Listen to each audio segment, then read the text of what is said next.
Well, Gamescom continues with day one of Xbox at Gamescom 2025. I can talk. Xbox at Gamescom Broadcast 2025. And they typically set up like a booth, and they do interviews, and they show new footage, new announcements. This probably isn't going to be like some big main stage showcase. That's typically how they do it. There's also the Future Game Show this afternoon. We will be covering and co-streaming that. And then tomorrow, there is the big announcement from Hollow Knight Silksong. We will also be covering that. So make sure that you are subscribed to the channel. If you're watching this later, that timer right there is a pretty good indicator of what you need to do. You need to skip ahead by about 20 minutes if you want to get into it. If any portions of the stream are muted and you're watching this later, that is not something that I have control over. A lot of these broadcasts and trailers use copyrighted music, and that is something that we poor YouTubers have to deal with. We have to basically mute those sections, because if not, the video will not be monetized. So we will be getting into that shortly. So make sure you guys are subscribed to the channel. Good morning, Rainwaters. Thanks for starting the day off here with a Prime resub. And then FCAT did a gifted member. Han shot first, and so did you. Didn't gift a member, but signed up for the member tier of gifted. And that's going to put us at 202 on the week. Let's get the member battle going. Off to a start today before we're even really live. Appreciate you guys so much. We have been continuing to do our incentive each week, where if we hit that goal, we do a Friday night stream with Madam, and then stretch goals make us play a game. Maybe I'll share more of my music. That's something that we have been doing on Friday night, so keep those goals going. And Alex is going to do it with the 5-bomb over here on purple, starting off the day right and getting us to 207 and taking an early lead over Team YouTube. Every 25, we're giving back just like we've always done, and we appreciate you guys supporting. This is basically a waiting room for the end of the show, pretty much. Good morning to everybody who is here. Make sure you're going through the ritual of coming in and hitting the like button. Even if you're watching later, that like button is actually helpful. Let's go ahead and go like this, so that way we can kind of periodically let people know how much time we have left. Good morning, Lono. I think we're getting any Halo news. I don't think we're going to be getting any major Halo news, no. They made it sound like the next time we would really hear anything about Halo, it would be during the next sort of like Halo Championship event. So I would not expect anything major from Halo. Just like with when I said, PlayStation's probably not going to do much until Ghost of Yotei comes out. Now there is the rumored state of play, so they may end up doing something a bit more significant before Yotei comes out with some of their other titles, but I don't think you're going to be getting anything from Halo. Now, maybe they tease something because of the Halo Championship. This broadcast here tends to be a little low-key. It's not going to be some big burner of a showcase with a bunch of crazy announcements. They tend to just sit and interview. So this is where you can get more details about particular games, whether it's Ninja Gaiden, or Keeper, or Call of Duty, things like that. So we've got a hype train started over here on purple already. So thank you for getting that one going. I appreciate that. And we're already halfway to the first 100 likes over here on Team YouTube. Thank you guys so much. We've all been streaming for like a couple minutes, so thank you guys so much for going crazy. How long is the show? I don't really know. I think they go for a while. I think around noon, maybe. And Wired Rope's going to help it go along a little bit more with a 5-bomb coming in and taking us to 212. Thank you so much, sir. And we're going to have to go in here to the member battle and give YouTube, Team Purple a little bit more of a lead. 11-1. And he rolled the hype train over to level 4. Thank you so much. Been a while since we've seen some double digits on the hype train. The record on the channel, what is the record? How do you see that? Level 14 is the record. So thank you guys so much. Want to play Snake Eater? I mean, it's almost here. Keeper looks good. The more I see it, the more I want to play it. It does. It does. A bunch of people in the Discord last night were talking about Sword of the Sea. I tried it out last night. I think graphically, style-wise, artistry-wise, it's a very, very cool game. I don't think the content loop is hooking me just yet. Maybe I'll keep going. It very much, in the early stages, feels sort of like a use your surfboard collect-a-thon, like collect the items, unlock the thing, try to like get up into different areas, like the platforming and stuff. I wasn't vibing with it. I don't typically play games like that. You know, I typically stick to like action adventure games, combat-driven games, you know, story-driven games. So it's certainly a cool game, and it certainly has a great art style, but it wasn't really hooking me. And then I was working on unlocking things in Returnal. I've been trying to get 100% on that game. I've got like 90 hours. And I was doing Tower of Sisyphus, because that's one of the faster ways to like upgrade the weapons. And I just like accidentally beat Ascension. I guess I had never beat the third boss, and then went and got the final cutscene. I didn't realize I had never done that. You know, I had beat the main game so many times. So I was just like, oops, I accidentally beat Ascension. I wasn't even trying to. Returnal would be an okay platinum to have. Yeah, I wouldn't mind. Like, I've joked about never getting a platinum. I wouldn't mind getting a platinum in that game. It's such a good game. Ristic with 47 months in the VIP. Let's go. Hit the freaking button, he says, and there it is. He hits the button and makes the thing pop out. So you guys make sure you go through that ritual as you come in and settle in for the day. I've turned off those pesky things. I've not turned them off, but I've delayed them. So as you're kind of piling in, make sure you're hitting that like button. That really helps us out. And then Ploppa's going to move the line again with the Prime resub. 12 months of subs over here on Purple. Good morning. Can't wait to see what Gamescom has to bring. Thanks for the co-stream. Well, thanks for the support. It means a lot that you guys decide to kind of hang out with me throughout the week.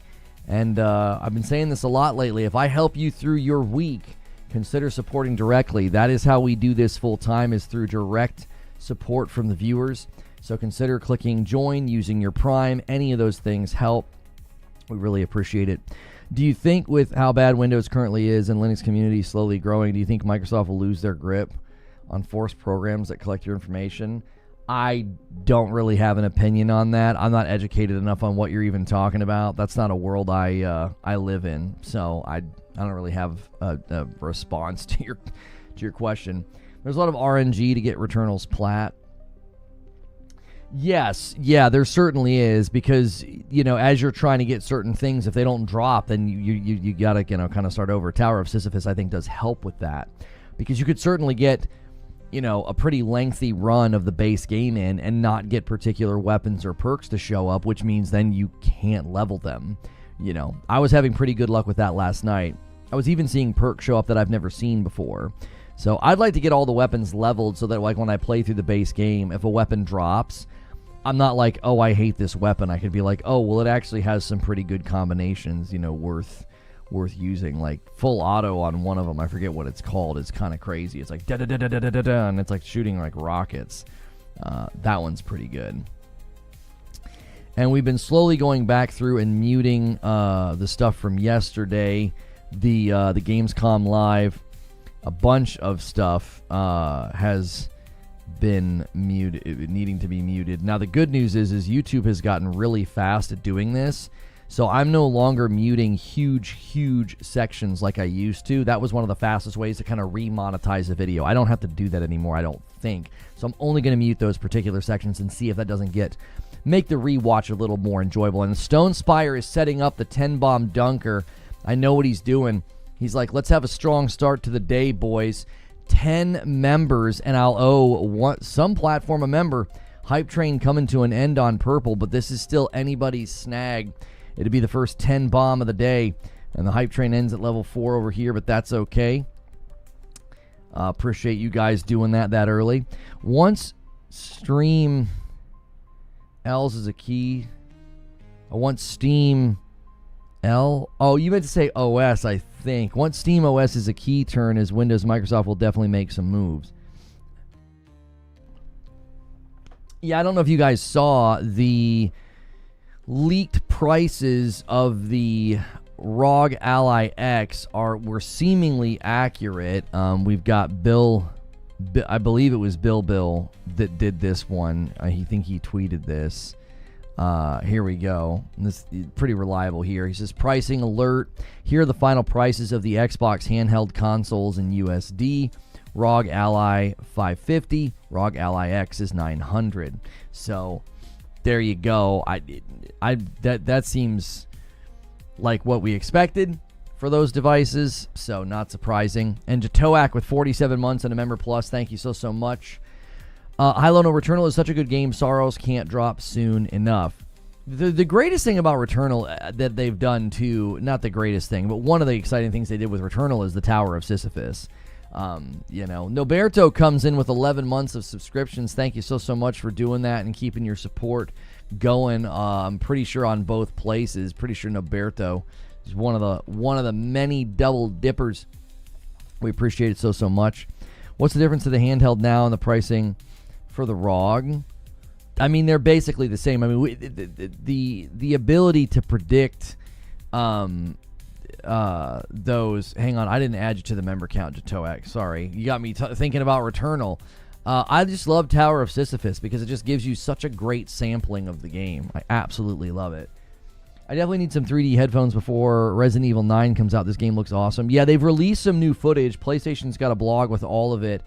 We may end up kind of combing through that later and maybe doing some reactions to some of the new footage we're seeing from Blood of the Dawn Walker, Resident Evil 9, Pragmata. There is a lot of stuff they didn't actually show yesterday, which is interesting. And a 5-bomb comes in from Jatoak, and he's going to certainly tee this up. He is going to tee this up. It's anybody's now at 225. I owe one of the platforms a membership, so thank you so much. Every 25, I'm gifting back, so we appreciate it. I'm assuming since it's Windows-based, it won't run the console version of GTA 6, meaning a lot of refunds. Yeah, I took issue with that. I mean, obviously, people got really mad about me asking a question, and people are going to be like, you know what you're doing. Yeah, I'm wanting consumers to be properly informed, and Xbox has a history of lying about their hardware, like they did with the Series S. And this same guy, the same guy here with the ZZ Top beard, he's done this before. Described the Series S in ways that were not accurate, talking about how it would be a 1440 box, and he's talking about the differences between the two devices. And he says it'll be the home for all your games. And I said, is that a future promise? Out of the box, it won't be able to play all of your Xbox library. They're continuing to use phrasing and marketing that will likely be picked up by the people who, promote it and make videos about it and tell the public about it. And that is extremely misleading for people to think, oh, it'll be the home for all my games. And people like, oh, but through remote play and the cloud, that's true, and play anywhere. I'm like, no. Nobody's buying a handheld and thinking about that.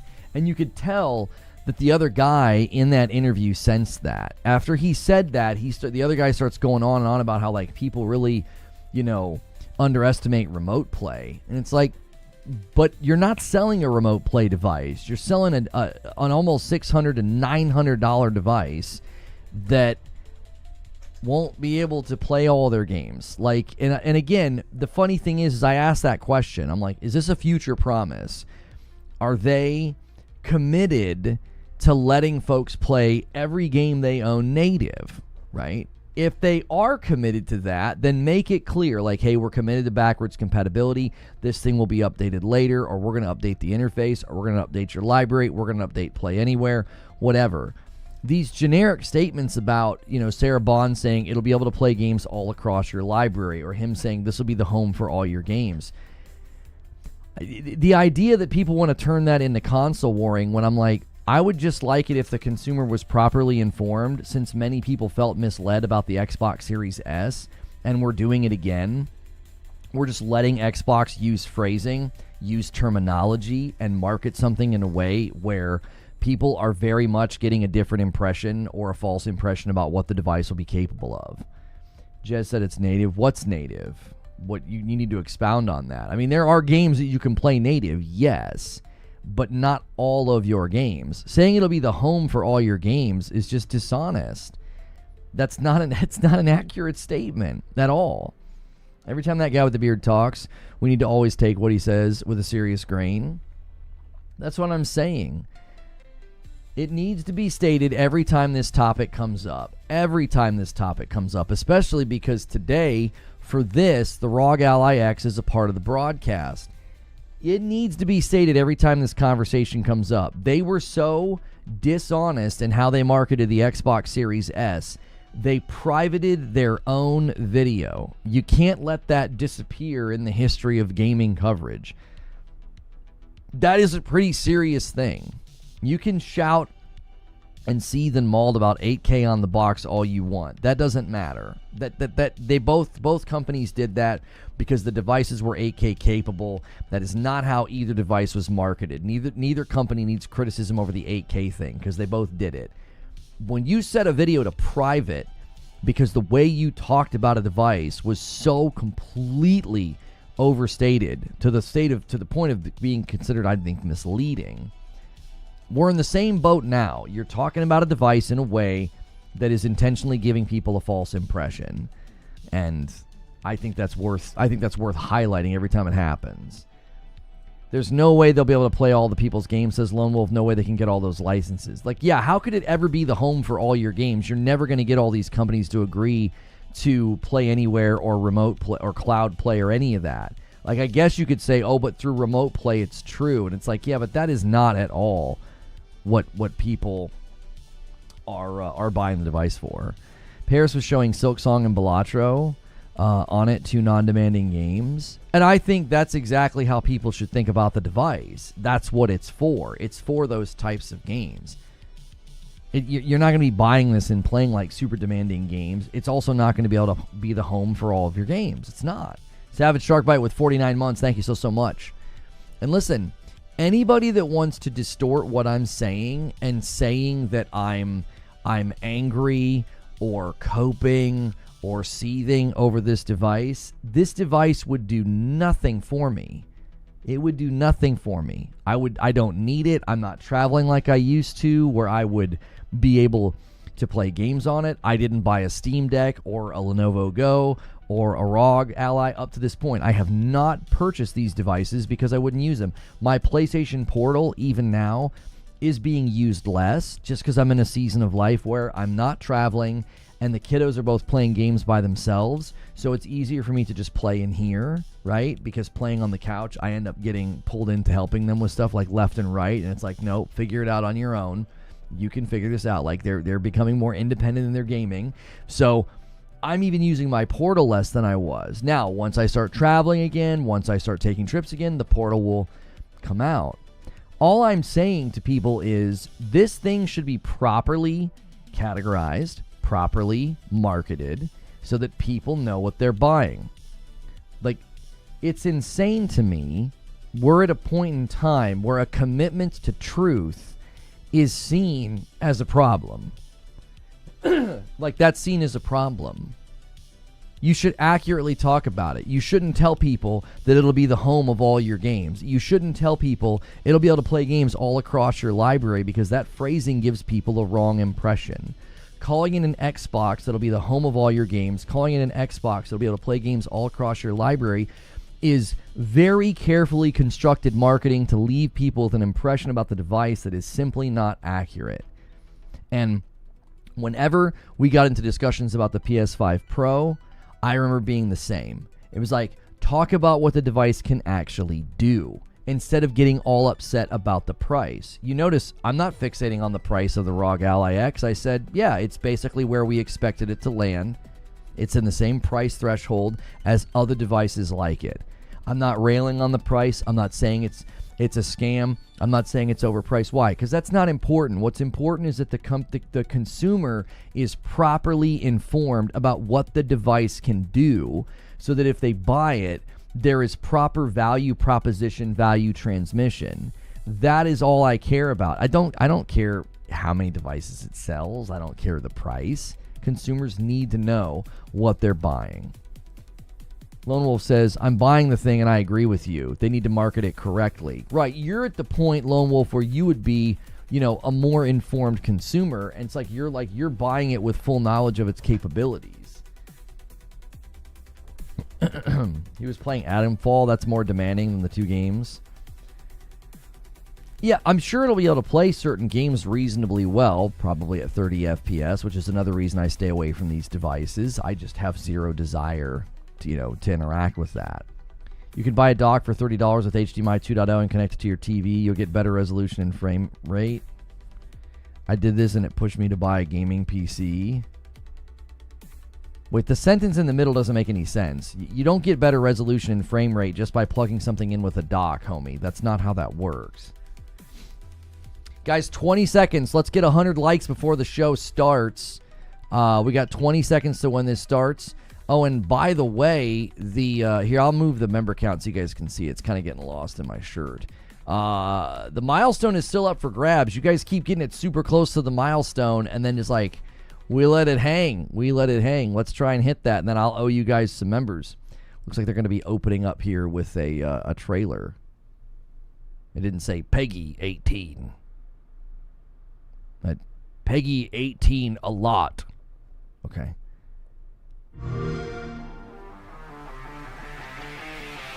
Every August for 15 years, Cologne, Germany has hosted the world's definitive celebration of gaming. From stunning opening night live reveals and gameplay breakdowns to the biggest news. Yo, thank you, Alex. Perfectly lands the plane for Twitch. He does 2 single gifteds. Thank you. Zelda Heart a little late on the renewal. You don't hit it, but you push us past. Can't wait for tomorrow. Silk Slime hype is real. Thanks, Lono, for streaming. Thanks so much, dude.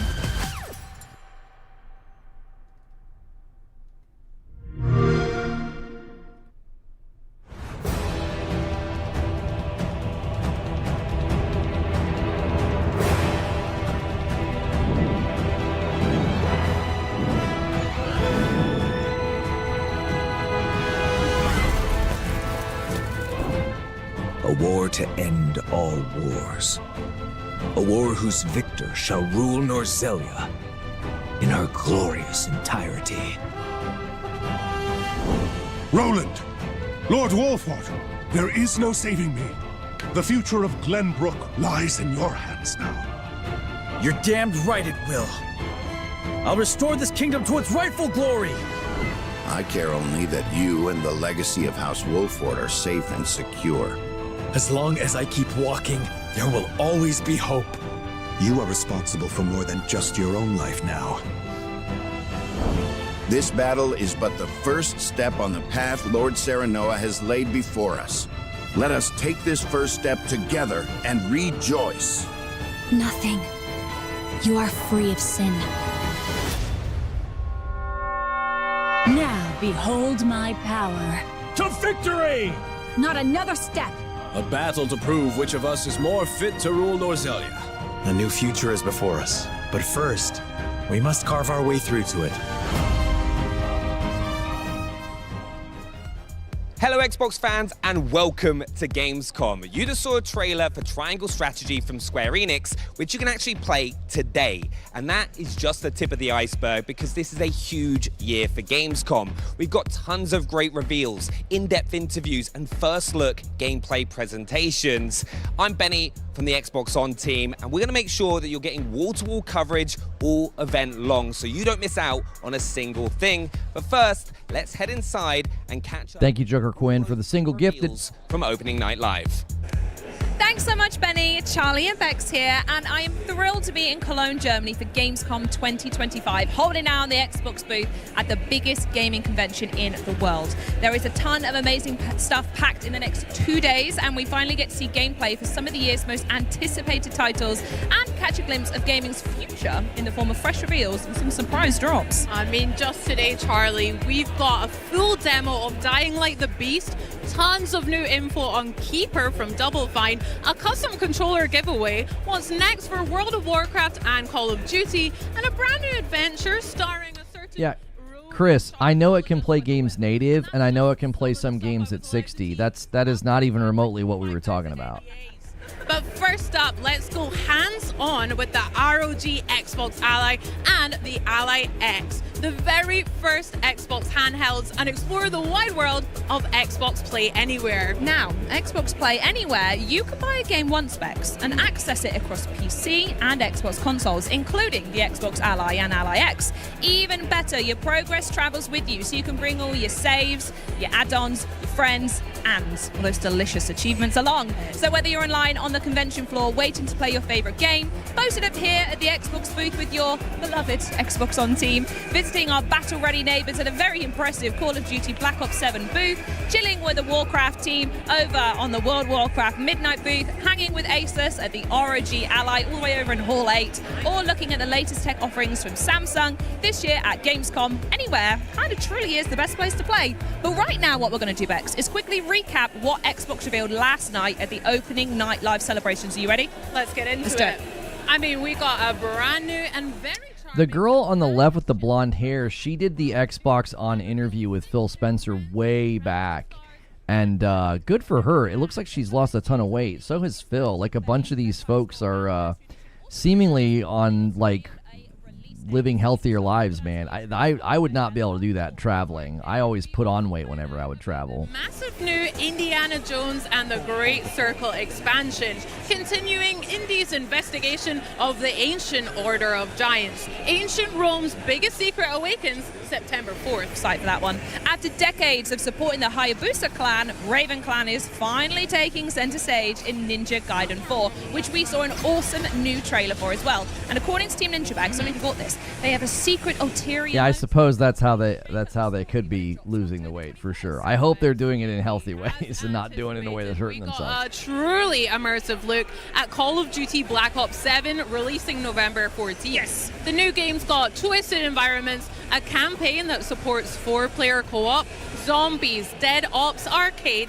and even a new mode called Endgame to keep your squad busy for years to come. Really impressive stuff, that. So good. We also saw Blizzard storm through with the gorgeous and never-before-seen cinematic intro for the World of Warcraft Midnight. The ancient home of the Blood Elves is under threat, and they'll need to tap into the power of the Sacred Sunwell to keep those shadows at bay in 2026. Plus, today we'll have even deeper looks at titles that were shown at Opening Night Live, like Keeper, Dying Light the Beast, and LEGO Voyagers. And in a few hours, this very broadcast will play host to a special edition of the official Call of Duty podcast. But to get the party started, here comes all the latest details on the Xbox Ally, which has been so hotly anticipated ever since it was announced at the Xbox Games Showcase. The vision around Xbox has really transformed over the years of people playing on multiple devices, people playing anywhere. We know what players want. They want to game on their own terms. This was a #1 request from our fans. We're working in close partnership with Asus on a brand new handheld called the Xbox Ally and the Xbox Ally X. The best game library on the go basically changes everything. It feels like we're finally hitting an inflection point now where I'm able to take the game that I'm playing on my beefy home PC gaming rig and take it with me on a portable device. The big question a lot of players have is, how are PC games going to play on a handheld form factor? The games are largely going to play like they do on PC. The Xbox Ally targets 720p, while the Xbox Ally X targets 1080p. Most titles will perform between 30 frames per second and 60 frames per second, but certain games have the potential to hit up to 120 frames per second. As frame rates rise and fall, variable refresh rate, or VRR, will deliver a consistent and fluid visual experience. Players can further fine-tune a variety of device settings in the command center, from optimizing battery life to remapping buttons. The Asus Armory Crate has 3 distinctive settings that are really great. There's the silent mode, where these dark gaming sessions you will have. There is a performance mode, so your battery life is optimized. And then, of course, for the top performance factor, you would use turbo mode. When we talk about optimizing for handheld, it's less about stripping games down and more about ensuring playing the game on a handheld is as easy and effortless as possible. Games that run at 30 frames per second or above will get a should perform well on this device tag. Games that hit 60 frames per second or above will carry a should perform great on this device tag. Games that haven't been tested yet will have a performance check not available yet label. As more games are tested, updated, and optimized for handheld, these labels will evolve over time. This is about giving players a device. Yeah, that's pretty much how it goes on PC, right? Example is making sure that it's going to work seamlessly with a controller. Are all menus and prompts working as intended? And are those UI elements properly sized for the smaller screen? Another example of an essential compatibility feature is having a gamepad keyboard. If a game passes all these checks, they're considered handheld optimized and will be labeled as such. On the Xbox home screen, you'll find a new handheld optimized channel that will curate these titles for players. We test on the Ally all the time as we're building Roblox. For a player, that means more immersion, better graphics, smoother animation. You get to play games the way they were built. If you're playing Doom the Dark Ages on the PC or the console, you expect an ultra-responsive, fast action FPS experience. On your Xbox Ally, Doom the Dark Ages will be every bit as fast and responsive as you'd expect. One of the awesome things about PC is that there are so many places to get your games. We think about having this unified game library and how it can bring your entire game collection together. Any recently downloaded and played games from other PC game stores, from Battle.net, the Epic Game Store, Ubisoft, Steam, GOG, or EA, the Xbox app automatically finds them and will show them in your game library. And right on the Xbox home screen, under Most Recently Played. My most recently used game should be something that sticks with me everywhere I go, creating a unified user experience. You're going to see games you've played on Xbox. If it's a PC native game, you're going to be able to play it right there. If it's a console-only game, you're going to be able to stream it from the cloud. If you're down in your basement and you want to stream direct from your console that you've got upstairs, you're going to be able to do it. I'm able to continue to experience the worlds and characters that I love anywhere that I want to play. This is going to be awesome. Now we literally have a device that could go with you everywhere.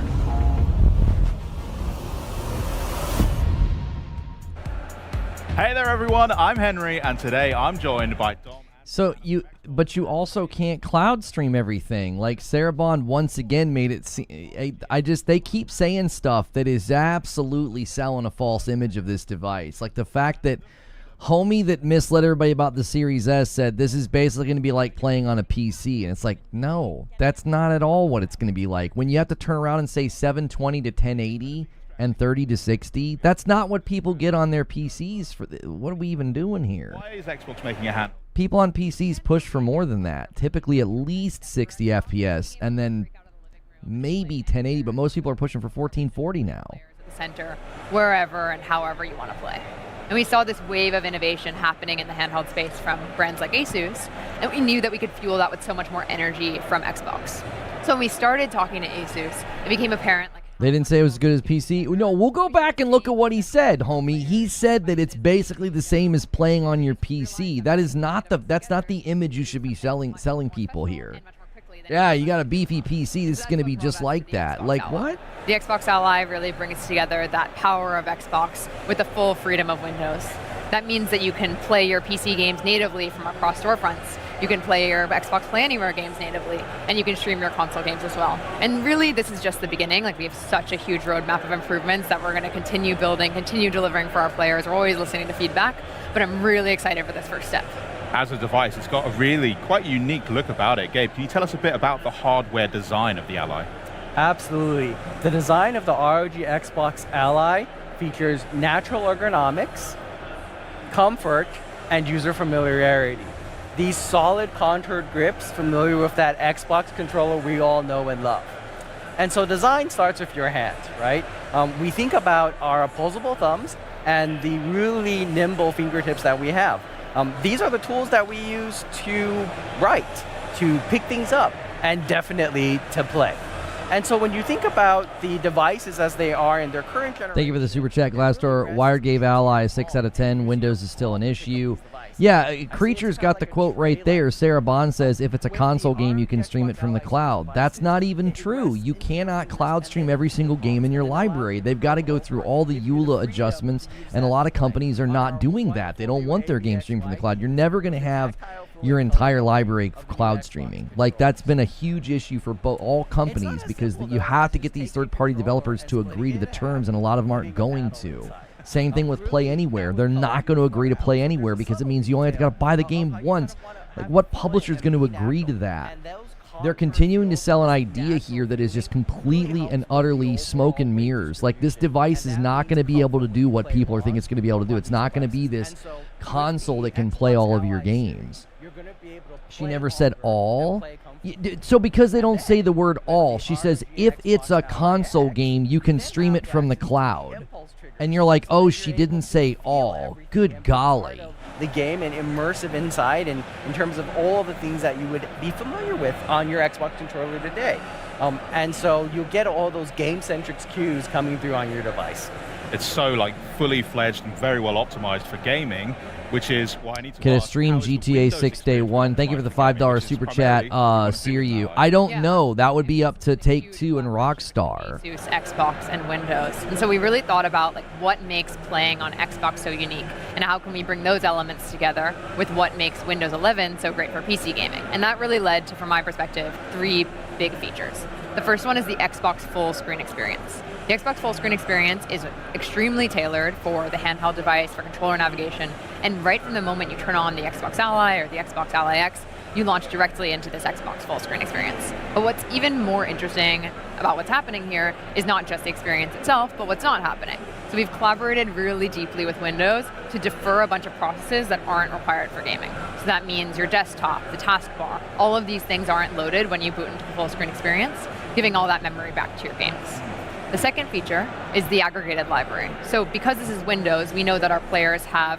No, Yelger, the problem with that is you're doing it from Series X server blades, but you're also on a Series S profile, so you're not getting the highest level of performance that you would expect from these games via the cloud, because it's not a Series X profile, but a Series S profile. Also, the problem with making it seem like you'll be able to cloud stream all your console games, you can't do that right now. It's not possible. PlayStation can't do it. Xbox can't do it. The companies have to agree to it. It's in the EULA. The end user license agreements are one of the reasons you can't cloud stream every game that you own. Giving people the impression that you'll be able to do that. Listen, I'll tell you what's happening right now. We're on to their game because they pulled this crap with the Series X and the S, and people don't like the fact that we're actually combing over their statements with a level of intelligence and literacy to be like, you're saying things that are not accurate about the device, and the general public isn't going to have a freaking clue. They're going to think they're buying a portable handheld Xbox that can play all their games, and it simply isn't accurate in the least bit. PlayStation doesn't really go to Gamescom, homie. They show up with trailers. They go to Tokyo Game Show next month. Efficiency is the Xbox Ally superpower. These class of processors are tuned specifically for handhelds. I'm super excited to talk about what's in the Xbox Ally X. It hosts the Ryzen AI Z2 Extreme. We've taken the best performing processor on the market and added MPU. That means you're ready for new frontiers in local AI gaming while having the best efficiency. Public ain't that stupid, mate. Homie, you had people in the games media that thought the Xbox Series S was going to be running games at 1440, 120 and running circles around the PS5. These are people that cover games for a living. And you think the public's not stupid and can't be misled by marketing? What are we even talking about here? And Dookie, you're like, surely there's better things to talk about than combing over PR statements about cross-platform library support. This is literally how Xbox is kicking off Gamescom. This is their opening thing. This is their front burner thing they want to talk about, is the Xbox ROG Ally X. This is their choice. I'm not in charge of their marketing, homie. On Windows. Lastly, I would say we're going to bring the power of AI to our devices. So for both the Xbox Ally and the Xbox Ally X, you'll be able to have Copilot for Gaming, a game guide you can call from the Xbox menu that assists you while you play. It's all super exciting. Brianna, I don't think we should keep anyone waiting any longer. Why don't we take a look at how the Xbox Ally X works? And I think we should get a camera in here as well so that people at home can definitely take a look. But show me how you turn on one of these things. Yeah, so one thing that's great is there's a fingerprint reader on the power button. But as Don mentioned, we made a lot of improvements in Windows to help add gamepad navigation across the device. So I can press A to dismiss the lock screen, and I can navigate all elements that I would expect to with a gamepad. One of the features I really love is that we've added gamepad indicators to the pin pad. So if you're familiar with... Yeah, exactly. You think the public's not stupid? Destin Legary, formerly of IGN, literally read an article that said this device would not be able to play all your games natively, and he said out loud, but Xbox said it would. He literally thought he was going to be able to play all of his console games on it because Sarah Bond literally said it'll be able to play games all across your library, and people interpreted that exactly how they wanted them to think that this is some kind of a console that can play all your devices. It is a Windows gaming device that is already in the market that cannot play all of your games. And continuing to market it in a way where people are feeling like they're going to be able to do that is what I'm taking issue with. This is not the first time they've positioned a piece of hardware from themselves in a way that is very misleading. I mean, that was super snappy. You can't hear her? Well, you'll be okay. I've got to say, big compliments on the library that I can already see. Why don't you run us through a bit of this experience as well? One of the buttons that we've added on this device is a library button, so you can push that and it'll take you right to your library. Dom mentioned about the aggregated library. You'll see these new indicators across the thing. So, hey, these are my games from the Game Pass entitlement. These are the ones installed from other storefronts. And we really want to make sure that when people play a game in the library, they know what save they're doing it. You might be like me and you own the same game across multiple storefronts. Your save files are so important. Yeah, I'm very guilty of that. Yeah, and so you want to make sure that when you launch your game, you know where it's coming from, and you're able to kind of get that jump back in where you expect. Amazing. Can you launch up a game for us? I'm going to let you choose. Yeah, so let's launch up Gears of War. Good. You can see that the bootloader that we have launches full screen. That really takes you to kind of that immersive experience, so you're not seeing those desktop elements that Dom. The price is $550 for the lower end device and $900 for the higher end device. Game bar. I use it to access my screenshots. I use it to access all of my friends lists, party chat. Yeah. We have a little look at that. How does that operate on the Ally? Yeah. So one of the main differences between the original Ally and the Xbox Ally is now there's an Xbox button on the device. And so by pressing it, you quickly bring up Game Bar. And this is the optimized view that we shipped last year called Compact Mode. That takes that same widget model that we have before that's completely extensible, but it puts it in a more streamlined, optimized form for these handheld devices. So it lets you quickly get access to device settings and most importantly, Command Center. Nice. So instead of having multiple overlays that you're juggling, it's all in one overlay. This thing will run without the internet. Thank you, Glenn Schofield, for a 5-bomb. You guys, that's why this is so confusing to talk about. There is stuff that can play native, but then there's a huge portion that will not run native that you'll have to either run remote play on your device or cloud, and then there's also games you can't do through cloud. You would have to remote play on your actual Xbox, which means it needs to be powered on the way the Portal works with PlayStation. Fully fledged Windows device. Yes. What else can you do with it? Are there other apps that you can use? Yeah, so one of my favorite features is we've added a new custom task switching view. So by long pressing on the Xbox button, you'll get this new experience where you can quickly bumper between existing applications as well as go to the Windows desktop if you need to kind of tweak something that you can't do easily.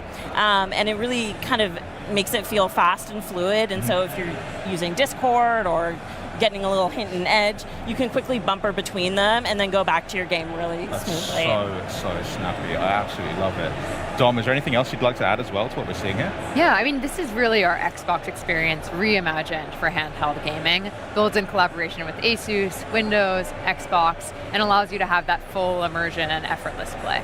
But really, games are at the heart of what makes a great Xbox experience, and that's why we're developing a new program called the Handheld Compatibility Program.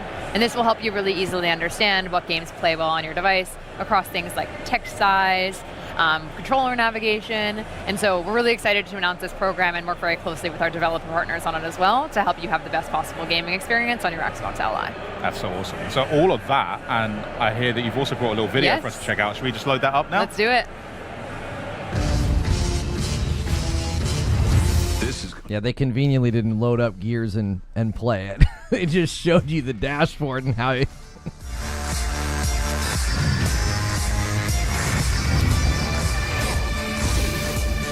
Let's do this.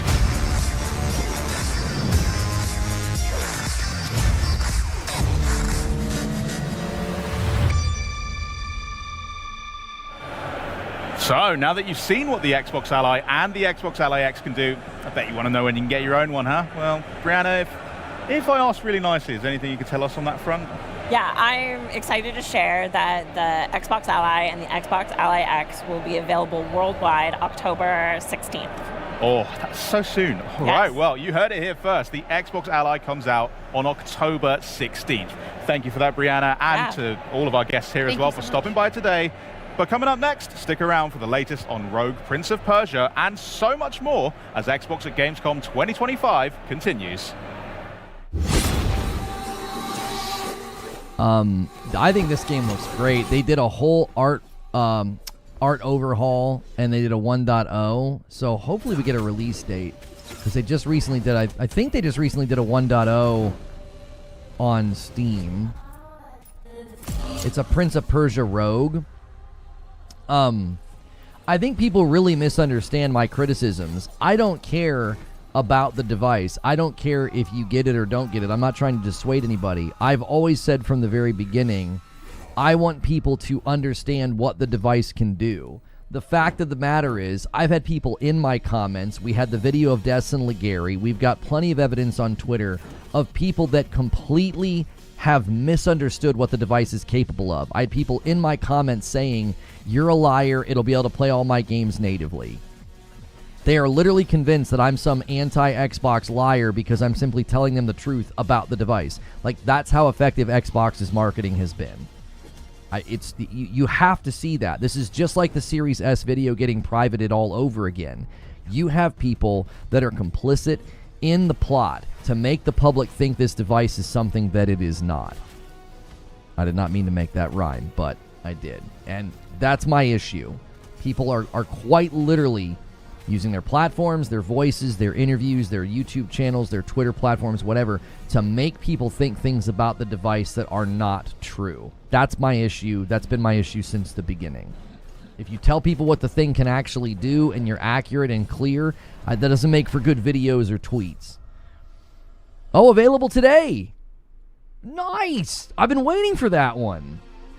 You might think that the Rogue Prince of Persia is just another 2D action roguelike, and you'd be wrong. Yes, we have plenty of deadly weapons, powerful abilities, and game-breaking builds, but what makes it different? I'm going to tell you. This is 2D parkour in full flow. You will run, vault, and somersault through the world, blending traversal and combat into one seamless movement. If you're looking for Prince of Persia DNA, then shine a black light on this. It'll light up like Times Square. And that wall run? That is the first of its kind in the 2D game. Every fight is a chance to move with style. You're not just swinging a sword, you're fighting with everything. Kick enemies into traps or into each other. Vault to dodge attacks. Wall run over hazards. Dive to stun. Boot rocks and arrows into the faces of your foes. It's like playing a Jackie Chan movie as the Prince of Persia. This is acrobatic and environmental combat that rewards... This has been out on PC for a while. They did an overhaul and a 1.0 on Steam. It was in early access for a while, so it's coming to consoles today. So I'm pretty excited. I've been watching this one for a while. I'm really happy with the art style change. It does look quite a bit better. They've really, really listened to the community and added good changes quite a bit. Cobra Kai says, you also have people in this chat thinking OLED is dirt cheap when the hardware at 900 has already been heavily discounted. That's not because anybody here is misleading them or because Xbox is misleading them or because anything that I've said. People can be misinformed because they lack research, you know, or maybe they read something incorrectly. I'm talking about an actual willful decision to mislead people about the device. That's what's been going on with the ROG. And it's going to be another Series S. It's going to be another marketing disaster when people go back over all these videos and interviews and say, but you said this, and you said this, and you said that, and it all ends up basically not coming true. A branching narrative and a pulsating soundtrack, on top of all the usual tasty roguelike ingredients. This is a roguelike with rhythm, flow, and style.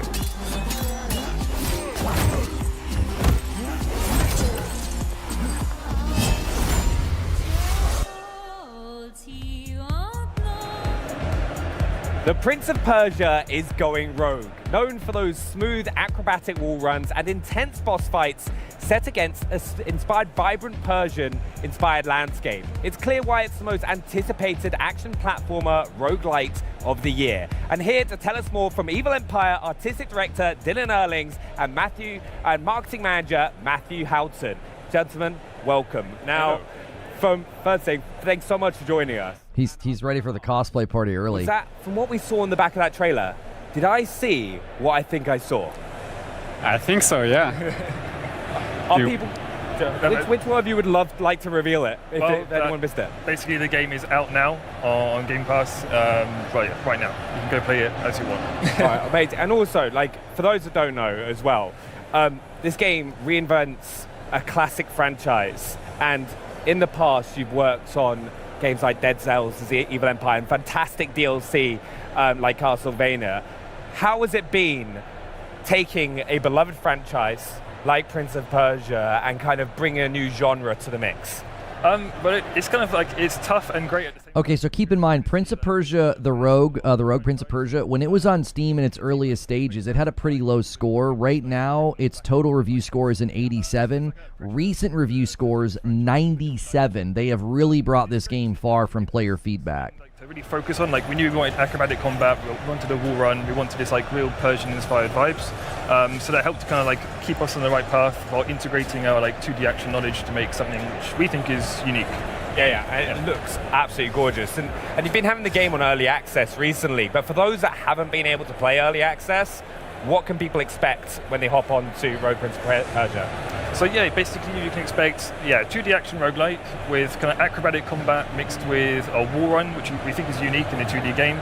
So basically, people are claiming that Xbox will get around the streaming issue through remote play. That's exactly what the Portal does. The PlayStation Portal gets around the cloud streaming issue by allowing you to remote play the device right on your PlayStation. So they don't have to get a EULA update. They don't have to talk to the company.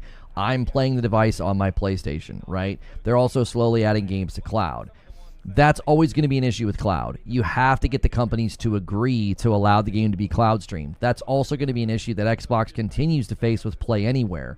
You're going to ask all these third-party publishers and developers to let their game be played anywhere, which means it's only purchased once. It's going to be a really, really difficult thing to get publishers to agree to, like when people buy games like GTA on multiple devices. Work with them as if they were part of the development, And so one guy, Opelit, is making the wiki for the game. Yeah. It's super detailed, even more detailed than what we have in the studio, These guys... Yeah, that's another issue. You would need the console, yes. You're buying a $900 device that can do what a $200 device can do on the PlayStation Portal. Like, that's the issue, right? Like, there's remote play is not the reason to buy a device like that. Typically when you buy a handheld, it's because you want a handheld, you want to take it with you. That's why I always told people the Portal is not a handheld, it's an accessory to the PlayStation. Access, it was great. I think that's one of my favorite things these days as well, is how much the community can get involved His in glasses games are now all and like kind of steamed give up. feedback and kind of work directly with the studios. It's not something we really had in the past. Yeah, that's something truly unique, and like the instantaneity of it is awesome, because you can just ask a question, brainstorm an idea about like game design or whatever, and they would like answer directly. Yeah. And it's so great. Now, also one thing, a lot of fans have been asking about the story of Rogue Prince of Persia and how it's going to evolve over time. Can you go a bit more into that? Yeah, so basically the story, you basically start off and you've kind of accidentally triggered an invasion of Persia, and then you've kind of got to figure out a way by going into the city each day and trying to find clues, and then finding the clues, you unlock biomes, and then maybe you have to like take an item and do something with it to then unlock something else, find a character who then tells you somewhere else you can go. So it's basically kind of like a puzzle in real time as you go through each run, to find the one true way to finally save Persia and rectify your mistake. And like you said about clues, right? Something that we will expect, hidden elements in the game. Are there some of those for us to find? Yeah, there's definitely hidden rooms where, It plays PC games native, not comparable. I'm not comparing it to the Portal. I was responding to somebody saying that they're using remote play to get around cloud streaming limitations, and I said that's what the Portal was designed for, because PlayStation is dealing with the exact same frustration. You can't cloud stream every game that you own because you have to get the companies to agree and update their end user license agreements. The EULAs have to be updated to enable you to cloud stream a game that you own, and that's all I was responding to. I'm not saying it's the same. I'm saying that's the same exact issue with cloud streaming that PlayStation was dealing with, and the Portal was a solution to that. It's also only $200 because it's not a handheld. It's an accessory to the PlayStation. So to buy this device and to be like, oh, well, you can remote play games off of your Xbox if you can't play them through Play Anywhere or the cloud, that's a great solution. That means you need to have the Xbox, you need to own it, you need to have it turned on. in addition to having a $600 to $900 handheld. That doesn't really jive with buying a handheld at that price point, that you also need a console. Images painted by hand, and so we tried to incorporate some of this element in the art direction of the game. And the other inspiration is the French comic books. Yeah. So we really wanted to have some of this in the game because in the art team we are big comic book lovers, and because we wanted to be super innovative, we used Moebius as a reference because nobody does that in the games. No, yeah, but he's a great artist, so he was one of the main reference. And also, you mentioned Discord earlier as well. Have you taken any fan-inspired feedback on some of the art that you've used in the game? For sure. We had some fun contests on the Discord. And so, for example, we had a skin contest at some point, and player would draw whatever crazy type of prince costume. And so we had a voting for the favorite skins, and I think 8 or 9 of them ended up in the game. That's amazing. So that's great. That must be. I can already see though how much you kind of work with your community already, and if there's anyone else who wants to get involved, are they able to do that as well? You mean the players? Yeah, the players can get involved to give feedback. Yeah, for sure. In the game design. This is pretty much typical for Xbox's Gamescom booth. They show trailers and new footage, and then they interview the devs. It's a very different vibe than a main stage showcase. I actually like this because it gives us an opportunity to talk a little bit. We don't need to hear every single piece of an interview, but it also gives us a chance to see new gameplay. I had not seen a lot of that new gameplay of Prince of Persia, the Rogue, as well as I had no idea it was launching today. It's on Game Pass right now, they said. Yeah, along the game design as well, you did a major art revision for the game as well from when you started. So much so, you made a mini documentary about how that happened. How was that? That was a long walk. So, long story short, when we released in early access, we knew we were going with a bold and unique look, and we knew not everybody would love it. But we got a lot of feedback from players that did not like so much the art direction. So we tried to take that as a feedback, just as if it was gameplay. Yeah. Why not rework? Not really a stealth drop or a shadow drop because the game was already in early access, but yes, it was a surprise drop. You can get the Rogue Prince of Persia right now on all the I believe on all the consoles. I think is this on Switch? I didn't see I don't remember. The flash card at the end of the trailer had PlayStation and Xbox for sure, and it is on Game Pass. So it is interesting too that when the PS5 Pro came out at $700, it was called a scam, and Phil Spencer even said we're not growing the console business with $1,000 consoles, and now they're selling a handheld that's, even the cheapest version is only $50 cheaper than the Pro, and then the more expensive version is $200 more. It just complete mixed messaging, and again, it was just a dog whistle for everybody to call the Pro a scam and an overpriced thing, and overpriced that. And then they're going to come to the market with devices in the same price hemisphere or more expensive. But, you're not going to grow the console market with a $1,000 console. The last one that we made, and we put a lot of love in this because it's the final objective of the game. And it's really, really nice, I think. I think we've also, you talked about all the different biomes that are available. We've got to talk, how do you work on kind of making those beautiful backgrounds that you kind of interact with, and then the kind of the combat gameplay, because it must be kind of difficult to manage. That's a challenge for sure, because the gameplay is very fast-paced. You said it wasn't a console? They're calling it one, though. I mean, if that's what they're calling it, I called it a Windows gaming device. I actually haven't ever said anything about it being a console. I've said it's not an Xbox. They classify them as Windows gaming devices. They classify them as handheld consoles.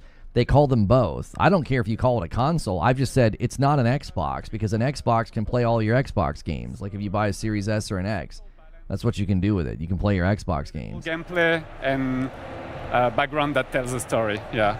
Oh, nice. So especially, is it clear when there's a hidden room or something like that you can smash some pots or kind of work your way through? There is some of this, yeah, some secrets in the game. Now, also, we've got to talk about the color palette and lighting. They've been widely praised by players in early access, right? How did you approach making the game visually distinct from previous Prince of Persia games? That's a tough question. We're here to ask the hard questions.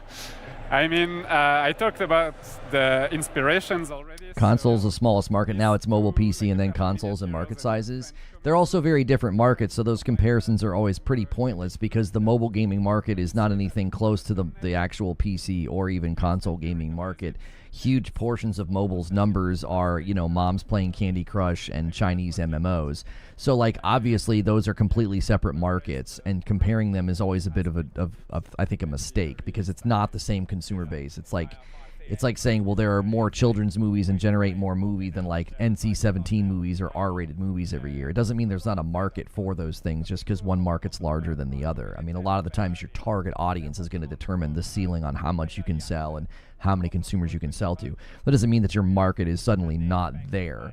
Same thing with like 5-star restaurants versus McDonald's. Like, there are way more McDonald's in the world, but that doesn't mean that like there's not a market for like high classy restaurants in places where things are really expensive. I feel like doing a wall run and swinging off a pole and diving down an enemy, like, it is super satisfying. So just be prepared for like acrobatic combat, use all your moves, like we said in the deep dive trailer. Like it's like playing a Jackie Chan movie. You're just like, you're kicking someone, you're blocking something, and then you're jumping around everywhere. Like just be prepared to have fun, I guess. Yeah, and just explore everywhere, because there's always something to find. Explore. That's always the thing I fail in doing. I'm always like trying to speed run everything. But have you got any lot of things that you'd like people to keep an eye out for Rogue Prince of Persia? I mean, go play the game now. It's out, so yeah. I mean, go play it. Yeah. Have a great time. Yeah, we'll definitely be doing it. But guys, thanks so much for joining us, Matthew and Dylan. Really appreciate it. I look forward to hopping on. And also a big thank you to the whole team at Ubisoft. You can start sharpening your platforming skills and scimitars right now. And remember, the Rogue Prince of Persia is available today. And in case you're buzzing for even more 2D fighting action, here comes a trailer that's a little less reflex and a little more tactical. Then we'll be back to check out all that's new in Grounded 2. Don't go anywhere. This is Xbox at Gamescom. My turn. You asked for this. Back in your place. This is but a squall before the storm of battle. Prepare yourselves at once. Time to prove myself.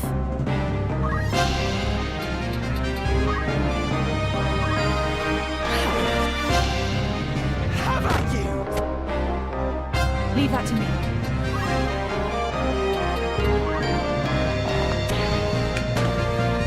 An ambush. This day grows lovelier by the hour. Nothing can stop me. Let's finish him.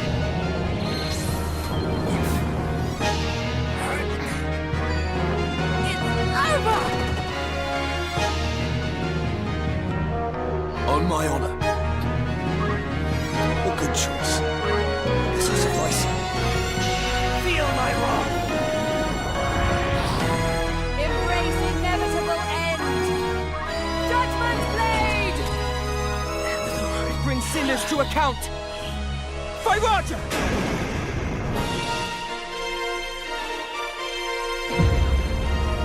Yeah, I know better than to talk over Final Fantasy Tactics. I'm smart enough to know not to do that. Okay, but I think in the discussion people are missing the forest for the trees here. You can call it a handheld console. That's fine. You can call it an Xbox. You can call it a Windows gaming device.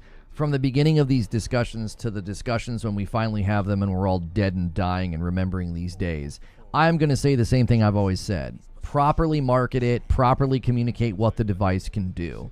They are continuing to position the device as if it's something that it's not, and that's what I take issue with. A bunch of people have proven how effective Xbox's marketing is because they were in my comments, they were making YouTube videos, tweets, there are clips of them completely misunderstanding what the device is capable of. They have been misled. So we can't beat this horse all day. There's a bunch of games coming out. There's a bunch of interviews. There's a bunch of details. There's a bunch of trailers. We can't beat this horse all day, okay? They kicked off the day with the Xbox ROG Ally X. This has been a huge contention of mine, that they are marketing the device in a very misleading way. They doubled down on that misleading marketing again today. There were statements made by Sarah Bond. There were statements made by Mr. Ronald himself, the guy with the big, huge beard, that I think completely misrepresent the device and what its value proposition actually is. This is not a game that's going to be like gaming on, this is not a device that's going to be like gaming on a BV PC. This is not a game that can cloud stream all of your console games. It's not a device that can do that. That's the issue that I take. They did it once again. They sit down, they sit in their videos, and they say things that misrepresent the device. That's been my frustration with them, dating all the way back to Project Scarlet. They just continue to sell this vision of their hardware that is completely inaccurate. And I find it to be frustrating because it leads to weird claims of console warring when it's like asking people to accurately market and talk about a device, like that's console warring. Asking for people to tell the truth, like Jiminy Christmas. You know you're drinking like from the well of dishonesty if truth is seen as like a problem. Thank you, Mike on a mic, for 41 months on a VIP. It's time to dive into a game that hits a little closer to home as we learn all about the big bosses, bigger biomes, and brand new big buggies coming to a park near you in Grounded 2. We've got Chris Parker and Justin Vasquez here from Obsidian and Eidos to break it down into very small, teeny tiny parts. I mean, they say good things come in small packages, so thank you so much for helping me unwrap these presents today, guys. How are you today? We're well. Thank you for having us here. We're very excited to be here to talk about the game. Yeah, doing great. Super excited. J-Man Games said, so did PlayStation with the Pro. Provide evidence and statements that they did with the Pro that misled people about what it could do. If anything, they marketed the Pro in a very technical and boring way. So please tell me how they misled people about the PS5 Pro. Put it in chat. Where's the evidence? Where's the videos? Where's the statements? Where's the interviews? Please provide that for us, because I don't think that ever happened. Just reacted so well to the announcement and the fact that the game was coming to them so quickly. And seeing the game in players' hands now, everything that they're doing with it, all the fun they're having with buggies, all the fun they're having in the park, all the different builds that they're making and breaking, and all the great feedback we're getting, it's just getting us super excited and really focused on how we can make the best Grounded 2 possible with our community. I love that. Chris, have you been having a good time with it as well? Yeah, I'm just so excited about how well it's been received, because you know when you're making a game, you have this passion, you have this joy, you really want it to be something that the community is going to love, and they already love Grounded 1, right? There's so much passion there, and so until you get that into the players' hands and the community's hands, you just don't know exactly. You know, you can hope, but until they've actually sort of tasted that meal, you don't know how it's going to go. And so it went out there. People are super excited about it. They have tons of stuff to say and tons of great ideas, and we love that. And it's just been really exciting. Amazing. Well, I've tasted it and I've really enjoyed it as well. We've been digging in a lot. It's been so much fun. And obviously you mentioned buggies, one of the big new additions in Grounded 2. And how has community feedback helped improve and expand that kind of area of the game for you guys? That's a really good question. For us, the buggies were such an important feature to bring to life because it was the #1 requested feature from Grounded 1. Yeah. And so it was a big reason why we wanted to do a sequel in the first place, because we knew to do the buggies properly, we'd have to build the whole world from the ground up to support them and to really make them shine. Wow, okay. And so for us, it was a question of the balance of how much of this feature do we want to develop and solidify to make it a full experience and to really show the potential of the feature. Yeah, this happens every time. J-Man Gaming, what you said, or J-Man Games, what you said is completely and utterly false. You said with the PSSR and allowing people to assume that it's more powerful than it really is, to the point Mark Cerny had to come out and debunk it. They all do it to sell products. It's really interesting that you said they let people assume, which is false. They didn't let people assume anything. They did a presentation and a trailer, and if people assumed wrongly, that's their own fault. Also, if he came out and debunked it, when has Xbox ever done that? Have they ever come out and clarified their statements about Series S or this handheld? Also, what you're saying isn't true. They never said anything to give people false impressions about PSSR. They just said what it would do, showed how it did it, and then they let Digital Foundry do the rest. really guide the future of buggies, whether that be with customization or progression, or even what sort of new buggies we might introduce in the world. And what's been really great is seeing everybody's feedback. A lot of it is very much... Yeah, also, what are you referring to? Where did Mark Cerny debunk anything? You're just making stuff up. Yeah. And it's great to see that, and especially, we look at what the community feedback says, and our community guys, put it all together, and we count, what's been upvoted and what people are reacting to the most. And the things that they're reacting to the most are things that we're like, yes. Yes, that's what we want to do. It's different because you haven't provided any misleading marketing from PlayStation about the Pro. You completely made something up saying people were allowed to assume something, which is basic, presumption and conjecture. Also, where did Mark Cerny debunk stuff? And what was he debunking exactly? If somebody made a video or somebody made a blog post or a tweet that was incorrect and he felt like he had to come out and correct things, that's not on them. Also, that would mean that they're committed to accuracy in the marketing.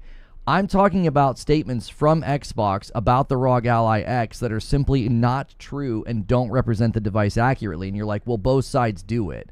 Not at all true.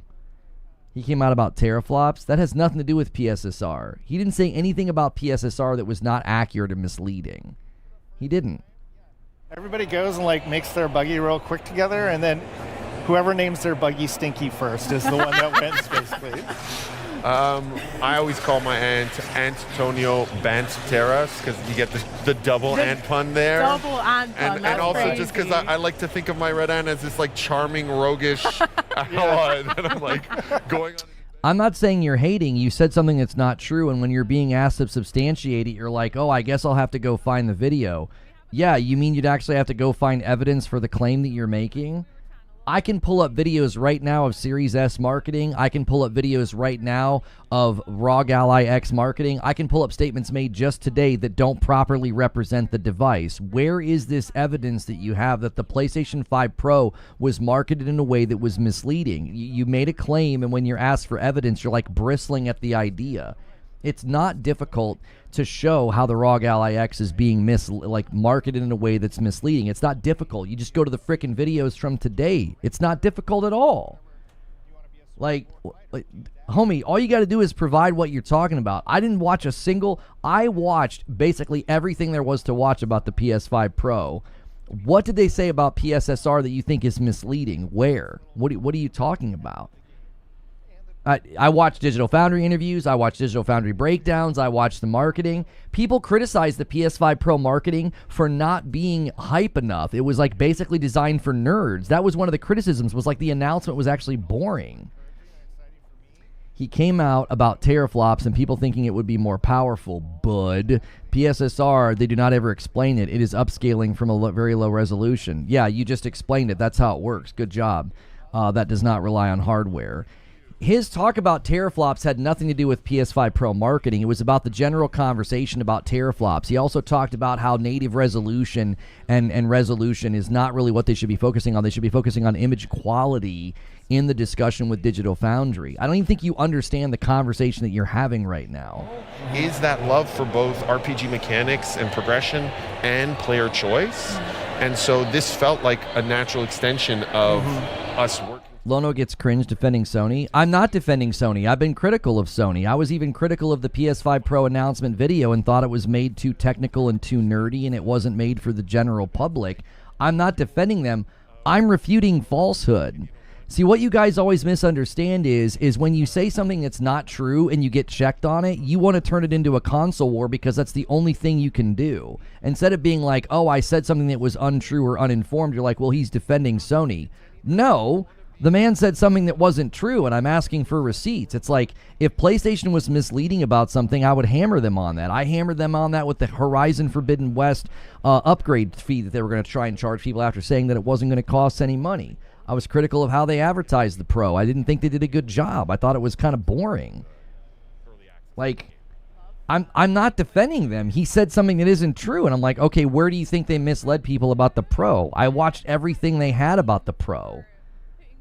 Game implementing them, and how have the community received some of the new ones, like our new Scorpions, our Caterpillars, etc. Are there any fan favorites that you've seen emerge?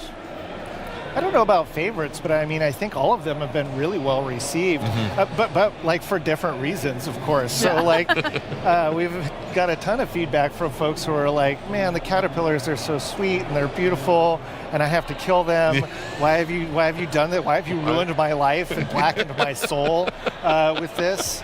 And then, another example is this cockroaches, where they're like, I can't deal with cockroaches. Why have you put this in the game? And we're like, oh, well, we put it in there to be gross.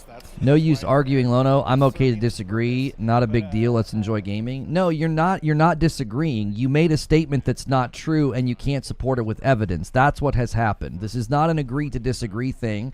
This is not a difference of opinion. Difference of opinion be like, oh, I agree to disagree. I thought it was a good game or a bad game. That's not what we're doing. You made a claim, can't back up the claim with receipts, which is very typical in these situations. And now when you're pressed on it and you cannot produce the evidence or the receipts, you claim, well, let's just enjoy gaming. Let's agree to disagree. No, you made a claim that wasn't true. When you can't back it up, that's your response. To it being this terrifying predator coming after you, and seeing all these reaction videos online of people in their camps being, hunted by the scorpion and popping out, them freaking out, trying to hide. Like, this thing is coming after me. What do I do?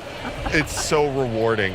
To be able to traumatize a whole new group of players in interesting ways. Yeah, you guys have a lot to answer for making me kill the sweet caterpillars and the butterflies, and then also the horrendous night terrors I've had for the scorpions. So yeah, we'll talk afterwards. But speaking of foes and new enemies, I hear we have a new boss to look forward to as well. So can you tell me what this new boss is and why you guys are excited for players to take it on? Happy to. So our new boss is a giant tarantula. Yeah, every time someone does this, Yelgler says, what about the AK marketing on the PS5 launch box? Yeah, AK was on that box. It was on the Xbox Series X box because both devices are capable of outputting an AK frequency or AK image. They're both capable of it. There was no marketing, there was no video, there was no blog, there was no tweet, there was nothing that advertised 8K gaming on the PlayStation 5. People always run to that. There was no marketing that centered around that. Both devices put it on the box. I've never been critical of Xbox putting it on the box because they're devices that were capable of it. They're actual 8K games you can play on the PS5. So even if you want to claim that it's part of the marketing, it's actually capable of doing it, and there are games that do it. So that's a pointless thing to add. It's superfluous to the discussion. And again, it was just the clear first choice for us was we have to bring that fantasy of the tarantula to life.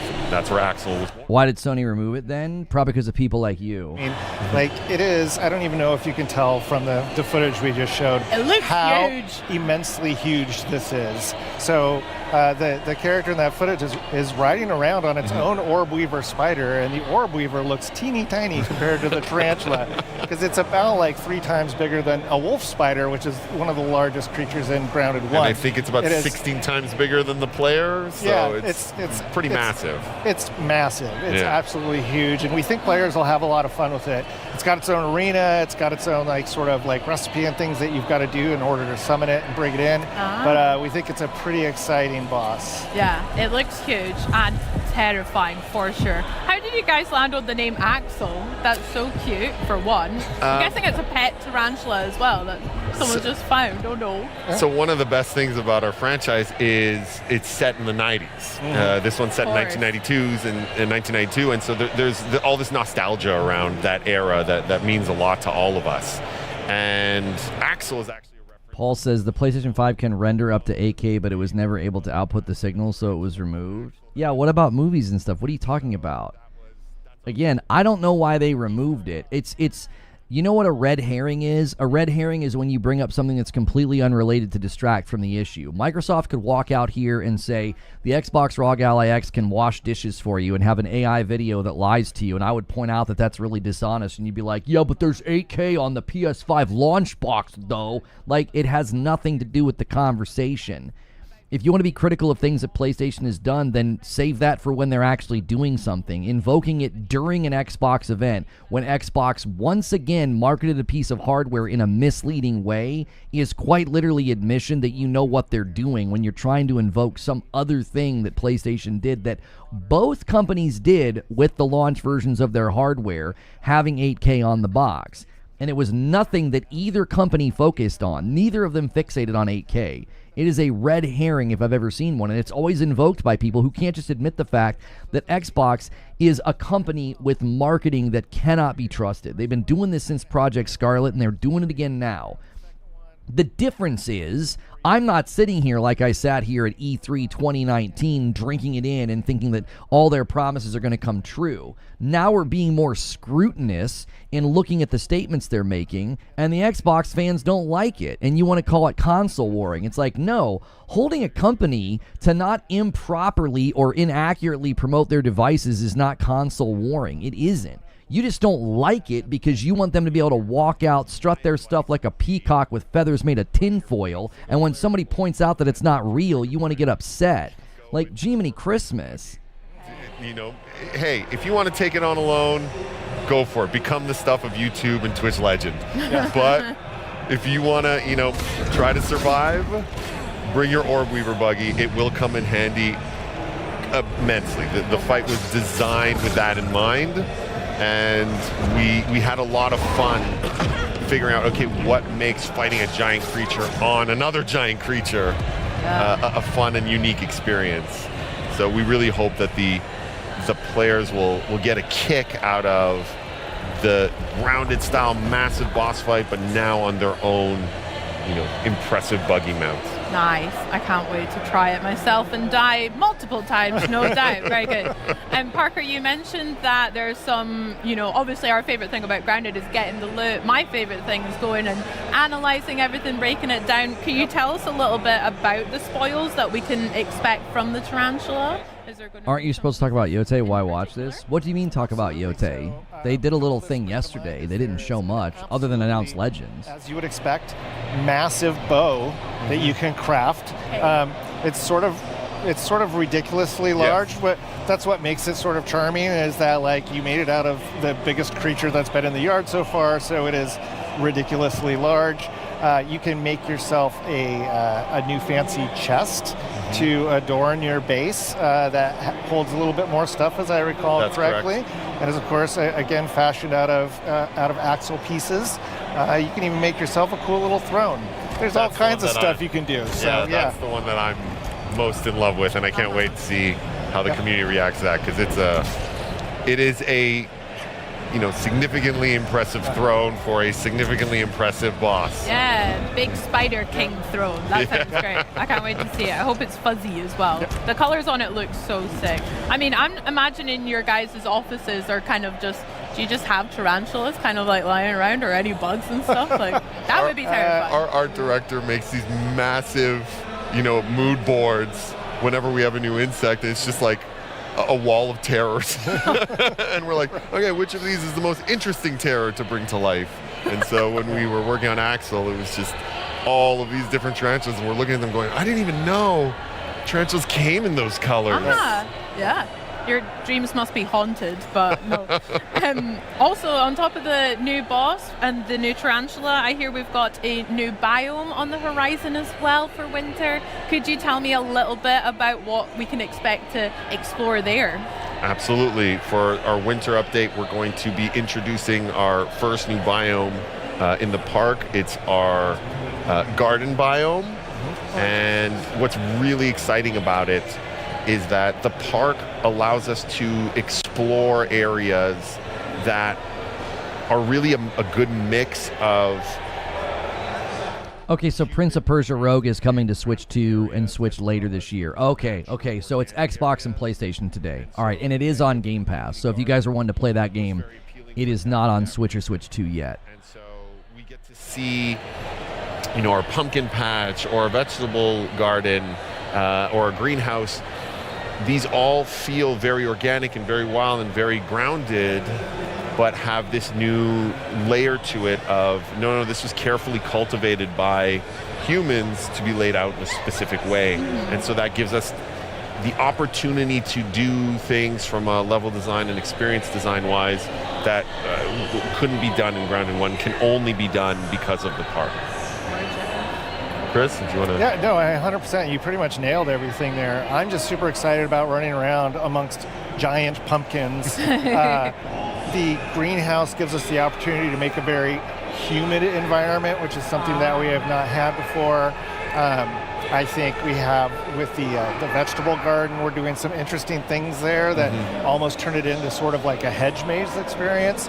Like, there's a lot of things that we're doing that I think are really fun, and and this was all sort of planned in our heads, at least loosely, from the beginning, where let's nail all the foundational stuff with our first early access release and make sure that all of those IGN has a different stream showing more games. Like, I don't like hopping around because we end up missing stuff. What's IGN showing right now? If somebody wants to give me like a running, just like let me know what they're showing. We can always bounce around, but I never want to miss anything. Like, we'll leave this interview and then we'll miss a trailer for something, or like that's why I'm always hesitant to start bouncing around. Yeah, lots to look forward to there, though. Yeah. Oh my gosh. Well, is there anything else that you want to share with us just now, right around the corner for Grounded 2, that we can look forward to?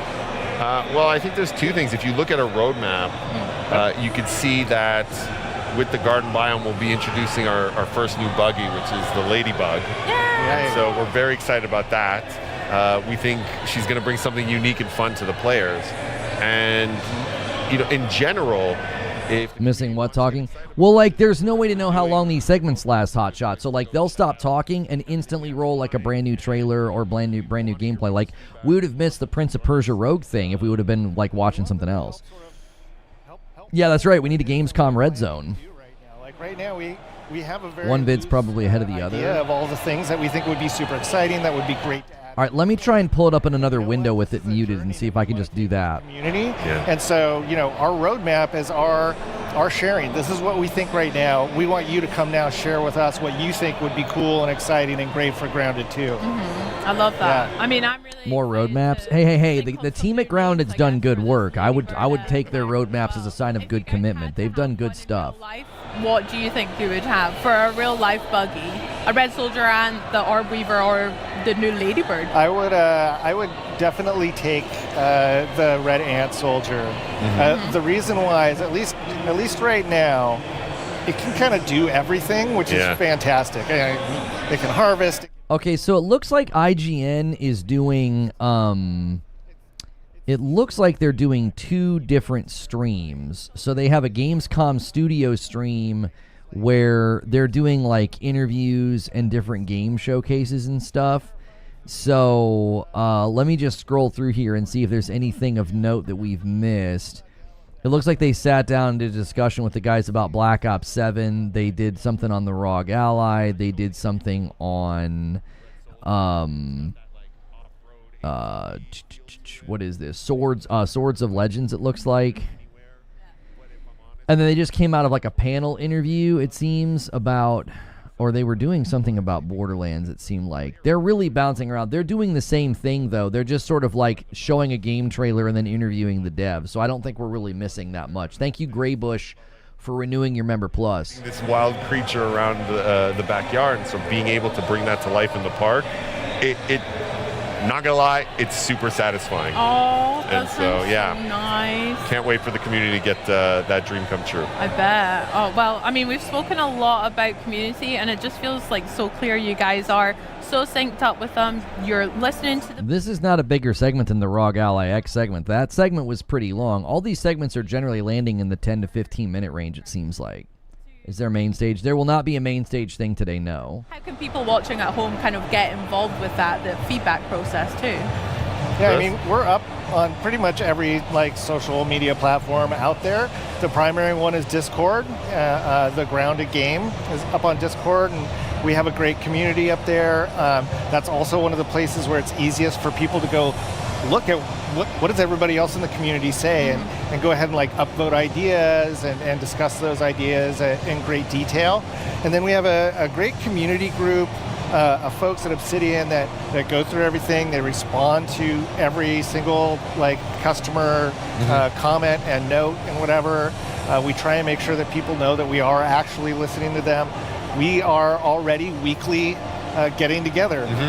IGN stream has the main stage. I just pulled it up. There is no main stage, homie.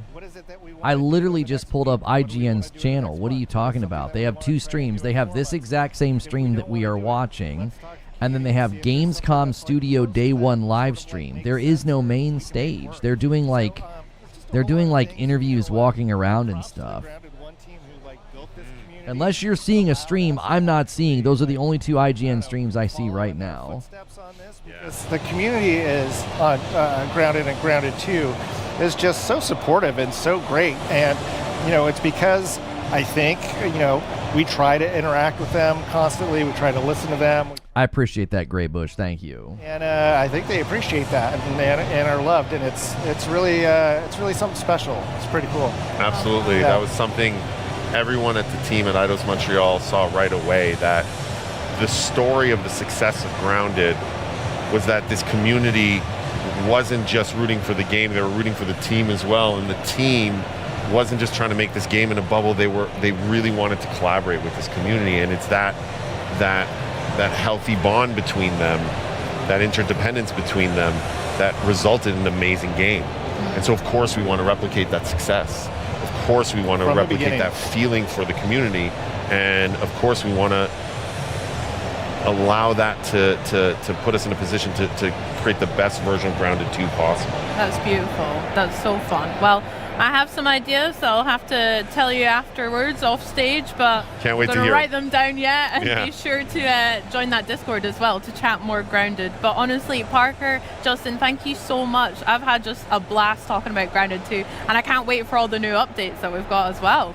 Thank you. Thank you for having us. It was a blast. Thank you. Being able to just talk about the game and a situation like this is awesome. Heck yeah. And thank you so much. No, thank you. I mean, there's so much more to look forward to as Grounded 2 continues to grow. But for now, we go from the ground to the air to explore the biggest biome of all, Earth's atmospheric envelope.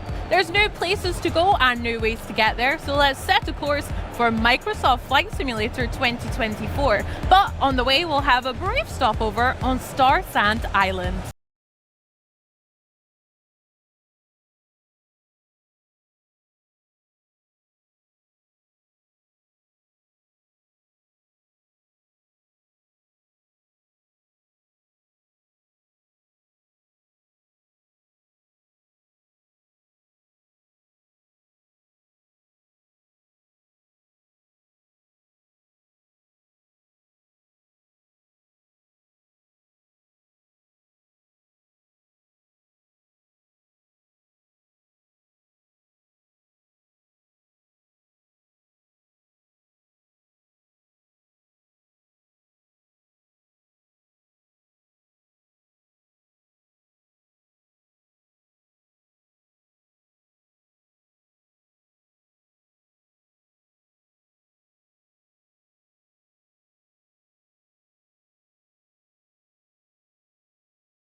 I'm gonna kill him later. And they look like adults there. When you think of Microsoft Flight Simulator, you might picture soaring over iconic skylines or navigating through turbulent weather. But the sim is so much more than just a sightseeing. And here to tell us all about the latest updates is head of Microsoft Flight Simulator, Jörg Neumann. Welcome to Gamescom. So great to see you, Maxi. It's great to be back in Cologne. And you always bring some delightful surprises when you're here in Cologne. What does Microsoft Flight Simulator have in store for the fans here today and fans everywhere? Yeah, I mean, Flight Simulator is a worldwide hobby, but Gamescom and Germany are actually critically important for us as a team because it's frankly the second biggest audience, and so we always try to prepare something special. And that's music to my ears that Germany is so special. Why do you think that is? I think it's the history in aviation. You know, Germany has been since the beginning. Otto Lilienthal, Ferdinand Graf Zeppelin, and Junkers made the first metal aircraft. Lufthansa is super influential in the world of aviation. So I think it's sort of... Flight Sim's a cool game and all, but the last one had all those issues, didn't they? Because some of the stuff was running server side, and the servers were like a disaster at launch. It's always been an impressive game. I think their trailers, their presentations have always been excellent. So we always try to bring something, and we brought two things today, and we had some trailers. So let's run the first trailer.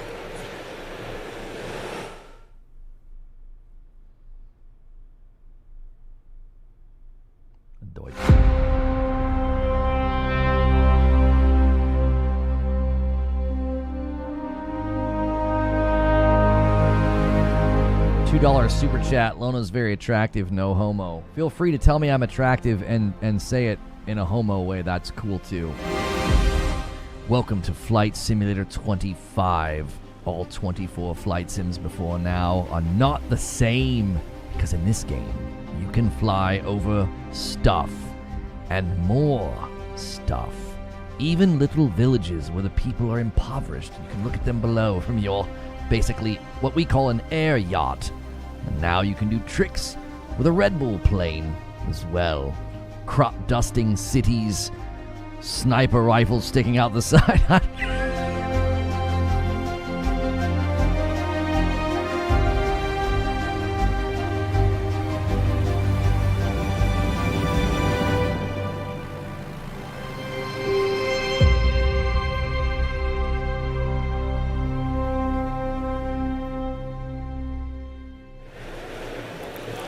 That was really, really, really beautiful. Well done. Can you give me some context about the update?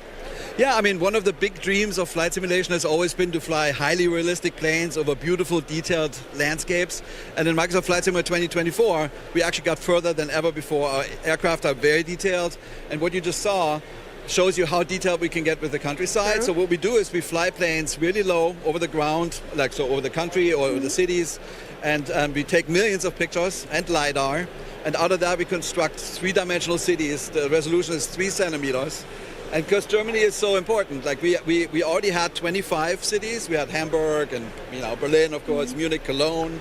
And now we added 7 more with Bremen. And we're really wanting to fill out the country. And now we're at 32 cities, and we're going to just keep going. And one day, we'll have the entire country down to 3 centimeters, and you can find everything. That's a big goal. I'm looking forward to that. And I remember when you added Munich, because that's my hometown, and the first thing I did was going up in the air, hovering over the street where I live, which awesome. Was really cool. But I know you have more today for us to share. Yes, I'm super excited about this. We have our first German helicopter. It's called the Eurocopter EC-135, which is actually based on a German helicopter called Messerschmitt Bölker Blohm MBB 105. Wait, they won't confirm. Microsoft won't confirm the price yet of the Xbox ROG due to macroeconomic conditions. It's probably because they're going to have different prices in different regions, would be my guess. For medical evacuation missions, search and rescue missions, and we partnered with a very large organization in Germany, and I'm happy to show another trailer. All right, here we go. Local legend 21, previous 20 all died.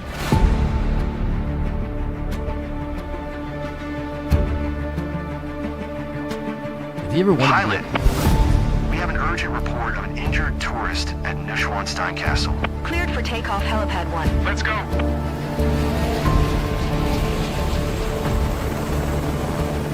Flight level might be 0.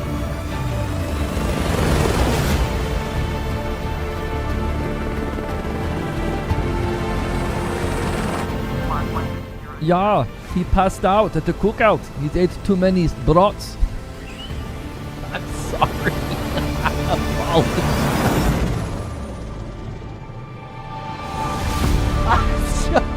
I'm sorry. I apologize. And now we are joined by Florian Brocksch, a real-world ADAC air rescue pilot. Florian, welcome to Cologne. Hello, Maxi. Thank you for having me. So you are a real pilot. Can you tell us a little bit more about yourself and especially also the ADAC Air Rescue? I started flying helicopters. I'm real pilots, not like all you fake pilots who play this game. Became a search and rescue helicopter pilot for the ADAC Air Rescue in 2017. The ADAC or ADAC Luftrettung Air Rescue provides handles up to 50,000 missions a year across 38 stations. I personally work on the station Christoph Westfalen, where we fly 24 hours a day and handle approximately up to 8 missions per 24 hours and fly hundreds of kilometers throughout Germany, especially at night, and the bordering countries. Well, thank you so much that you took the time to come here today. And you actually tried out a little bit the Microsoft Flight Simulator rescue mission. How realistic was that for you as a pilot? The EC-135, well, looks really great in the simulator. As far as for the realism of the mission, it's all about the team. It's not just the pilot. You always need the 4 of them, the pilot, the medic, the doctor, and a hoist crew member to complete a successful mission. Beyond that, the Microsoft Flight Simulator is a really great tool to provide pretty realistic pilot experiences. And Jörg, how was it for you partnering with ADAC to make it as realistic as possible? Yeah, it was great. I mean, so basically we had support from 3 pilots that helped us tweak the flight model and give us feedback. It was great to hear Florian's feedback earlier, and you liked it, so yay. We had support from Airbus helicopters and from ADAC, and there we really watched a whole bunch of your missions. Where are they lip syncing? It could be the broadcast. I'll reset my audio device and see if it's on my end. Do this mission and the challenge. Yeah, so we hope we got close. Thank you so much, both of you. But the most important question, when can fans fly the EC-135? Right now. So and also the mission and the city update? All that, yeah. So 2024 and the mission and the EC-135 in Flight Simulator 2024. Right now. I'm gonna do it one more time. Sorry, this is like pivotal information, but I'm trying to make it. Thank you so much also for always bringing local content. Thank you so much, and also to your team, what you do for us and for humanity. So thank you so much. And now we're going on. Then that's not only what we are happening at Xbox at Gamescom, because we're just taking flight and we've already seen some really, really cool game updates and live demos. We also got a firm release date on the ROG Xbox Ally and Xbox Ally X, October 16. And by my count, we still got more than a dozen games to cover today, including even more world premieres. Definitely stick around if you're a fan of comic book brawlers, zombie apocalypses, or just free stuff, because we've got more of all 3 coming on the other side of this never-before-seen trailer. Friends, Tropicans, the world is changing, but one thing stays the same. Me. Tropico is the greatest country on Earth, but guess what? It's about to get even better. I know what you're thinking. Can it be done? Can Tropico rise again? Be even bigger, even better than before? Ha! My dear friends, anything is possible when I'm in charge. Pure, untouched potential, waiting for greatness. Imagine a Tropico like never before. The best Tropico in history. You're welcome. Oh, too vague? Patience, my dear Tropicans. A ruler never reveals all his cards at once. Pay attention! The character I think I'd least like to face in a physical fight is Omni-Man. He'd probably smash me through a building of some sort.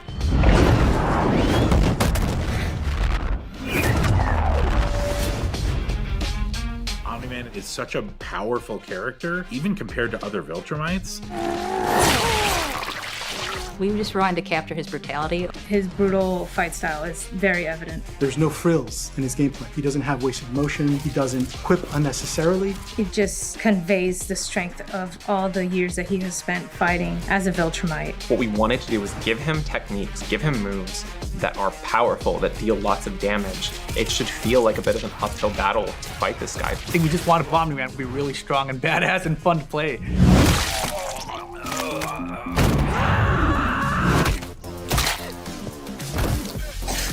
What drives the story of Invincible sort of as a property forward is that father-son relationship between Mark and Omni-Man. A lot of that comes through with unique voice lines like intros and outros. I looked up to you my whole life, but you're just a lying piece of shit. Your life is the blink of an eye to a Viltrumite. You barely know me.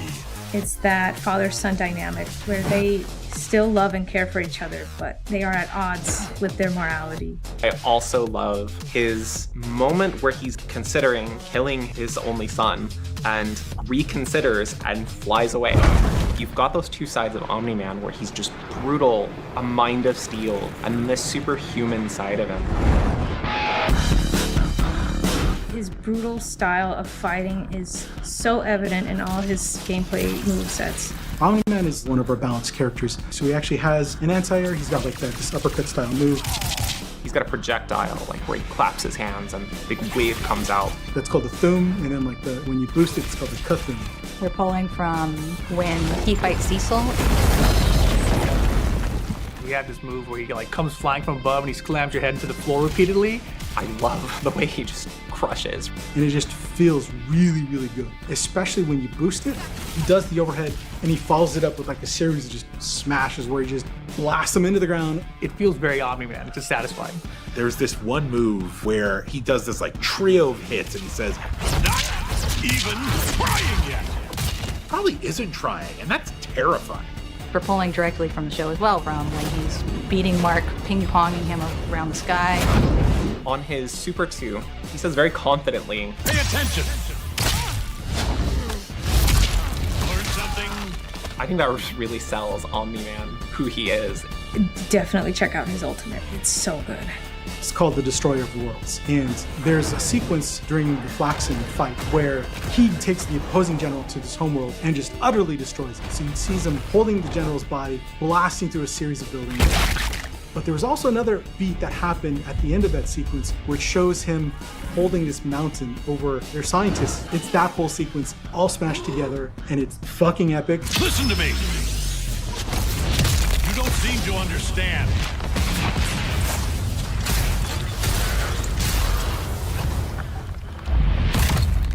This battle isn't yours to win. That's cool. That's just cool. I would put him as an anchor, the last character on a team. He's got great ways to spin meter, take advantage of these moves that he has that work well on their own, that are also somewhat risky. Obviously, we gave him some really powerful moves that are really cheap, and players are going to enjoy using them, but they have a drawback. They are punishable on block, for example. We gave him incredible air mobility, so he's really fast, can close the distance really fast, but it's a little bit more of a technical thing that you have to learn to do. I definitely recommend playing as him. Really excited for people to be able to get their hands on Omni-Man and really feel powerful. I think that he is going to be beating the crap out of people. He's zipping around, he's punching people, boom, boom, you're done. Now I've proven I'm the strongest among us. Well, we know it looks stylish and it aims to stay very true to the characters, but you know what? The only real way to get to know a new fighter is by feel. And here to help us do just that are the game's executive producer, Mike Willett, and combat designer, Rip Parbu. Let's get hands-on with Invincible Versus. Thanks so much for joining us, guys. Thanks for having us. How you doing? It's been great. No, it's been fantastic. Yeah, I mean, you go back to EVO, and just EVO was just absolutely amazing. We had a fantastic showing. It's our first time having people publicly touch the game, so I think that EVO was just a really great show overall. We also got to unveil creator mode there, so the blood and gore is not going to be as crazy if you guys try to put it on YouTube or something, though you won't get demonetized. We also had motion inputs revealed there, so a lot of good feedback from the community that we've taken and put back to the game. Yeah, no, like you were saying, you've been revealing, like the Quarter Up team have been so busy all summer revealing characters, and at EVO, we got that first look at Omni-Man. Exactly. Right? how's the player reception been so far? Yeah, the reception at EVO for Omni-Man has been crazy, right? Yeah, like being on that stage, revealing that trailer, and then just feeling the energy come back to you, it was like awe-inspiring, and be able to take that back to the team.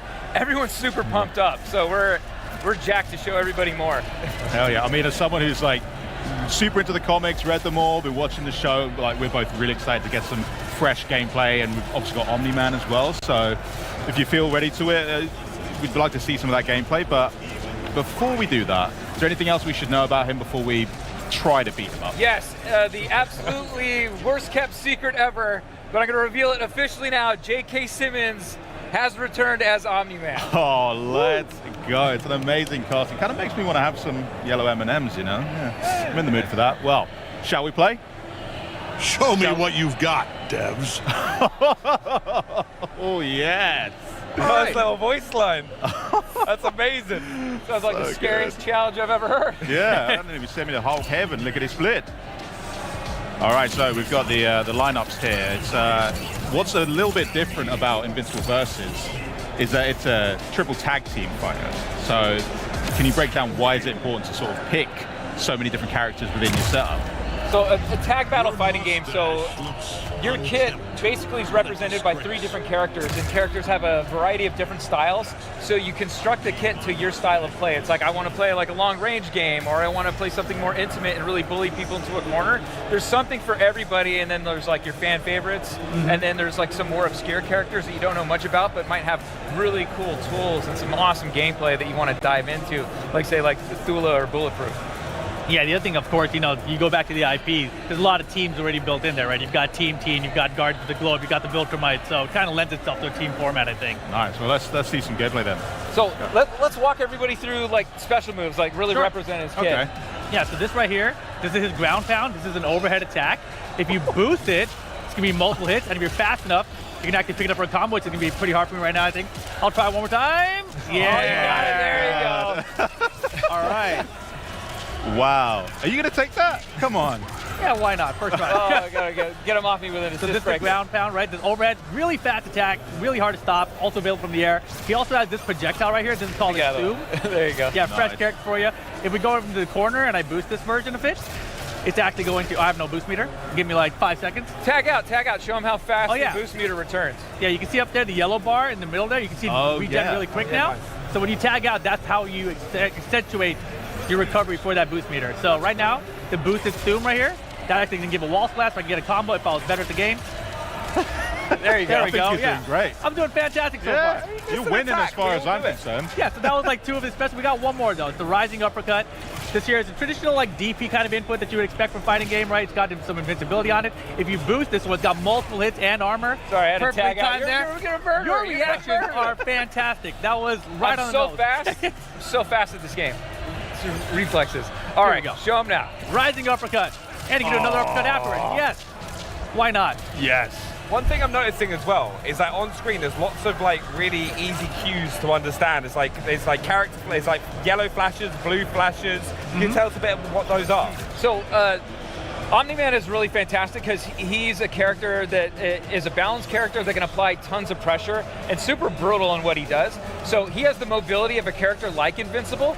So he's got a lot of mobility with dashing and movement, but he also has like those armor moves that Rip demonstrated. So he can play a bit of a bully game on your team. He's really good as an anchor or a point character. So he has the projectiles that like if I want to play at mid-range, I have armored moves so I can bully you, push you into a corner, and then he's got the mobility to just try to mix you up and like crossover, start calling an assist, to just try to apply as much pressure as possible. And anytime you see a character turn blue in this game, that means they have armor on them. So. Guys, if you're enjoying hanging out today, enjoying the co-stream, the discussions, the back and forth, make sure you're smashing the like button. Check your renewals and your primes as well. Help us with that weekly goal. Y'all are the best. That's great. Before you kill me, why don't you demonstrate his ultimate? Yeah, his ultimate. So. Sure. Oh, hell yeah. Yeah. Oh my. It's just like flown him through a building. A couple buildings, a couple, part of the city, missing some limbs there. You know what? I can't wait to see all the TikToks that are like, oh, welcome to a Jet 2 holiday. Like flying through a building. Oh my God, it's so brutal. it's lore accurate. So go back to the show, watch when Omni-Man goes to take care of business with the Flaxes. Yeah, I mean, I did want to ask, you mentioned about the Armored Fighters, and I definitely want to know more about that, but we've obviously seen Omni-Man in Mortal Kombat before, so we've seen him, we've kind of gotten familiar with his moveset in that game. How is he different in Invincible Versus? So it's really about being part of like a tag system and how they're integrated in their role in that system. So the flexibility of the character, like you just taunted, how you saw that. Basically, it's the role of the character in the concept of a team. Like where you use Omni-Man's assist, especially like every character has 3 different assists. You have a forward assist, a back assist, and then one that's when you're actively in a combo or in a block string. And it's about how you utilize that, and some of them are really good at like, basically like, oh, you're coming in and he's got like an anti-air assist that basically comes out and does that rising uppercut. So you're trying to control space in front of you and work out like how in the footsie game you're going to engage, or you're setting stuff up with your other attacks. So right now we've entered sudden death, which is a little bit different. And so as you can see, timer is expired and our point characters have absorbed all the resources of our assists. And now we're bleeding out. And the only way to stop the bleeding is by attacking your opponent. You should ult. And I'm gonna ult. I really want to see that happen. Oh my God. Time ran out. Time ran out. No. So that's what happens.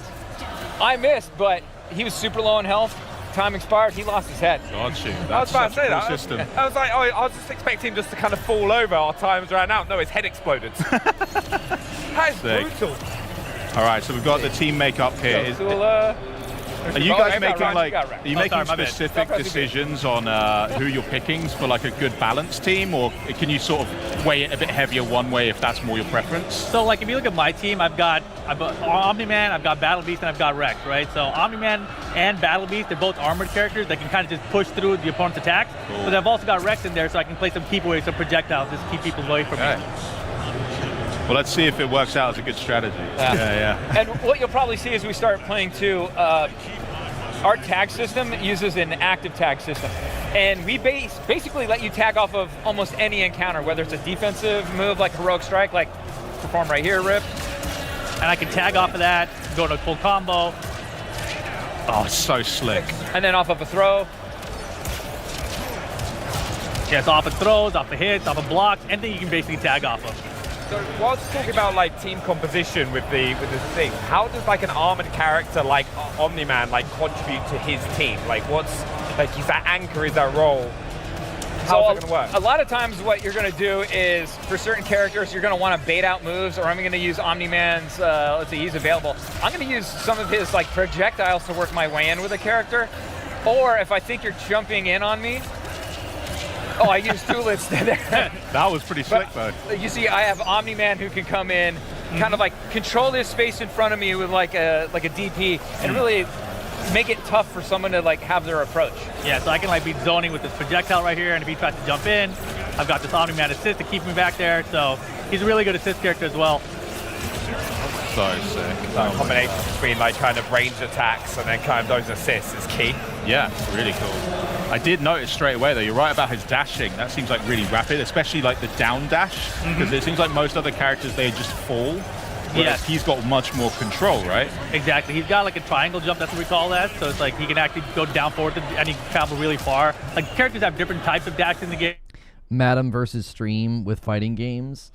No, I don't think so. It's fun to make her play games, but a game like this against a stream wouldn't be very entertaining. Flows in, if somebody's throwing a projectile, you can just kind of air dash over it and come to the punch like that. So really versatile character. Something I'm also loving watching this gameplay as well is just like how much more like battered each of them become throughout the kind of like there's the blood and kind of how like seems to wear down. I'm kind of the same way, Jack. I can get into the headspace and like play a challenging Souls game like Sekiro, Elden Ring, Dark Souls 3. You know, I can get there. Fighting games, my brain just can't make sense of what's going on. Like I'm so bad at them. Oh, Madam versus me. Oh. Yeah, that would be fun to watch us play a fighting game against each other. Yeah. See my boost meter? It's just regenning while I'm doing this, right? And I have no access to my CEST characters for like 10 seconds, so I should be paying attention and running away right now. Yeah, but just for demonstration purposes, you know? You get the idea. Yeah. If you were to get a KO on them while they're in that shifted arena, would that just end the game? Would they still get to tag back in if they have someone available elsewhere? Once that timer expires, I can get my character back. Right. Yeah, but not during the transition. But not during the transition. Gotcha. So I have 10 seconds to, hold it down and pray my defense is good with push blocking and heroic strikes and a lot of navigation and basically trying to land a hit myself.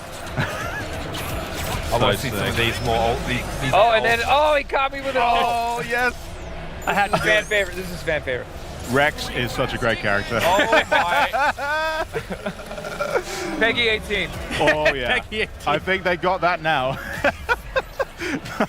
That is amazing. Oh my goodness. I like that there is that subtle suit difference as well, where you're both playing as Omni-Man right now. Yeah. Okay. Ooh. And I wasn't paying attention there. I probably had an opportunity to see if he dashed out of the way. Oh, he got out of the way. You got that? That was pretty sneaky. You got to be quick. So Omni-Man's ult, you can get out of the way, but you just can't panic, and you have to We should have mentioned it is unblockable. It is unblockable, but you But if can. they miss, you have to dash out of it. You have to dash out of the way. Nice. And it does cost 3 meters to do any ult, and you have to do them from the ground. Supers can be on the ground, can be in the air, Gotcha. but ultimate moves, you have to take your opponent back down to the ground. Well, I think we got enough time to maybe do one more fight. Should we make All this right. run a proper fight? For Proper all the fight. bragging rights. I want to see both of you Battle of peak Gamescom. performance. Peak performance. Yeah. Peak performance. Come on. There's no way I can lose with this team. Oh, I'm back in Rip. Have you got the method? Wait, you're back in Rip? I'm back in Rip. I got now. Mike. You never You know. got Mike. Yeah. All right, I believe. Who did you pick? Who do you think I picked? Omni-Man? Yeah, come on. Had a That's what we're feeling. here for. I got the Viltrum Empire represented here. Also, just one small little detail as well. You mentioned earlier is on the top of the screen. There's a cool little UI so you can tell exactly what side of the screen you're on, right? So they're right underneath the timer. There's a P1, P2 caret, and that basically said when we cross up at any time, that'll change position. So now you can see, I'm on the P1 side. And that's an assist breaker, calling your assist to break the combos of the opponent. Super important. Rip, I feel like you should just let Mike just showcase a couple moves. No, thanks. No, it's not You asked for a real match. Yeah. This is your doing. Hey! You saw how I used that Omni-Man assist. Oh, I didn't even see you tag, brother. I was taking come back. I was in the middle of a sentence. Get off. He countertag. I was going to try to come in with a heavy, but... Fula's really sick. I love it.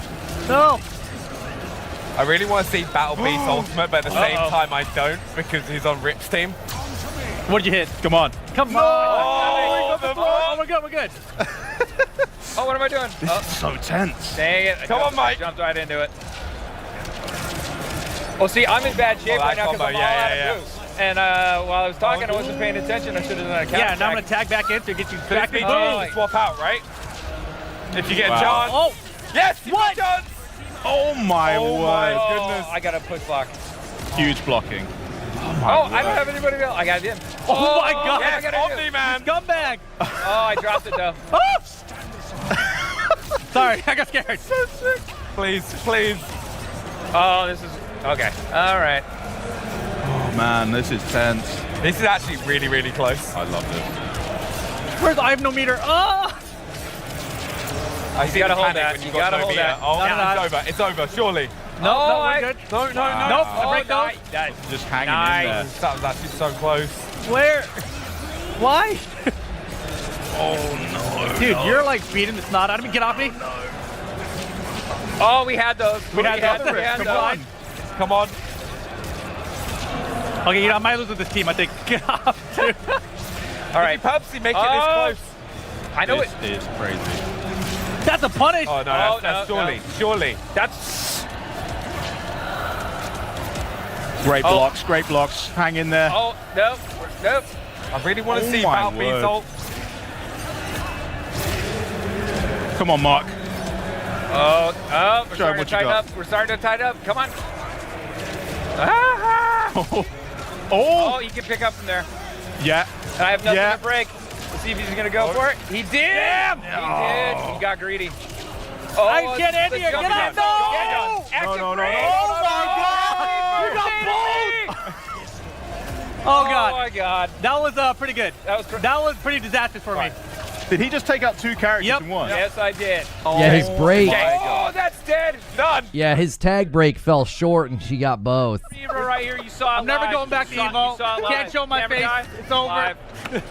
Well, amazing stuff there from Squat Up. I just cannot wait to get my hands on the game and start learning the ropes. Double overkill though? That was nuts. Nuts. That Thank was you the so call much, out. Mike. Thank you so much, Rip, for showing us what Omni-Man brings to the battle. And you guys, don't forget to wishlist Invincible versus today. That was amazing, honestly. Thank you. And of course, after you're done tearing your family apart, just like you've witnessed on the Gamescom stage, you couldn't be blamed for needing a breather. So we're going to run back a couple trailers, then we'll talk Lego Voyagers, Dying Light the Beast, chat with Tim Schafer about the latest from Double Fine later in the day, and we'll also show off more great games as the Xbox at Gamescom 2025 broadcast continues. And it must be said, a lot of the games you've seen so far are Xbox Play Anywhere, and we've got plenty more coming. Make like someone who doesn't have an Xbox Ally yet and stay put. Now, Ninja Gaiden 4.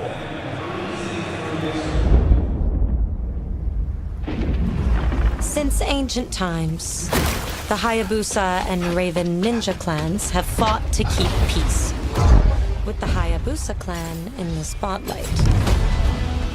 But your clan, the Raven clan, has always had a secret motive. Thanks. I owe you one, Hayabusa. Expect heavy resistance from the DDO. We're all counting on you, Yakumo.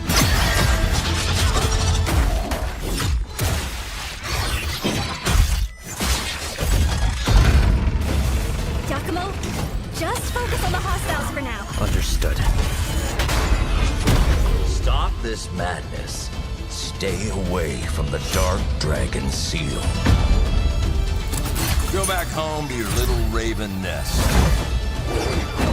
Or die here.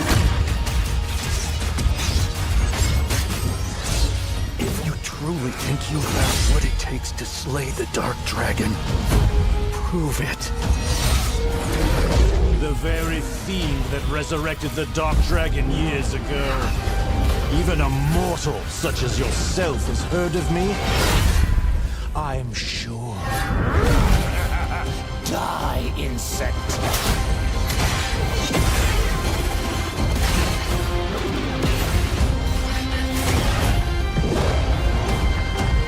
Please, don't kill him. The whole world's at stake. Madam must play this and Onimusha. If you guys want to make Madam play Friday night games, we got to hit the 600. Like 500 unlocks Friday night, and then 600 you can make her play a game. Let's get to work, boys. Surely there's something we could make her play this Friday.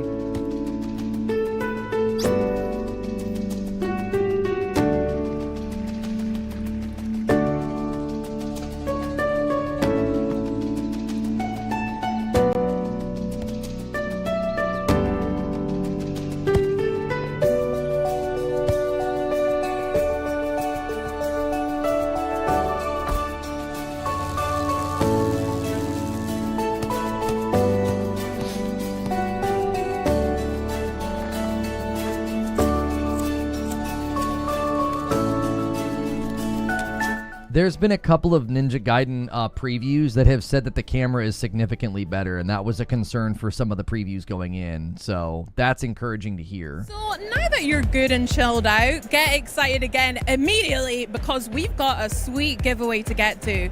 This year marks a big anniversary for CD Projekt Red and The Witcher 3: The Wild Hunt.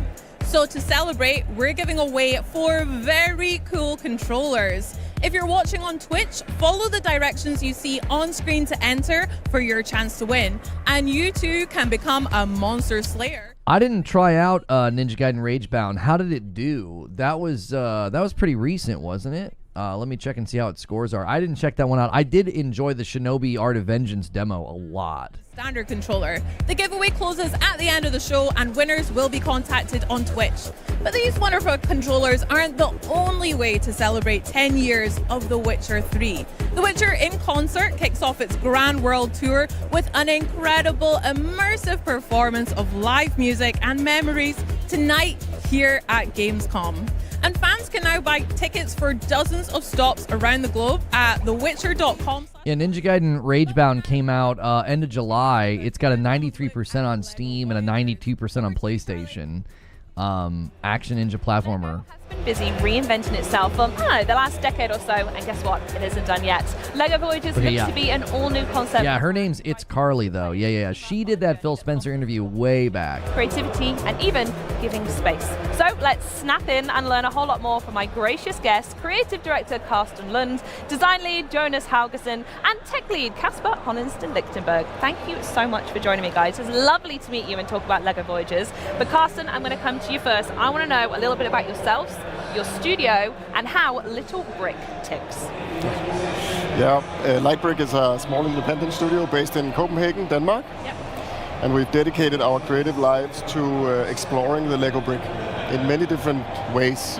Our first game was called Lego Builder's Journey. The Journey looked like super relaxing and super enjoyable. This Voyagers game looks like a little cozy little co-op game. So, yeah, I mean, she does she was a lead on the what is it Xbox On podcast where she interviewed Phil. Yeah. And you say getting up close, Will. Are you like in the studios just like really looking at the bricks going, I don't like this one, that one's shifty? Yeah, We sorry. do look a lot at bricks. Cozy puzzle co-op. Yeah. So we have a lot of bricks in the studio and we build stuff, obviously, but this is digital, right? So the most important thing is that it feels intuitive and good to play. Absolutely, yeah. Well, it's the iconic snap, as I said in the intro, in real life. So you need to try and match that feeling and that aesthetic in the game. And I'm sure we'll go on to talk about it. But I wanted to know, Carsten, also for you as well, tell us a little bit more about the game. So how we've translated that tactile feel of Lego into Voyagers itself. What's it about, and what makes it distinct from other Lego games we've seen in the past? Lego Voyagers is a co-op game, so it has to be played by two players. It has to be played by two players. Interesting. Okay. And it's a platformer, first and foremost, and then it's a puzzle game on top of that. So a puzzle platformer where you navigate the environment with your little brick, and you have to solve different challenges along the way and build and have fun. So that's basically the game. Wonderful. And so we're looking a bit at it now. So can you set the scene of what we're looking at? We're playing as the red and the blue bricks, right? Do they have any other names, or is it just red and blue? We just call them red and blue. You can name them any way you like. Yeah, this is sort of the beginning of the game. We're playing around, trying to learn how to navigate the environment and attaching to the little... that was so nice as well, that little snap-on that it does. Yeah, exactly. So this is sort of part of the introduction and smoothly easing players into the experience and learning how to actually navigate. It is a little bit different. I mean, actually navigating with a single brick and all its capabilities is something nobody's tried before, right? And so it takes a little bit of getting used. Zubair says, why do I have to play as a brick? Why can't I create my own character? I know it really makes it hard to immerse. This is definitely a Madam game, for like a Friday night. I'm sure we would be like snapping at each other. These bricks, obviously, they can tumble around like bricks do. Yeah. Oh, yeah, we've all stood. Yes, I will be covering the future game show today. I need to double check the time on that one. Exactly. So we needed to make the game physics-based, right? So you actually navigate around as a physical Lego brick will do. And then, obviously, a brick can attach to things and other interesting things. Yeah? Oh, you're not going to give me any more than that, are you? Maybe later. Right, I see you. Jonas, we're going to come to you now because I'm not getting anything out of you anymore. I want to speak a little bit more about that cooperation and the collaboration that we spoke about before, it naturally having to be a two-player game. So how and why is that key to this experience, and how does building something actually work in LEGO Voyagers? Well, as a Lego brick... Yeah, 2 p.m. Eastern, so we'll go over there around 1:30. Other bricks. So naturally, that started, basically. So being able to connect to other bricks should also mean that you have to build contraptions with these Lego bricks. Oh, okay. Of course, you can roll around with all these bricks as a big tower or ball. Oh, really? Or whatever. Yeah, sure. But you also have to overcome some challenges. Here. Oh, amazing. Yeah, exactly. You also have challenges where you have to be a little more precise with what you're doing. So we made a specific mode for this. We call it building mode. Okay. You can see it here where the small figures kind of snap in a grid in movement, so it's a little more deliberate about your brick placement. Absolutely. So we're watching them build a bridge here. Does physics come into play here? Is there a bit where you maybe built too crazy one way and they fall apart, or is it just naturally very easygoing? You don't have to worry about physics and that. Physics is in everything in this game, basically. So, I mean, even when you're in build mode, you're still a physical entity. You might be able to push the other player off the edge or stuff like that. So you can be a little bit rude with a co-op then. Definitely. It's not always good vibes. Yes. And we have catapults, catapult building, where you have to propel the other player from the contraption you've built. So it's not all building bridges, it's literally flinging each other as well. Yeah, definitely. Oh, fantastic. I like that you can see it actually. Yeah. Is this the... This is the catapult. So that one not quite so good, huh? No. Exactly, and then you have to rebuild it, extend it. Oh, I see. So the puzzle here isn't trying to get more firepower, it's actually making the catapult slightly larger. Yeah. And then how much of the environment are you able to pick up? Is it quite obvious which elements you can pick up and move around, or is it open to your interpretation and everything can go? We've playtested it a lot. I don't think we've seen anyone being surprised that something is loose, or something is like fixed. But every stud you see in the environment is connectable. Wow, okay, interesting, good stuff. So Carsten, we're going to go back to you here. While we're all working together and unleashing our creativity, is there going to be a story for us to follow as well, or is it just a series of random puzzles that we're going to enjoy? There is a story, yes, there is. This is a story, I mean, it's like in Builder's Journey, we like to sort of, it's a non-verbal story, right? So we don't have any words. You have to sort of be part of interpreting a little bit. It's a story about friendship. It's a story about two little bricks that are friends that their only dream in life is to become astronauts. Oh, that's gorgeous. A lot of bricks dream of that, actually. Are them by themselves being astronaut or being part of a larger spaceship that gets sent off in space? Being part of a spaceship model. Yeah, so we follow them in this game. They watch these test launches, and one of the spaceship crashes, and they actually find a little cockpit that is still wiggling and alive. And their mission, they make it their mission to try and save him and send him back to space. Beautiful. And in that journey, a lot of stuff is going to happen to them. And then there's a little bit of a narrative of friendship, and when you share a common dream, sometimes you grow a little bit apart, and sometimes you have to find different ways of being connected. No pun intended. Of course. So we ask an open question about friendship, and hopefully players will finish this game and think about their friends and how they actually connect and how they stay friends. Yeah, and with the storytelling, you've mentioned that there isn't nothing verbal going on from the main characters. How is that told by the story? Do you meet other characters that talk, or is it purely environmental storytelling and heartstrings music throughout? Music is a very important factor. Yeah. And we have the same composer as in Builder's Journey, Henrik Lindstad, composing. Oh, wonderful. They smashed it the first time, bring them back. Exactly, and he's been very meticulous about the scenes in the game and the emotions and the characters, so he's doing motifs that sort of tell a story along the way, and so that's a very important part of the storytelling. Yeah. And then obviously the environmental storytelling, all of the objects and all the encounters, you can slowly unravel what's going to happen, right? And until you understand the full story. Amazing. Is there an onboarding experience for co-op partners? Maybe Casper, you could help me out with this one. Like we talk co-op. How does that work? How do the players work together against each other, etc., throughout the game? It's a co-op experience, and they have to help each other and teamwork, collaborate, and build these bridges and face these challenges throughout the way. So, as you can see here, you can also just spend some time to just play around. Have some fun, yeah. Have some fun. You can make up games where you have to compete, but otherwise it's a collaborative experience. Oh, so there is a competitive element to it in there, but mostly based on the gamers. Mostly based on the gamers, yeah. I see. Did you see much of that in the playtesting, Jonas, that you mentioned? So much. I mean, we have an infamous spot where you can flip the other player into the water. Okay. We've seen like players spending minutes, very long time, just flipping each other into the water. But the thing is, when you flip the other player into the water 5 times, you also have to get through the same thing. And I see. The other player can get okay, and then it's their turn. Exactly. Yeah. Wonderful. And with co-op being such a focus in the game, was that inspired by your own personal play with Lego, or was it something you just knew you wanted to make a co-op game, and that's where Lego came in perfectly? I think I think we've seen with Builder's Journey, I think we've seen players want to play games together, right? Even though single-player games, they sit, they talk, they engage, right? So we wanted to make something that was playable together from the very get-go, right? And then we just love co-op games, and this whole idea of playing and being creative is just so much more fun when you're doing it together with a friend, right? Yeah, so, I totally agree. Yeah.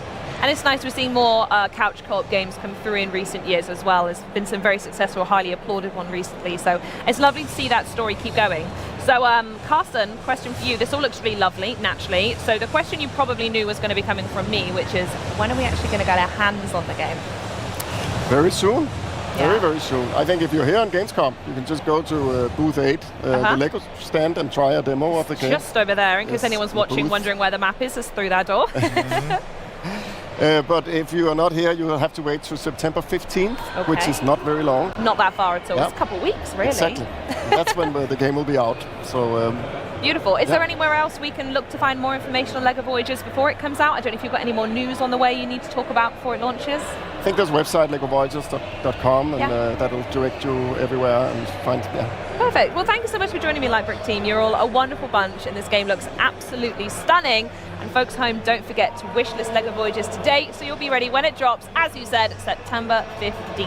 And speaking of taking legendary creativity brands in brand new gameplay directions, I don't know why you guys are all so harsh about her hair. It's Carly's hair is fine.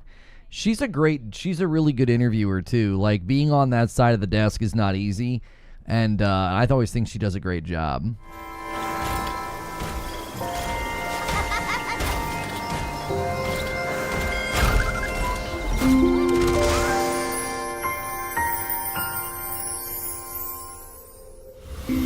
Rampant pollution has depleted the world's resources, and only your moving house and its mysterious power can cleanse the pollution. In this world, you will meet Kororu, whose hot-tempered personality masks his secretly warm heart. And collect resources,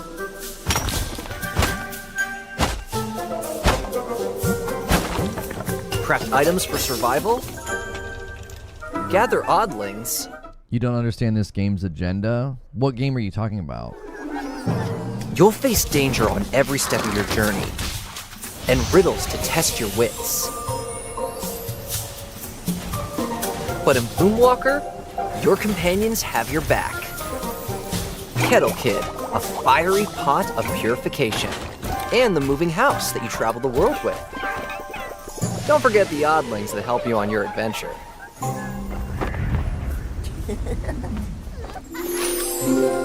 Hi, I will be your guide during this dev gameplay walkthrough. First, let's follow the house as we look for a place to anchor it.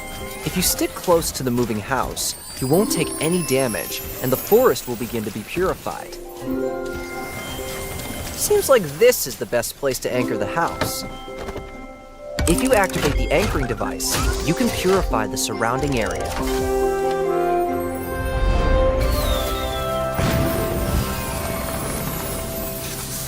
Let's purify the forest. You can find uncontaminated ingredients in the purified area. But there are also fruits like apples that you have to climb a tree or shoot them down. Let's toss those tasty-looking ingredients into Kettle Kid. The oddlings will then help stir them just right so they cook a delicious soup. Look, this purification crystal is the key to purifying the world's pollution. When you put it in the purifier, you can see the purification gauge fill up.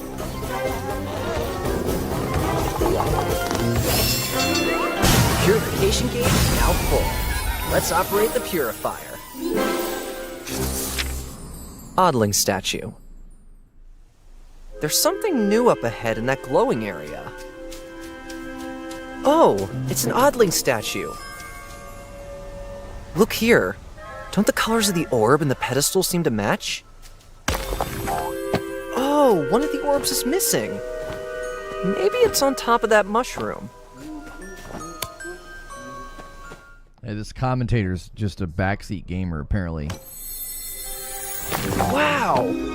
A bunch of new oddlings have appeared.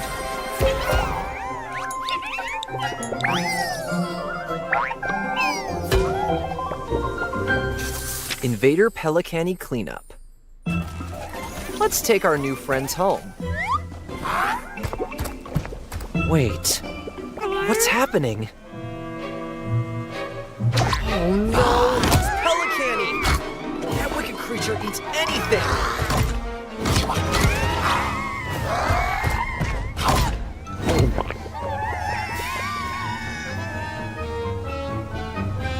It's too dangerous up close. So let's chase it away with a slingshot. Building a settlement. We have a lot of oddlings now, but there doesn't seem to be enough houses for all of them. There also seem to be some oddlings exhausted from overwork. We better build more facilities for the oddlings. And this looks like a good spot. Let's relocate the cluttered storage box and place the sunbed next to it.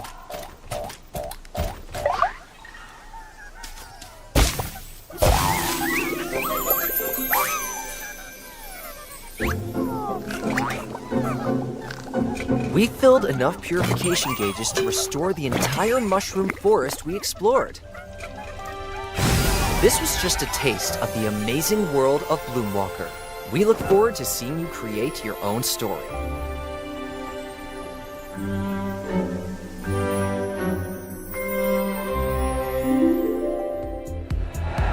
Well, some survival scenarios are a bit more dire than others, and if Project Bloomwalker is set to be a beautiful but challenging walk in the park, then Dying Light the Beast is a long march down a ruined highway to hell. The latest installment aims to blaze a new trail for the beloved zombie apocalypse franchise. And here to introduce us to the Beast are Dying Light franchise director Timon Smegtala and Q&A analyst Aaron Tolte with some... Thanks so much, guys, for hanging out today. Try to get us to 300 likes. Try to get us to 300 members or subs on today as well. You can help by gifting or renewing or using your primes. So far for both of you. It's my first time, so very, very exciting. Yeah, it's cool. Yeah, busy, crazy, and lots of fun. Yeah. Love it. Well, you've got some live gameplay for us, so can you show us what you've got? Yeah, absolutely. Very excited. Yes, let's start the demo. And the mission that we have here, of course, it's Dying Light the Beast, right? So it's going to be scary, going to be full of zombies, full of open world exploration, parkour, melee fighting. And the mission that we have here is actually quite funny one because it's one of the side missions from the game. And it starts with a very classic Dying Light dilemma. There's like a small group of survivors struggling to survive, live to another day, hiding in the town hall here, and suddenly the water source is gone. Like there are no water in the taps, and like they don't know what happened. Like is something trying to hurt them? Maybe something is broke. Maybe something is trying to get rid of them from this place because they want to take over.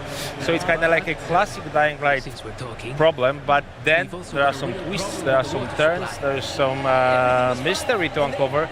Probably we will not see all of it here, but let's just give it a go and let's see how far we can go. Let's see what we uncover. That is one of my favorite things from the previous games, when you have this little hub community kind of safe space for most part, and then you do have to go out and protect them or gain friendships as well as take on the challenges outwards. And that's exactly what Kyle Crane is doing, because like that's a side mission, but also the basics, right? So you play as Kyle Crane, and that's a very unique, very special type of a hero for a survival horror game, because he's not only the master survivalist, like he's not only able to survive as long as he wants in this difficult, challenging environment, but in this game he also has access to a set of very special, very powerful beast-like abilities, which really allow him to kind of unleash all of the rage, all of the everything that he has in it. And like the tagline for the game is that they were trying to break him, but they created a beast. And why they were trying to break him? Because he was captured by this guy named the Baron. Baron is a crazy scientist who's trying to achieve something very, very sinister. And Baron was experimenting on Kyle for a number of years. Kyle manages to break out. So they didn't break him, and now he's ready to unleash his wrath. He's ready to take revenge, but for that he needs some help, and that help comes from the people that live in this beautiful valley that we see on the screen right now. This is the valley. The region is called Castor Woods. Okay. It's modeled after Swiss Alps, like little touristy towns in Swiss Alps. Lots of nature, lots of very beautiful vistas. but of course this one has lots of zombies in it. Perfect holiday. Yeah, exactly. I mean, if there was a zombie apocalypse, I'd probably go to the Swiss Alps as well, Yeah, just of course, to see it. of course, but yeah, of course. Like the high season for zombies is there all the time. And actually what we have here, so the town in the middle of the map is actually built to be almost like a parkour paradise. We really wanted to squeeze as much as possible out of this location, so players are able to seamlessly showcase all of the parkour skills, jump, run, wall run, slide, connect all of that together. How are you feeling? Do you want to fight some zombies? No, I think we could, we got it. There's plenty of them around. I think, We'll warm up to that, that's fair. Let's see some parkour, because obviously that's so intrinsic to Dying absolutely. Light So as Dying well. Light was built on parkour, right? Like when we started working on the series, we actually asked David Bell, who's the grandfather of parkour. He's the inventor of modern parkour, to help us to share his insights, his expertise. We got him in our studio, we mock-up his... Hey, thank you, Second Love, for resubscribing for 4 months over here on Twitch. Dying Light is we always put a lot of emphasis on immersion. We really want to make players feel like they are part of this world, like they are the character there. Come on, Aaron! Like the whole QA department is looking at you. No. It's a lot of pressure for life. It's all part of the plan. It's Dying Light, But I think it's worth saying that this is like, you might look at the game, you might look at the screenshots and think, oh, okay, I see a machete, I see a guy, I see some zombies. It's just easy peasy. I go slash through zombies. Absolutely not. This is a survival game. This is a thinking man's survival game. So you constantly have to be on your toes. You constantly need to think like a survival to survive. Even if I don't know what's happening. It's like the broadcast is freezing for some reason. Give me a second. Let me refresh it. That's not my stream or me. Like, I'm fine down here in the corner. I'm not sure what's going on. It could be Chrome. Chrome sometimes does not like YouTube. Yeah, trying to refresh, boys. It is just straight up stuck. I don't know. I think it's my Chrome, though. I can't get Chrome to respond. Who even uses Chrome? It's got all my stuff. That's one of the only reasons I haven't really wanted to switch.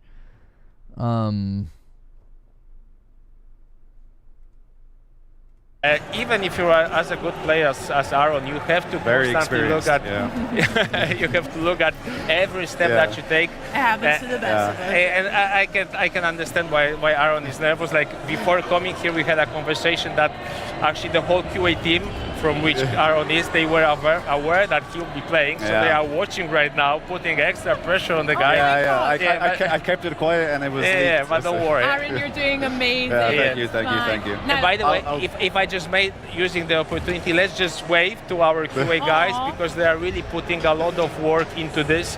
They are the most important part of the dev team in this very final stretches of the production, because we are basically just 4 weeks from releasing the game. So exciting. Yes, so very close. Actually, maybe we can loot some stuff, right? Yeah, I think it's a good chance here. I love this layout so far. I mean, the town itself feels a little bit on the less living and breathing side of things for now, but it still feels so realistic, as if I've actually... PlayStation's officially announcing a $50 price increase on their consoles in the US starting tomorrow. It's their official blog. So it seems like they were holding off as long as they could with tariffs.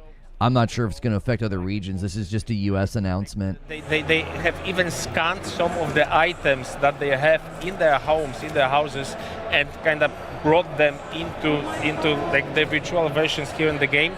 I'm not sure we'll see that, but for example, there's a blanket with a lion. We might get a chance. Yeah, we might get a chance to see that. So actually, that's a blanket that was scanned, taken from grandma of one of our artists, and in a way to kind of honor her and put something very real into the game. We have the blanket and a lot of other different items. The whole map has been created by hand by our artists. That's why it feels so immersive. It feels real, like every square inch is different. Yeah, you've really put heart and soul into it. I mean, the second game, obviously, it's in the title, Dying Light 2 Stay Human. So I think that's been one of my favorite parts of the Dying Light games is it's set aside from other games like that because it feels so realistic. And, realistic also in the combat. Exactly. Representation of gore. So another thing about Dying Light, aside from parkour, of course, it's a melee combat focused game with lots of brutality, lots of gore. I think that's something that's very important in the zombie genre, that you really need to show the guts, you really need to show the blood, you really need to show the kind of the brains being exposed, the heads being cut. I'm not sure how much of it can we show because I think the previous games were a little bit on the family-friendly side. But that's also a good thing because Aaron is having fun because he knows how to play the game. He spent hundreds of hours in it. But again, this is a game where you see zombies, you don't just run at them and slash them. Like, you really want to make sure that whatever you do makes sense, that you don't take unnecessary risks. That's a nice thing. Actually, maybe it's also worth mentioning that a lot of our combat in Dying Light the Beast is created using physics and ragdolls. If we have animations that are super short just to represent what happens with the enemy that you are hitting.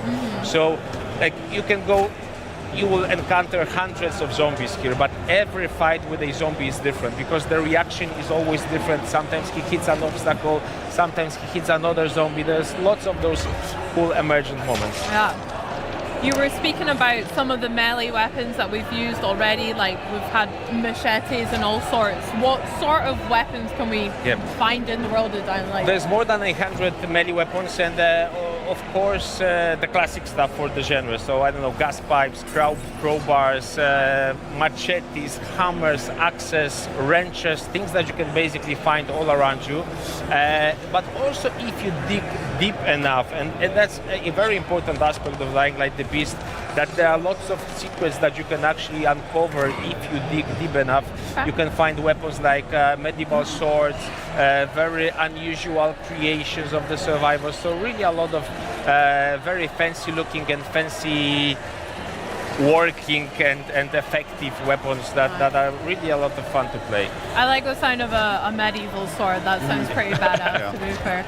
Do you guys have favorites? What's your favorite weapon of choice? Samurai sword. Samurai, of course, like a classic. It's probably a boring answer, but yeah. But for me, actually, it's a flamethrower, something new to Dying Light the Beast. So for some reason, like even though we are making zombie games, we didn't have a flamethrower before. So Dying Light the Beast, aside from the melee weapons and a big focus on firearms as well, introduces a number of new weapons. So flamethrower, grenade launcher, saw blade launcher, and a number of additional hidden stuff that you will have to find as you play the game. We are now living we are now living the town, and actually that's an example of one of the open world activities. Like there are places like this spread all over the world with which you can interact.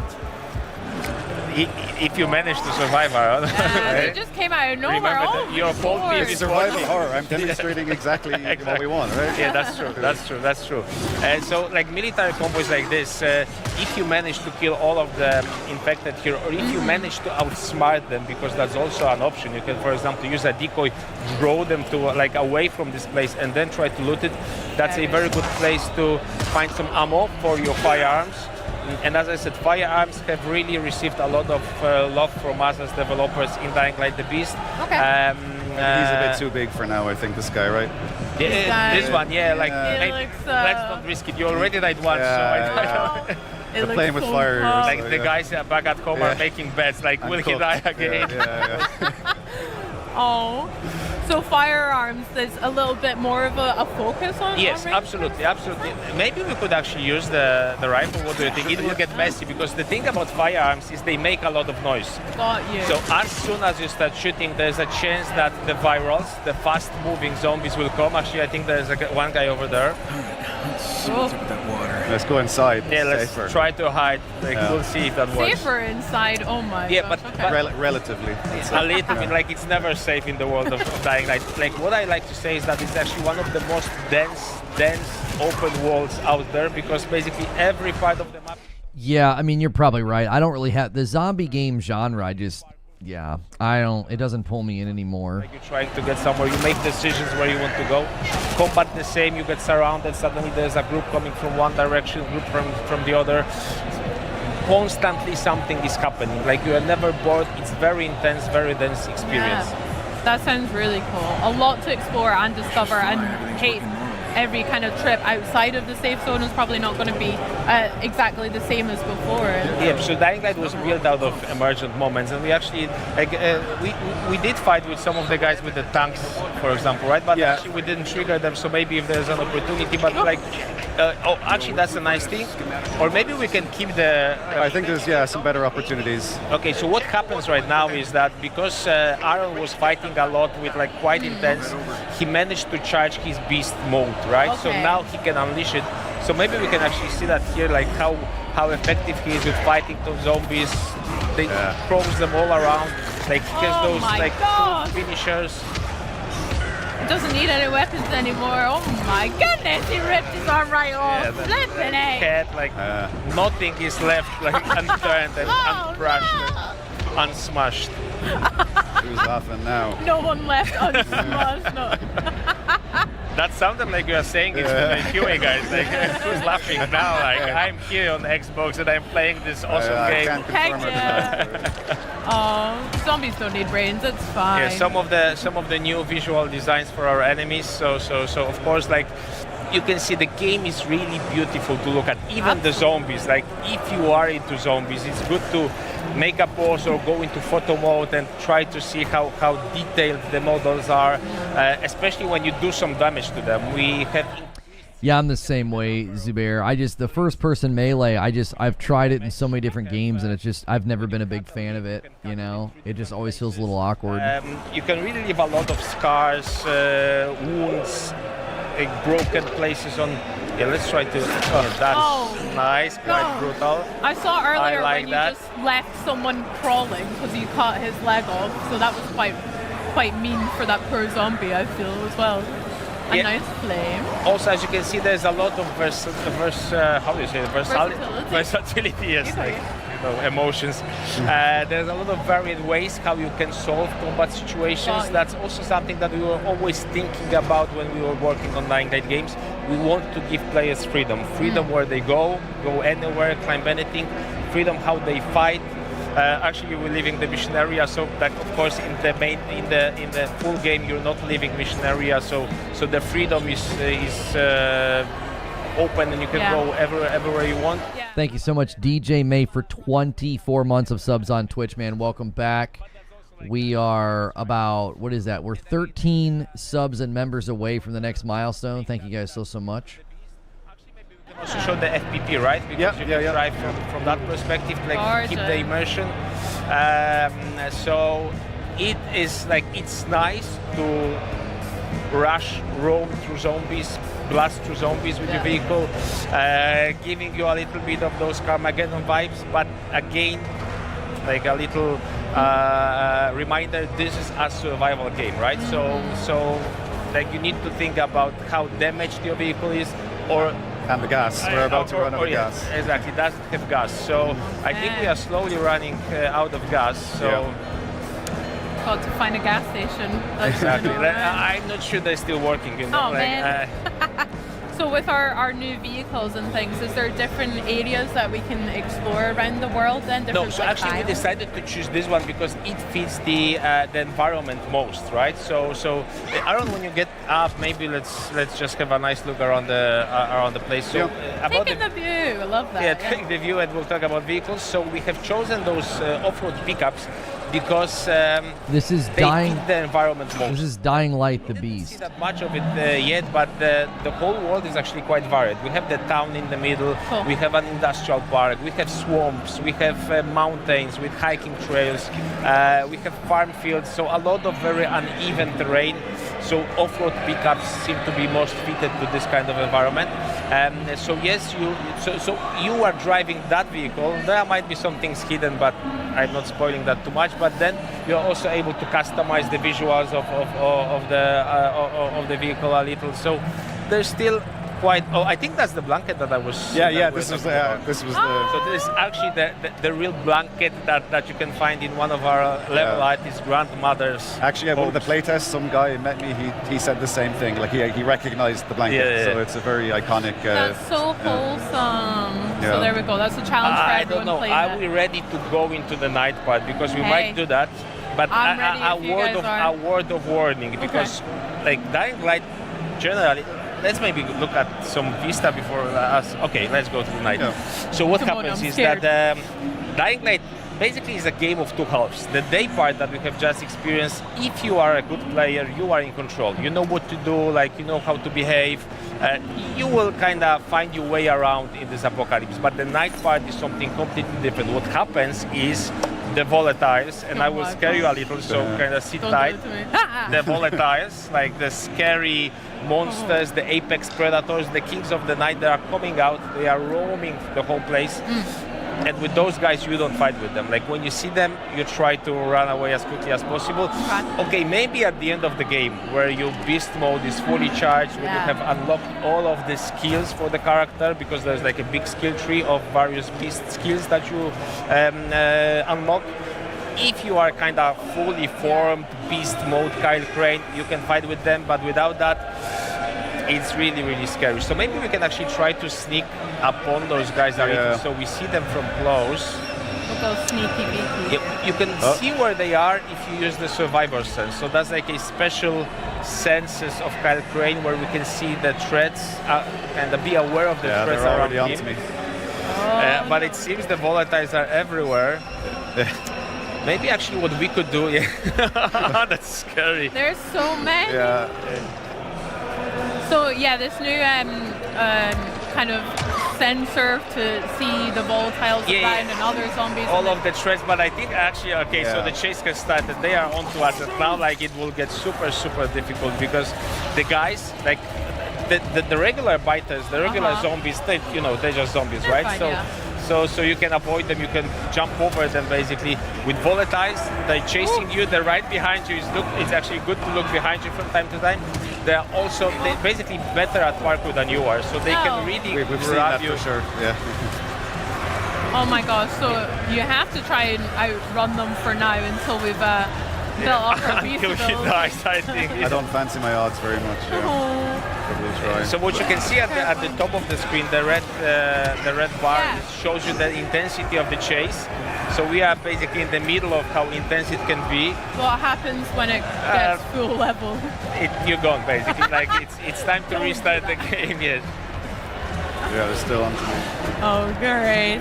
What other abilities can we see from Kyle's kind of beast mode abilities as well? Actually, the beast mode will be very helpful right now because when you are in the beast mode, you can run faster, you can jump higher. That's actually a very good way of escaping those volatiles. So they're laughing at you again, right? No. Okay, but just to finish the thought, maybe let's go back to the game and I will finish the thought. So what happens is that the volatiles, what happens is that as they're chasing you, the beast mode, you get a number of combat skills that you, of course, it's most used for combat.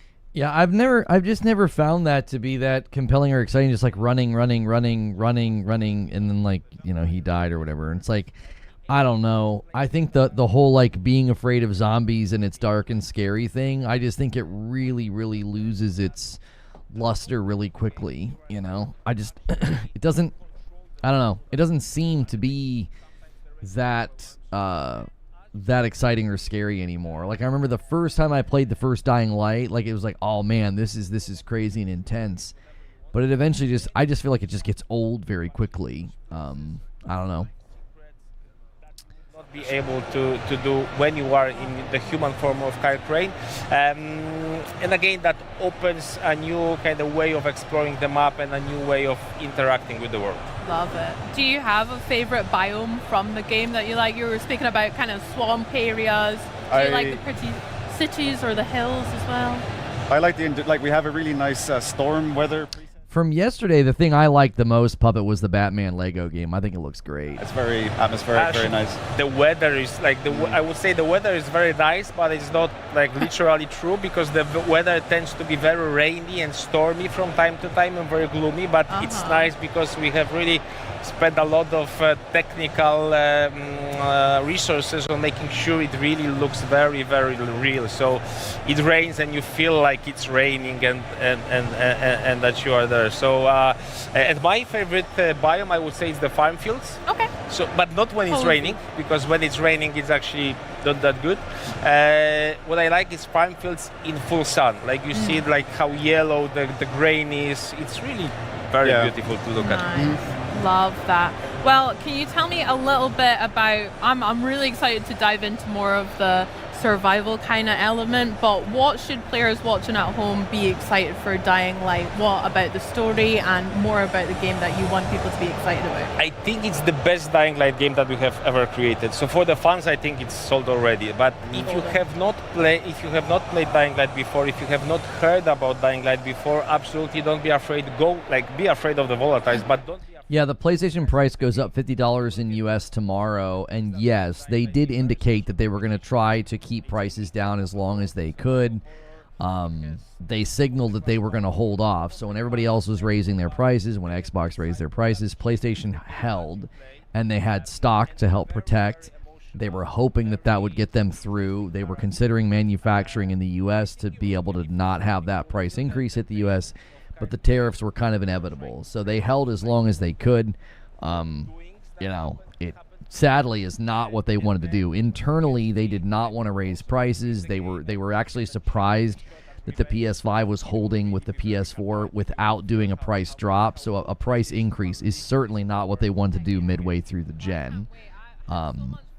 They held as long as they could. It sucks, but I mean, people were warned months ago. I said, they're holding off. They clearly don't want to do it, but if they wanted to, they would have done it way back when they did. So I feel like people had ample warning, even though it sucks. It's like, listen, people knew this was almost inevitable given the situation with the tariffs. What happens when you play it alone. Alone is a very focused, very atmospheric experience.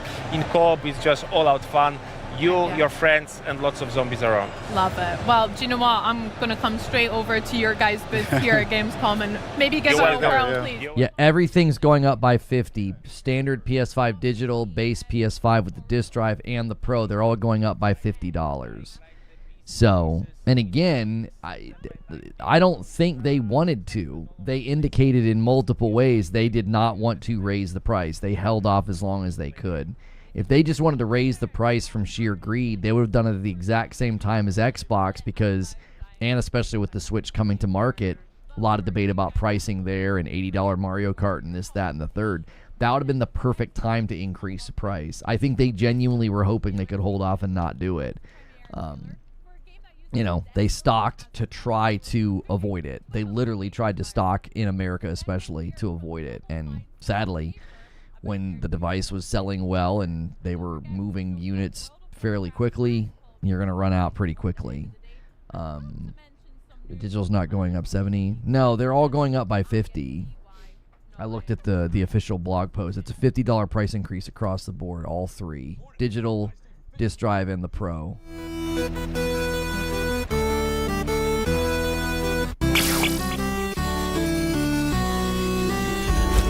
I don't know where the digital was $429 MTO. The digital's been $450 for a while, so I'm not sure where you're getting your information. I've never seen standard pricing for the PS5 digital at $430. It was $450 on the official website and retailers. So I'm not sure where you're getting your information, but that's not accurate.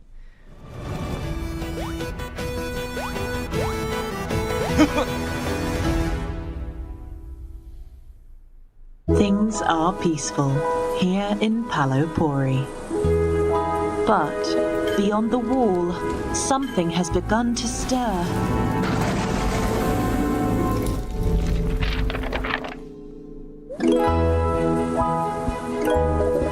In the face of danger, it's time to get to work. You see, in this world, not all heroes wield swords. In fact, some prefer the spoon.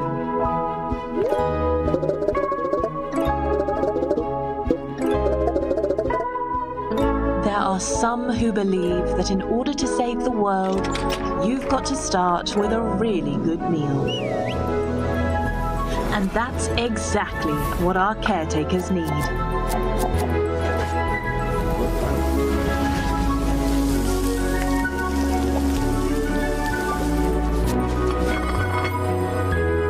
Your recipes might just be our only hope. Because let's face it, who can save the world on an empty stomach?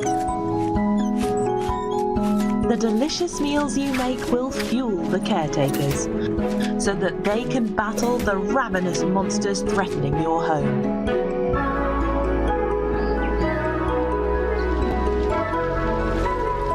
Opening soon, Bistro. Yeah, apparently right now, if you have a GameStop Pro account, you can get the PS5 digital for $400. It's $420 at GameStop. So yeah, GameStop does have the price of the PS5 digital pretty low. If you want to do that before the price increases tomorrow, it looks like GameStop's one of the best places to buy them. And Xbox Ally X. But now, it is our sincere pleasure to dig into the latest title from Double Fine, Keeper. Walmart, Best Buy, and then the PlayStation website has had the PS5 digital at $450 for a long time. So whatever GameStop's doing, pre-owned? No, I don't think so. This doesn't look pre-owned to me. This does not look pre-owned to me. This is just a Sony PlayStation 5 Digital Edition console, $420 for Pro. If you're subscribed to their Pro, whatever, it's $400. So yeah, everywhere else it's $450. So I'm not really sure what GameStop's doing, but they do have it marked down. Well, Lee has a really, as you can tell from those games, a really strong idea of what a game should look like and how it should feel. Yeah. And Wait, he's condition at the bottom? What the frick? Where?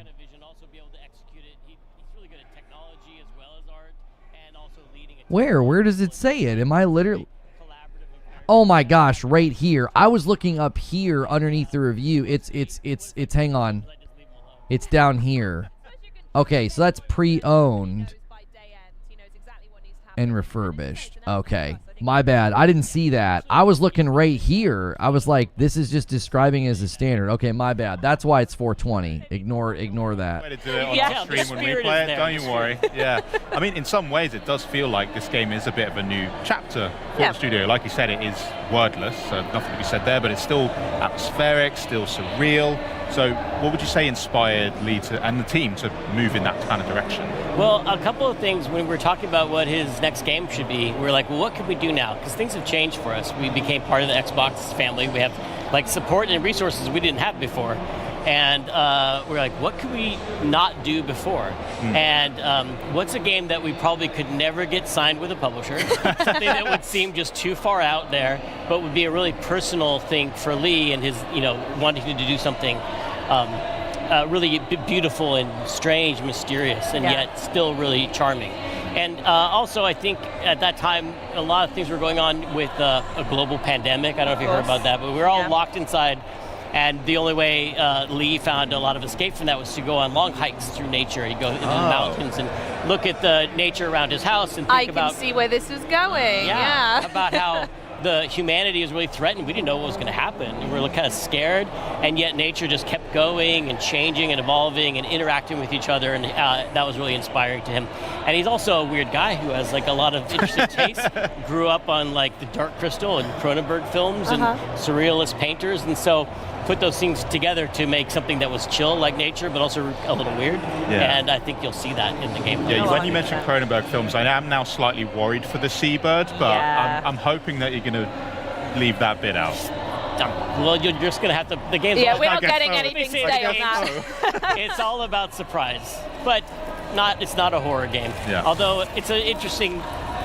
Lee's vibe with this game is that it's not some super violent horror game with a lot of blood, but it's also not like just when you think of a cozy game, they're sweet and they're cuddly cats in it. But this is like, it's got a weird vibe where the unexpected might happen. Like atmospherically off.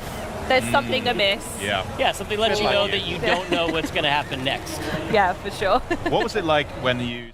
King James, you said, why do you make an excuse for PlayStation raising prices if they don't want to? Because they said they didn't want to, and then they actually took action to avoid the price increase because they didn't want to. They also calculated the amount of money they were going to lose on tariffs, which was likely going to force their hand. And when the other manufacturers did, I was not critical of that. I wasn't like, oh, how dare you? Like I said, this is common practice right now because of tariffs. Tech companies are doing this. We were seeing price increases all across sectors, all across the globe. All consoles have been overpriced to begin with and should have been $250 to $400. Subjective opinion not determined by the market or the demand of the device, which makes your statement false and basically just an opinion.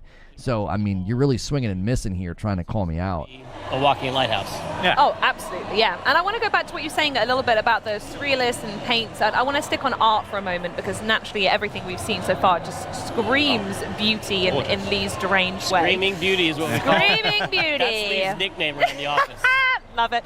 Can you tell us more about the art direction itself and how that ties to the actual mechanics of the game now?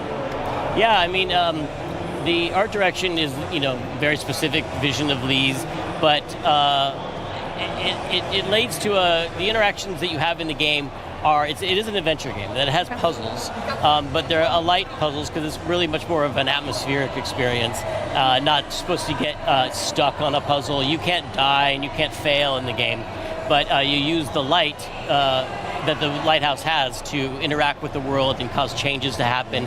And you also have a companion named Twig, which is this seabird. The seabird, Twig, you can send Twig out to interact with the world too. Very nice. I mean, you guys are very typically known for quite a lot of experiences that are somewhat reality warping, mind bending. Are we going to see those kind of same shades? What's really the vibe of Keeper? Well, I mean, I think we talk about the films that inspired Lee, like you mentioned Dave Cronenberg or David Lynch. Those films all have really weird, unexpected things happen in them. But it seems at first like nonsense, but there's a kind of a dream logic to it that makes it make sense. It means something, but it's not necessarily clear what it means, and it probably means more than one thing, and it's really open to the player to have this experience of playing this game and try and think about what all the different things mean. Well, that's going to be interesting when it comes out and see other people's interpretations then, potentially, of what Lee's getting at the game with the relationship between the seabird and the lighthouse. That's really fascinating. I do love it. Now, I am going to ask you a really important question about the seabird, Twig. Unfortunately, it's going to completely shape my opinion of the game. So, can you pet Twig? Well, that's an interesting question. I don't want to give away everything that happens in the game. This is a simple yes or no answer, Tim. The lighthouse has no arms. I know, but you guys are weird and you find ways to make things happen. Smash it with a little leg. Can you... Smash it with a little leg is also a nickname we call Lee. Can you pet something with light? Let me answer that question with a question. Okay. I think that's above my intellect to answer that. I'm going to just say yes. Yes. To basically make you do it. I'm going to say, rather than just a simple pet, the companionship you'll feel with Twig is something much deeper and beyond physical affection. Oh. Am I going to fall in love with this bird, Tim? Am I going to fall in love with the lighthouse? It's a yes to both those because it's a game that has no dialogue, no spoken words at all, but it is a very emotional storyline. Both the lighthouse and the seabird Twig have character arcs, and they go through changes and metamorphosis. Yeah, nailed it. It's in there somewhere. Yeah, you got it. Yeah. It happens to both of them, but it's all. We're only showing like the very early gameplay footage because things, believe it or not, get a lot weirder than what you're seeing. With you guys? Never. Come on. No, absolutely. So I just want to touch very quickly then, if we're not hearing them speak per se, is it... Yeah, it kind of reminds me of Lost in Random and the Midnight Walk. Like, it's a really cool art style and a cool concept. The animation, a lot of our animators try to make scenes work if you have the volume off, just as like it's the expressiveness of the lighthouse still has a face-like level of expression. Yeah. The bird is very expressive, obviously, and there are scenes that will make people cry in this game, I think. I'm not ready for it. Not the whole time. It will be the whole time, I swear. Look at the bird. So he's going to make me weep already. Well, obviously we got studio here, Henry, so I do have to ask. People are always curious about you guys, what Double Fine is cooking up behind closed doors, and the last time we spoke to you was back in 2021 where we saw Psychonauts 2. So what have you been up to since then outside of Keeper? Can you actually tell us anything you've been doing? Well, I'm here to announce right now that we are making other games too. We have multiple games going on at the studio. And the thing I will say is that they're all brand new. They're all brand new IP. We did Psychonauts 2, and that is keeping us fine for sequels for a while. Great work on that, by the way. Thank you. Yeah, it was a lot of team effort. Here's some footage of the team. Yeah, they are working. right? Except for that. Thanks for using the tip command, and a $2 tip comes from Perfect Image. It finally took me over 2 weeks to finish Mafia the Old Country because wifey loved me playing story games. It's 9 out of 10 for me. Had sad and good moments. You guys can always use that tip command to support me directly, or feel free to gift members, renew your member, upgrade your member, use your Prime, all those things. I appreciate it very much. Make sure you're smashing like and subscribe. We have the Future Game Show in a couple of hours as well. Bird, yeah. You did the birds. Yeah. Bird. There's puzzles. Yeah. Got that. Puzzles. Check. Have I mentioned that it's weird but chill? Yeah, kind of. More or less. Did I mispronounce metamorphosizing? Yes. Great, Yeah. okay. No, That's I all didn't my hear talking that. points. Perfect. We've absolutely nailed them all, and just in time because we have some harder questions for you. Me and Henry are going to start grilling you. A little game that we like to play on Xbox On called This or That. I can't think quickly, but I'll try. Well, you're going to have to think pretty quickly. Henry is going to fire some questions at you, and you can either give us one-word answers, or if you need a minute to think, that's fine. But there's some pretty good questions, I won't lie. Henry's nailed I'll do it as this. fast as I can. Game for it? Lock Okay. in. Right, let's play This or That with Tim Schafer. First up, Jack Black in Brutal Legend or Jack Black in Psychonauts 2? Oh, well, you could put those together and get Brutal Legend 2, which is not something we're working on. Nice, I like that. I'll save it for that. Would you rather work at the Department of Death as a travel agent, or would you rather work as a Psychonaut? Psychonaut.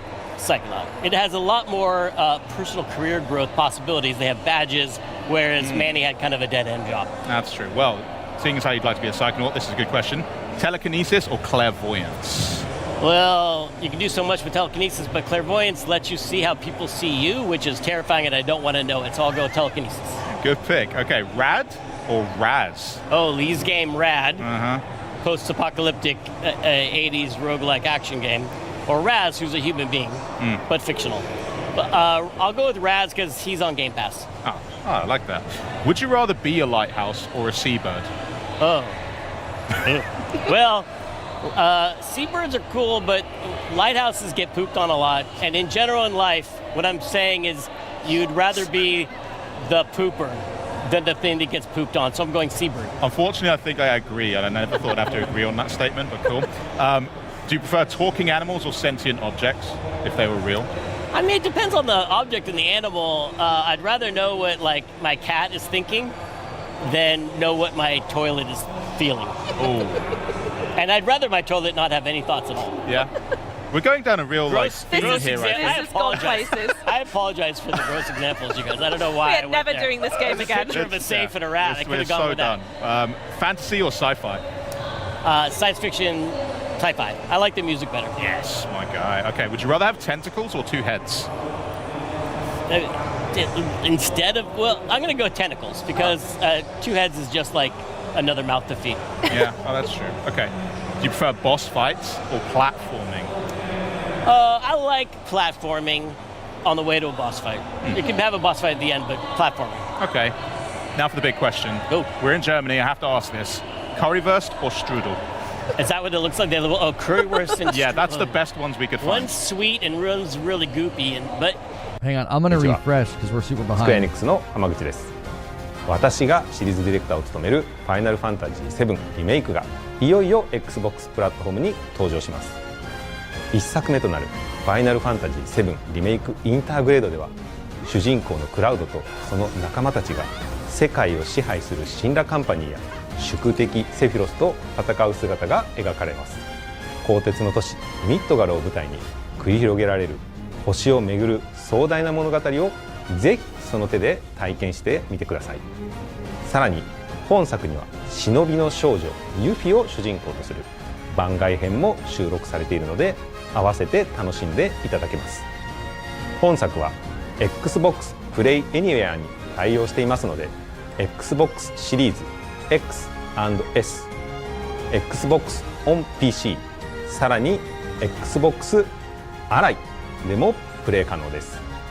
いつでもどこでもあなたのスタイルでファイナルファンタジー7の世界へ飛び込んでください。 Xbox 版のファイナルファンタジー7リメイクインターグレードはこの冬に発売予定です。ウィッシュリストに登録してファイナルファンタジー7リメイクシリーズの新情報をお待ちください。それではダンケシェーン。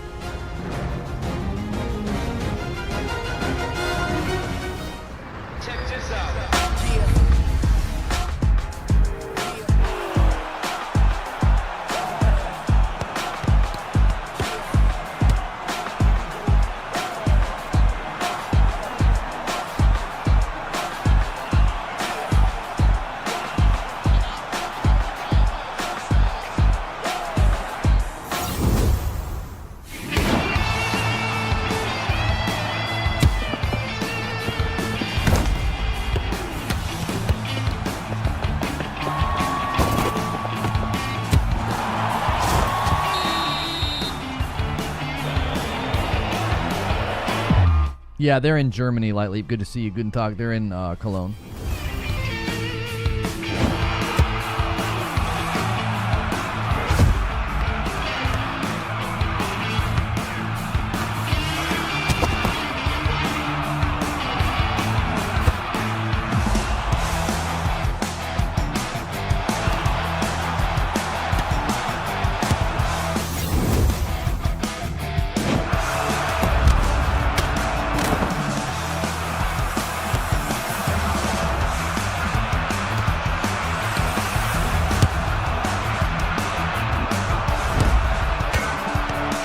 Yeah, I'm not sure how to pronounce it. Everybody always says cologne, like the kind that you like spray on yourself to smell nice.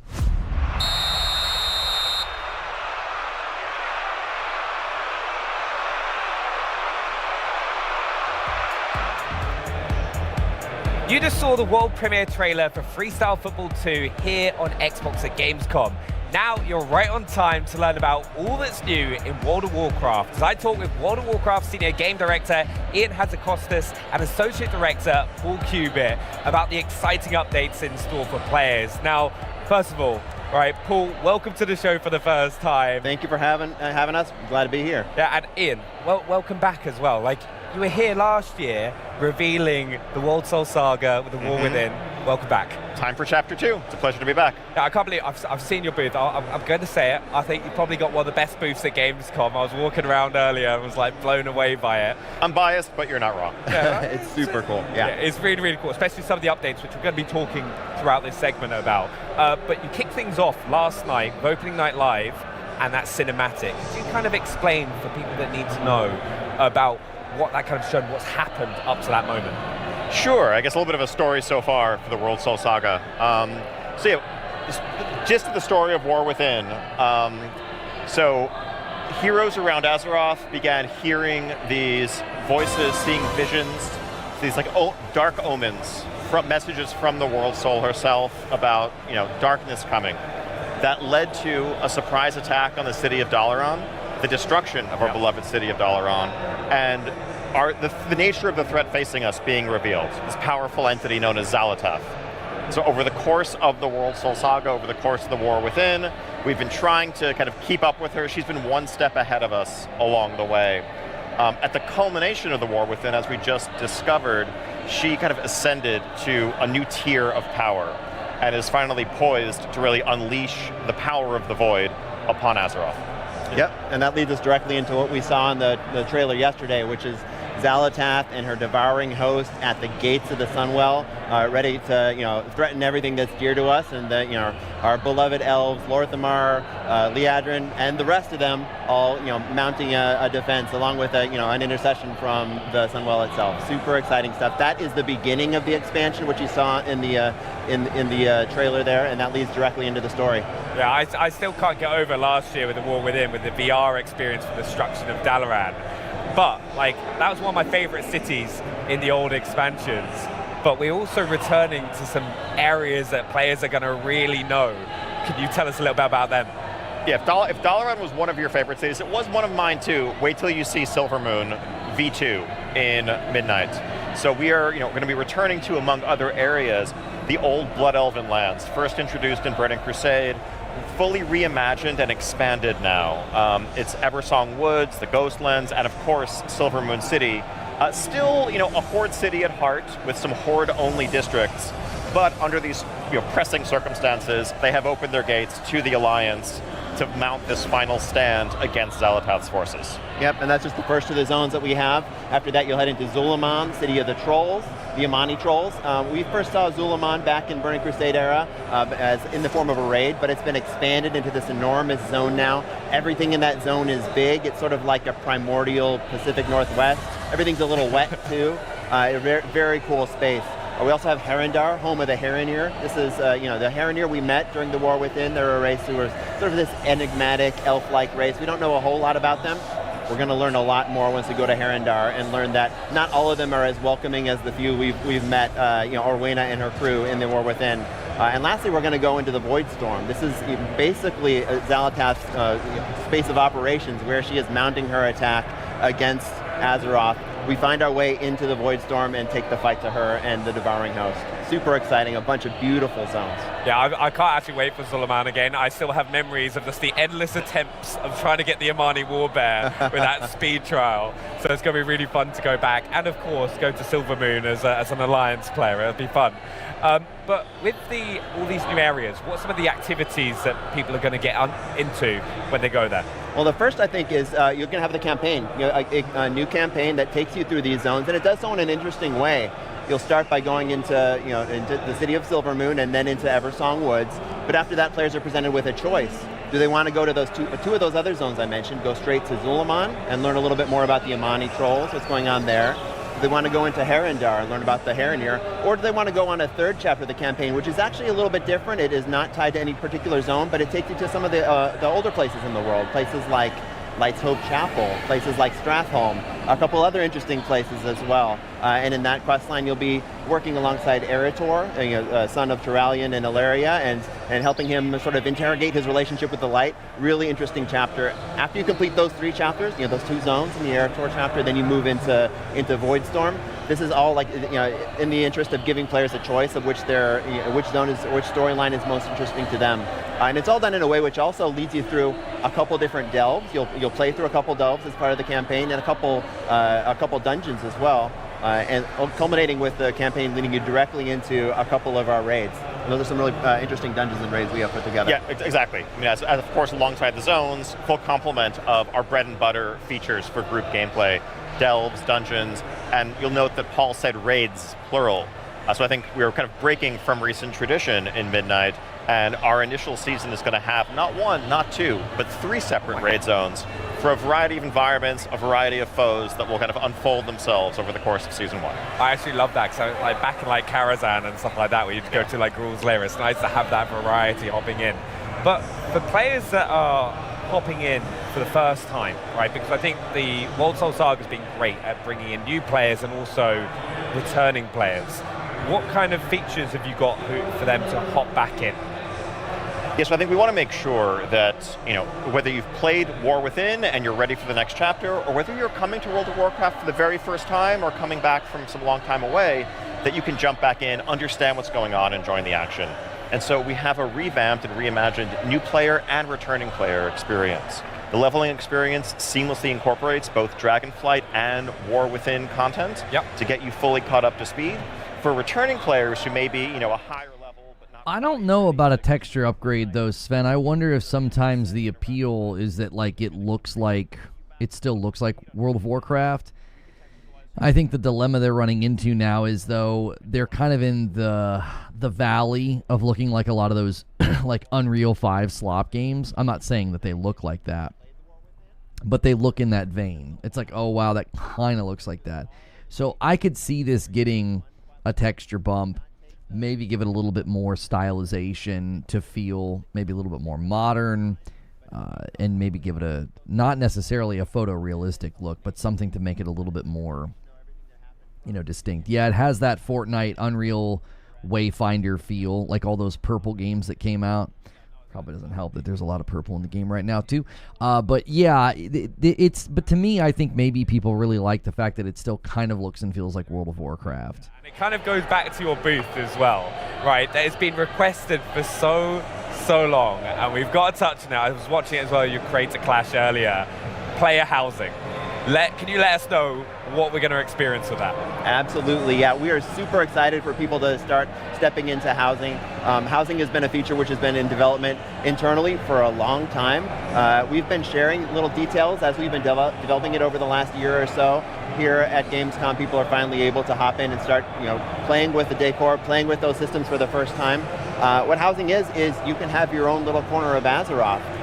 If you play both Horde and Alliance, you can have a Horde home and an Alliance home, and start decorating those spaces with decor that you'll start with the generous, creative decor that the system sort of just gives you, but then you go explore the world. You might find vendors who sell some interesting tchotchkes here and there. You might work with other crafters on your server who can make some interesting furniture for you. But you take all those things, you collect them, and then express yourself in a way that we think is, really just lets players express themselves however they want. Yeah, really, I think boundless self-expression is really, it's like a hallmark design pillar of the feature. We kind of threw out the entire rule book here, including gravity. If you want a table that floats in midair, you want a table that's upside down, you can do it. I think we really wanted to unleash players' creativity to make their houses the full expression of their personality. And it's not just, a single house that is your own, you're also going to be part of a neighborhood community. So you wanted to make sure when designing this feature that it didn't feel solitary if you didn't want it to be. That you were kind of connected, there's reasons for others to come into your home, for you to go into theirs, and for you to feel like part of a group. Oh, it's amazing. Also, for people that have been playing for a long time, so it's one of the first things I wanted to know when I heard about player housing coming in. Been playing since the Burning Crusade. Am I going to have some extra cool bits to add into my house for that? You should, yeah. If you've been playing for decades, as it sounds like you have, then yeah, there's plenty of achievements that you would automatically have completed that would grant you decor. If you've advanced your professions, you may have access to build some of those things that would take other people a little bit more time to get those professions to the point where they can build that particular piece of decor. So yeah, we want to make sure that people who've been playing for a while are rewarded for that play. Of course, this also comes along with that we don't want to have any of that be exclusive. So if you are just coming into World of Warcraft for the first time in Midnight, none of those should be opportunities that were only accessible to you in 2008 and they're gone. Anybody can go back and get that stuff whenever you like. Yeah, I can already tell, Sam from our team will be hanging a warglaive up above his door, without a doubt. But one of the big things as well, right? People aren't going to have to wait for the launch of Midnight to get their hands on player housing, are they? No, they are not. Player housing will actually be coming before Midnight in our final War Within patch, 11.2.7, coming later this year. So anyone who owns Midnight at that point can claim their first house, begin decorating it, and all players, even if you don't yet own Midnight, can start building their collection of decor, though you will need the expansion to actually have a house to put it in. Ah, okay, that makes a lot of sense. I'm excited for it, but what's next for the team? Now, you've kind of announced Midnight, shown the cinematic trailer. What's next?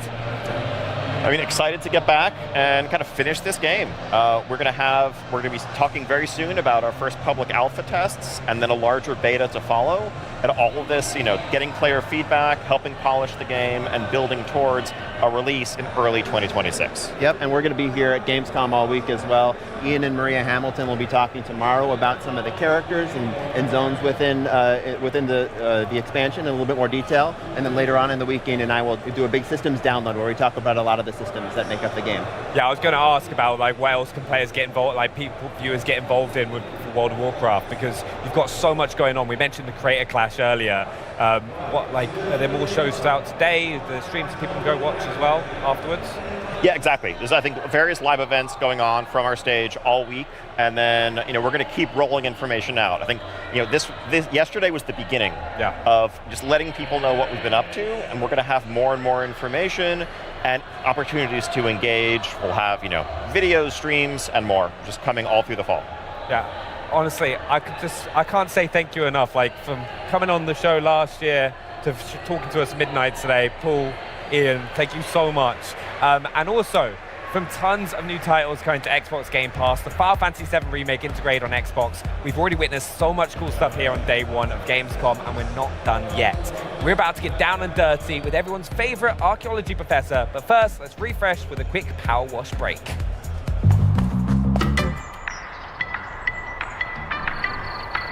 Appreciate you guys spending the day with me. Make sure you're hitting the like button as you come in. Hit subscribe if you like daily talk shows that are safe for work Monday through Friday. If you're just passing through, you don't need to subscribe. If you just want to watch, that's totally fine. You only really need to subscribe if you want to continue to watch shows and my content throughout the week. We will be also doing Future Game Show.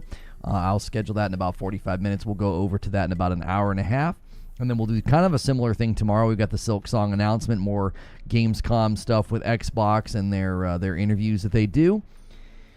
And that'll probably be a lot of coverage the next 2 days, and then that'll take us right into Friday. Every Friday night we do a stream with my wife. If you guys hit the goal is for member renewals, upgrades, gifteds, as well as subs on Twitch. You guys can both add to the total. So we're currently sitting at 237. To be on pace, we want to end the day at 300. So you can help us get there. Check your renewals, check your primes. You can go on a gifted train. These are good days to do that. Introduce people to our community, our Discord server, and just how generous we are. Whenever you're a member to my channel, you do get access to extra content as well as our Discord. So it's a great way to jump in. If I help you through your work week, That is a great way to help out this thing do what we do. We are fully fan-funded practically here, and that is a big thanks to you guys. So they're going to be talking about Indiana Jones DLC, I believe, here. Guys, how are you today? Really excited to be here. I'm so excited to talk to you. Zeke, it's lovely to meet you for the first time. Axel, it's great to see you again. I'm so happy to be chatting about the new expansion. So, to catch us up, They're telling her to vamp right now. haven't already played the game. I mean, get the mics working. First of all, what are you guys doing? I've had a great time playing it. But for those of us who haven't maybe had a chance to dip into the world of Indiana Jones and the Great Circle, what would you say is a great thing to get us used to the Order of Giants, and how does it fit in with the game so far? Yeah, so the Order of the Giants is an extension, so you can start playing it right from the beginning. She did a great job. Of the game, but as you journey through the Vatican, it's a natural extension into the plot of the Great Circle, and so it fits quite well in. Oh no. Sorry, Axel, you want to take this one? Yeah. Well, I mean, it's basically about deepening the mystery and the lore about the Nephilim and the Order of Giants. And it takes place and it starts off in the Vatican. That's where the game, the DLC kicks off. And from there we will venture into a lot of new areas, new biomes, new puzzles, new mysteries, a lot of new exciting content for you to enjoy. Very exciting. I can't wait to see what kind of the new locations are, because one of my favorite parts was obviously exploring some of the ancient Egyptian tombs in the main game. Because I've loved ancient Egypt ever since I was younger, so feeling that. I couldn't tell if he got nervous or if she asked him the wrong question, like, is he there to discuss something else? And he was kind of like, you need to take this. I couldn't tell. Really loved Locust, obviously, in the first, the main game. But tell us a little bit more about the lore behind the Order and the giants we can expect in this game. Absolutely, and without giving away too many spoilers, because that would be boring, right? But the core premise is that within the Vatican you will encounter this mysterious character, Father Ricci. He is very obsessed with this idea of a secret chamber and a certain artifact and a relic that he's hunting for. And he asks Indiana Jones for help to unravel the mystery of him. And that sets you off on a path where we dig much deeper into the background story and the background lore of the Nephilims and the tribe of giants, and how that connects with both the Vatican and Rome as a whole, but also there are hints and hooks back to the main game. Got you. Very interesting. So, would you say the story itself is quite self-contained? How much of that is, or how much does it affect the main game, or how much can be enjoyed independently from it as well? Yeah, so it is self-contained, but it also it's something that you should be able to experience from the first playthrough. As you get through the Vatican, you find Father Ricci, you can go on this quest, or if you've already completed the game before, you can come back to the Vatican, he's there, and that'll put you off onto a new quest as well. Love that. I can't wait to experience it. Yeah, he's comfortable. I think she just was supposed to go to the dude in the black shirt first, which is why he got flustered. It was like, oh, I'm not supposed to take this question. That's what it felt like. Adventures with Indy, or even just snapping some pictures. So lots more of that to look forward to in the Order of Giants. Oh yeah. So we have lots of brand new puzzles, lots of new mechanics, new enemies, and all of our puzzles are from fresh. We were new mechanics, and we're not recycling anything there. As well, we also have 2 new adventure books that you can find, tons of notes that will give you backstory about the history of the Nephilim and other things. And as Axel has said, this is the kind of content that ties into the story from before. Like, you'd be able to find out more about some things that you kind of maybe overlooked, and also about the story to come. So in your journal you'll have all these notes, and it fits right into that journey of filling the journal from the very first note you pick up in Marshall College all the way to what you find in Iraq at the end. Heck yeah. Oh, that sounds so exciting. I wanted to ask about the adventure books because I love the way you guys integrated that as a way to level up indie skills and stuff. I wish I could do that. I mean, yeah, I guess reading does help develop new skills. So there we go. But yeah, we can expect to see some more and maybe collect some more in the DLC as well. Yeah, 2 new adventure books, and of course these are things that you need to go exploring around to be able to find. These are not locked. These aren't just like standing out in the open, but you need to go exploring, find little puzzles, solve mysteries, and it fits right into the whole idea of being Indiana Jones, being curious and always open for discovery. Got you. You guys must be so smart doing puzzles all the time in game and in the office and stuff, crafting these ones. Wow, I'm jealous. So let's talk a little bit about the process of creating the expansion itself and the development. Maybe Axel, you can start us off. How did the success of the main game and the Great Circle inform your decisions going forward into the DLC? Yeah, so it's always been the plan to kind of deepen the story and dive deeper into the aspects that we do have in the DLC. And with that being a very conscious choice, we also could make sure that we had good integration. So the DLC takes place in the Kickoff, within the Vatican, and there was not an easy thing to have that from a technical point of view to actually function. There's a lot of hard work from engineers and designers that's just working under the hood, that it's basically this kind of seamless transition into a DLC. So there's a lot of hard work that has been ongoing to make sure that you don't really notice that we are swapping out maps and doing a lot of technical mumbo jumbo. But it's in the end, it is this kind of seamless transition that we always aim to have. And I think that part of that conscious choice very early on helped us making sure that the experience in the end when you play the DLC is that it fits perfectly within the Great Circle experience. Love that. I mean, I don't want to gas you guys up a little too much, but I just had such a blast with the first one as well, especially with the puzzles and also just uncovering the Vatican and all of the locations we went. And even some of the performances were just so incredible. I was not to name drop, but I was lucky enough to talk to Troy Baker and Marius, obviously, about their characters in Indiana Jones and the Great Circle.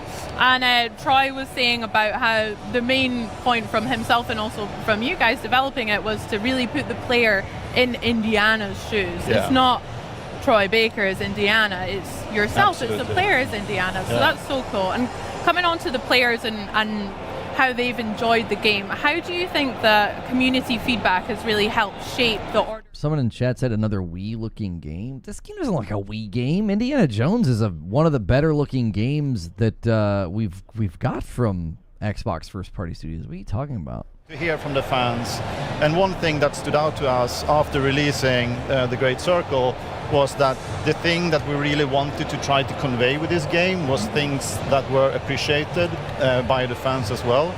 And when listening in on certain aspects, like could this be tweaked, could this be polished, that absolutely helped our process moving forward. But we did already obviously had a very strong vision and a plan for what to do.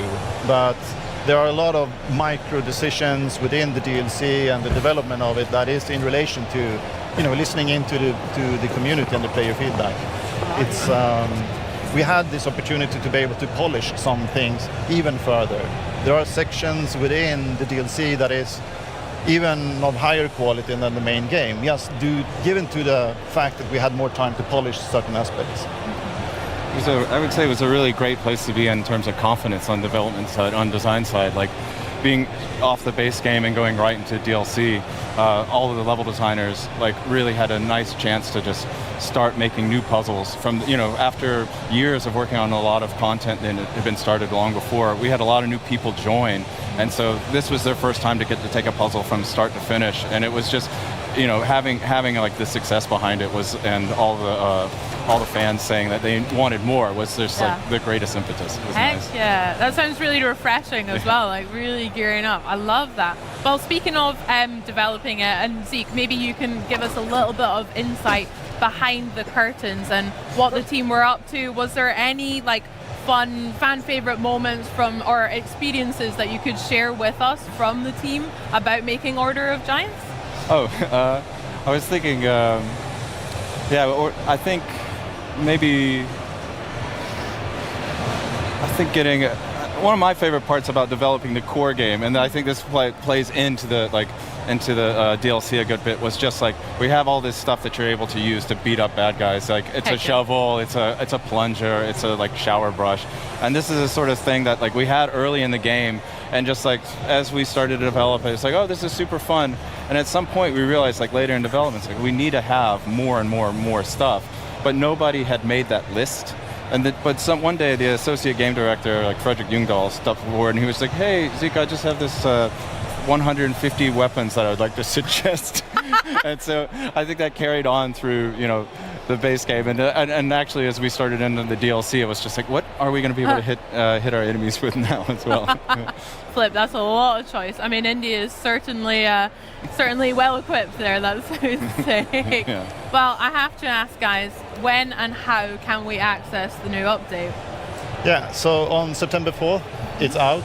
If you have premium or premium upgrade or the collector's edition, you will be able to just access that. If you only have like the base version of the game, it will be accessible and you can purchase it as a standalone as well. But you need to have the base game to be able to enjoy the DLC. Okay, amazing. I can't wait to play myself and get that theme song stuck in my head all over again. I can't wait. Nice. Well, Axel, Zeke, it's been so much fun chatting all things Order of Giants. Congratulations again on the main game. Can't wait to play it, and maybe we should go over to the Indiana Jones booth over there and have a look at the puzzles there. Yeah, but indeed. Thank you, guys. Thank you. Now, from ourselves here at the Xbox at Gamescom Broadcast, we have a very special edition of the official Call of Duty podcast. But first, we're about to fall into the disturbing world of Chronos, the New Dawn, the latest nightmare from Bloober Team. I can't wait to play. Let's join the Traveler in their fight to survive and enjoy some never-before-seen gameplay. Hello, my name is Wojciech Pienko and I'm a game director of Chronos, the New Dawn. And today I'll be your guide through the abandoned factory, which actually was a ground zero for the disease, the change that wiped out humanity. So let's quickly bind weapons to shortcuts. And let's go. In Chronos you can break crates to find more loot, which will be really important. And the first enemy. No signs of life. I think we are safe. So let's move forward.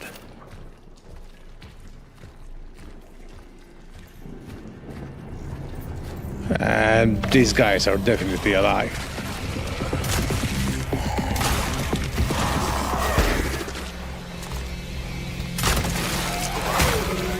Combat in Chronos may be quite challenging, and the enemies can hit hard. And merge, that shot prevented the merge.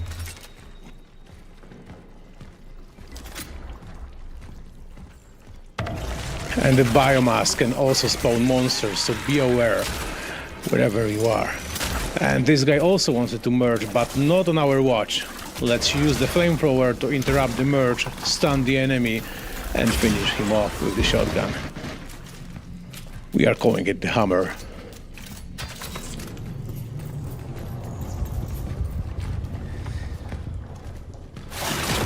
And the new one.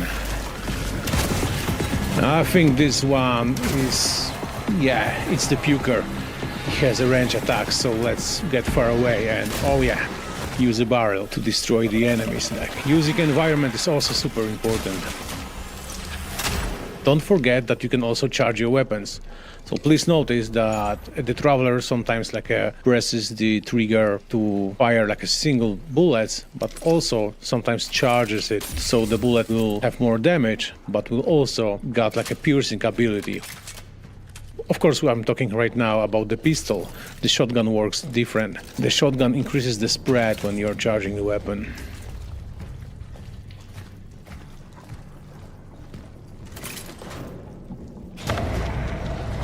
And the big guy just woke up.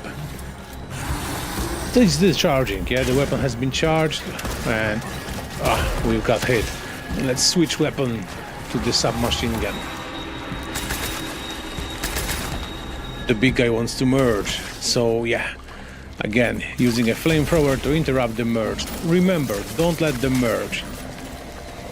Use also the canister that was set in the environment, and the enemy is gone.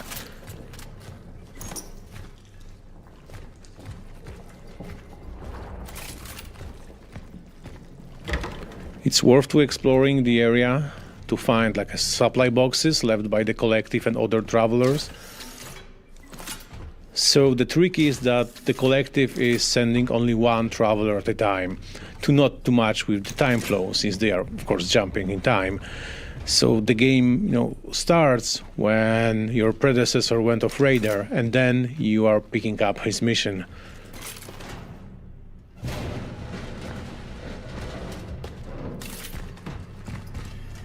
Let's squeeze through, and I can hear some monsters. Oh, and the soul, the essence of someone we extracted before is talking to us. The Joe grabbed us. We called this monster a Joe. It's like a sticking or being attached to a wall, ceilings, and it can grab you as a traps. But you can hear them always, like, yeah, there is one more. And now, he will not grab us. We can safely loot the place.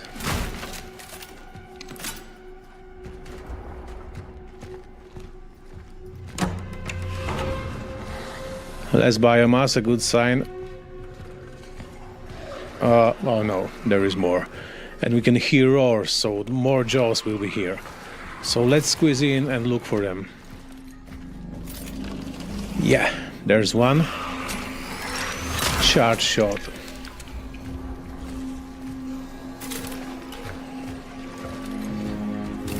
And more growls means that the area isn't clear yet. Yes. One more charge shot, one more down. And I don't hear them anymore. I think this sector is clear. So we can grab more ammo. And let's go back.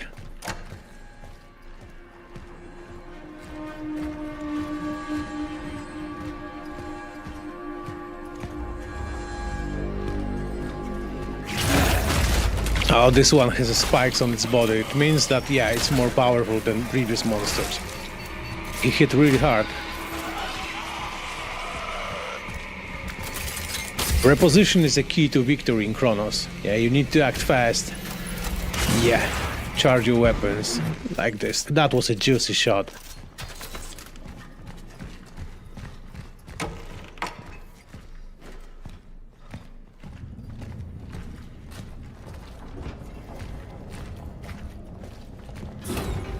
And the shower area. This body has tentacles on it. It means that it may be absorbed by the other monsters. I think the monsters are slow, and they're also dying relatively quickly because this is probably early gameplay. They've also shown gameplay where the monsters are more aggressive and take a lot longer to die. So he's also playing very tactically and repositioning, which, as slow as the player is, the monsters have to be equally slow. You have to think about, like, this is like survival horror. So you have to be tactical in using flamethrowers, shooting out legs, being sparing with your ammo, repositioning. You can't do that if you're getting like zombie rushed. You know what I'm saying? Like, watch how fast the player is, and I think you probably would understand why, the zombies or the monsters or whatever you want to call them, they can't be particularly fast. Other travelers to lock some areas infested by the monsters. And by the way, 215 J Philly, I can actually see your chat log, and you didn't just say it was a Wii-looking game. You said it wasn't impressive graphically, which, okay, let's ignore the Wii comment. Saying Indiana Jones is not impressive graphically is a weird take. It's been hailed as a very good-looking game by most people. Earn the biomass and get in the secret area.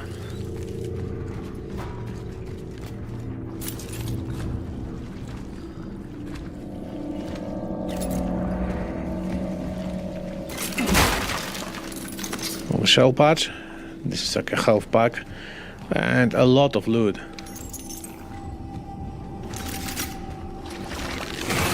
And here comes the armored enemy. Its body is covered with the armor, so you need to aim at the exposed parts. Oh yeah, you can see that the bullets are bouncing off the armor, but I think the chest is exposed, so yeah, let's use it against him. I couldn't visually tell where the armor was and wasn't. Was it the gray?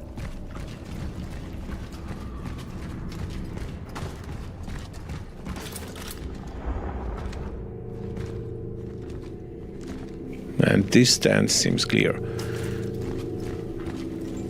So as a traveler, you must constantly be aware of your surroundings. Like loot every place you can.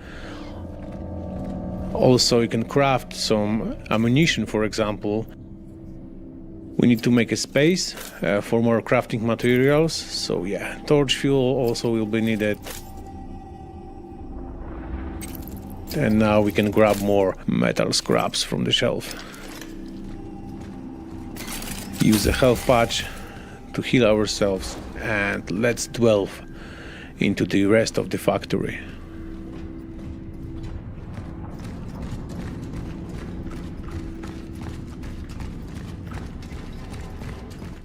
You see, this is why I hate chats, because it doesn't know what I'm talking about. Reading face value, no context, Forge, cut it out. I mean, homie, I just checked your chat log, and it seemed like you were saying Indiana Jones wasn't graphically impressive. I actually think that's one of the few things that the game can be universally praised for. I didn't really like the gameplay in it, but I feel like it was a good-looking game. No, I'm not going to let this play because I don't feel like dealing with the mute with the Metallica song. So, I'm typing fast, that's why. I don't understand what typing fast has to do with it. You said that Indiana Jones wasn't impressive graphically. I don't know how else anybody's supposed to read that or understand that. What was your point? If that wasn't your point, you're like, I shouldn't read what you're saying at face value. Well, what in the world am I supposed to do, homie, when you say something's not impressive graphically? What should I have concluded about your thoughts from that? That I need to press in further like Sherlock Holmes? It's my first time at Gamescom. It's been awesome because the official reveal of Black Ops 7 happened last night at Opening Night Live, and it was incredible. It was a big one, and we have a huge amount of information to get through today about Black Ops 7. Tons of juicy details and wonderful tidbits of gameplay. We're not going to do it alone, though. More on that later. Yeah, we've got some special guests joining us later in this show. But yes, at ONL, we got the very first look at Black Ops 7, which is coming later this year, and there's so much to get into. There's so much content. This game has so much to talk about, and this is just kind of the tip of the iceberg for us. So we're going to get a little deeper on the co-op campaign, and specifically the end game, which is part of the co-op campaign, but a world. I was really excited about Black Ops 7 from the very first trailer. What they showed yesterday, it just doesn't have a soul. It's just this weird mismatch of things.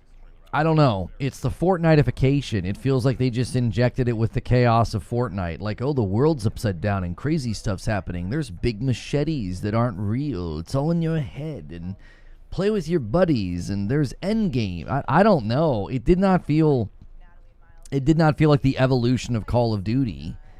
It felt like the devolution. I don't know. That's kind of how I felt at the end of it. I was like, I don't know what that was. I was excited because I thought, okay, let's just go back to the original trailer, right? You got Milo as the protagonist. You got the confirmation it's going to be the numbers mason. So I'm thinking it's going to be cerebral. It's going to be psychological. You're not going to know what's real. It's going to be crazy, maybe kind of dark, maybe kind of twisted.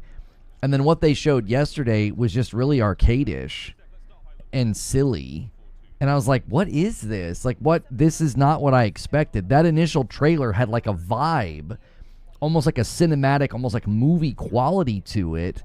And then what they showed yesterday gameplay-wise, I was like, this looks freaking lame. Not devolution like mutation, which some mutations can be a form of devolution, right? It could be, it could be a bad form of evolution where like you end up less than what you were before. Thank you, Hyde, for 28 months on a Member Plus. When someone is repeating there is so much again and again, I tend to believe they're lying. There's so much. I'm not sure what you're responding to. That takes us to 238. Thank you so much. We're 12 away from the next milestone. Earn all the good things, make your gameplay super rewarding, including in campaign.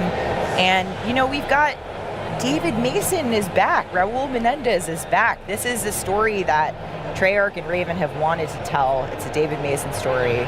There's so much to talk about. And also being able to progress through my ranks in campaign is a big one. More on the campaign coming up. But let's go into multiplayer. Place very close to my heart, and there is some serious goodies to get through there. Yeah, so we only got a little bit of intel in the developer direct and in the reveal about multiplayer. So there's lots more to come, which we're gonna, get into a little later in the show. But yo, my man Taylor Main says big love, 39 months, and he takes it to 39 as well. 239 on the week. Thank you very much. We're 11 away from me owing you guys a member. Thank you. 6 maps, which is a lot. That's a ton to get through as players. 3 of those will be remasters. Absolute bangers there. Yeah, Again, Raid, Hijack, and Express. Yeah, some absolute classics. There we got to look at Raid in Japan.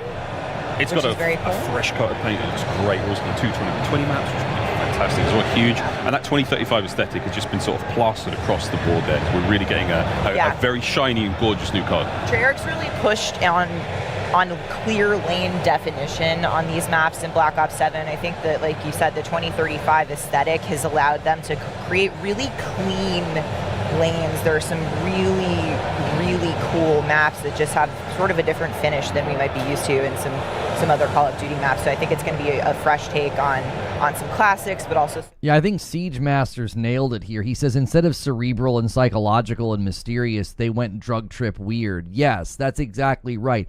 It's almost like dream state environments from like when you play like Spider-Man 2 and you go into like the challenges and like everything's kind of weird and floaty and dream state. Like, it doesn't seem serious. It seems goofy, Nothing we've ever seen in Call of Duty before. You may have noticed, I saw some eagle-eyed fans catch the Peacekeeper and some of the marketing, which is an exciting return. But also, I think a lot of these weapons are sort of like an homage to the Black Ops 2 weapons in a way. Oh yeah, I mean, I saw the M8 in there. Of course, we're seeing a couple of classics and burst weapons in there as well. But lots as well, not just the weapons, but also streaks. We've got gadgets, we've got gear, we've got equipment. The gadgets and gear, like I said, I think 2035 really opens up what the devs want to do. It kind of, like, we use the word unchained at the studio just because I think it's really creatively given them the opportunity to deliver, things that we haven't seen in Call of Duty before that still feel grounded, still feel like the combat that you know and love, but with a fresh new take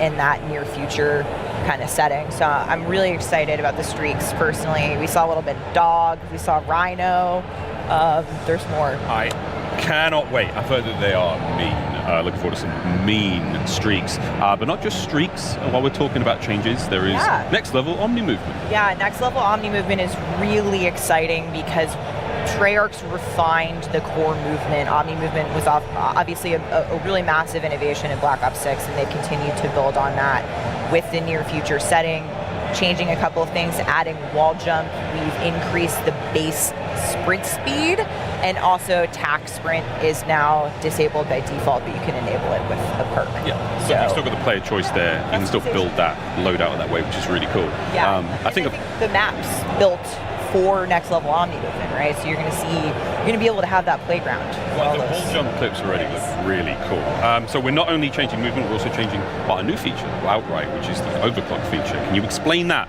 Yes. We're not talking about CPUs. Not talking about CPUs. Overclocks is one of the coolest innovations coming to Black Ops 7, and they're really intended to give players further choice in terms of customization for your own unique playstyle. So you can overclock equipment, field upgrades, and score streaks. So basically, by playing throughout the match, you're going to unlock the customization option.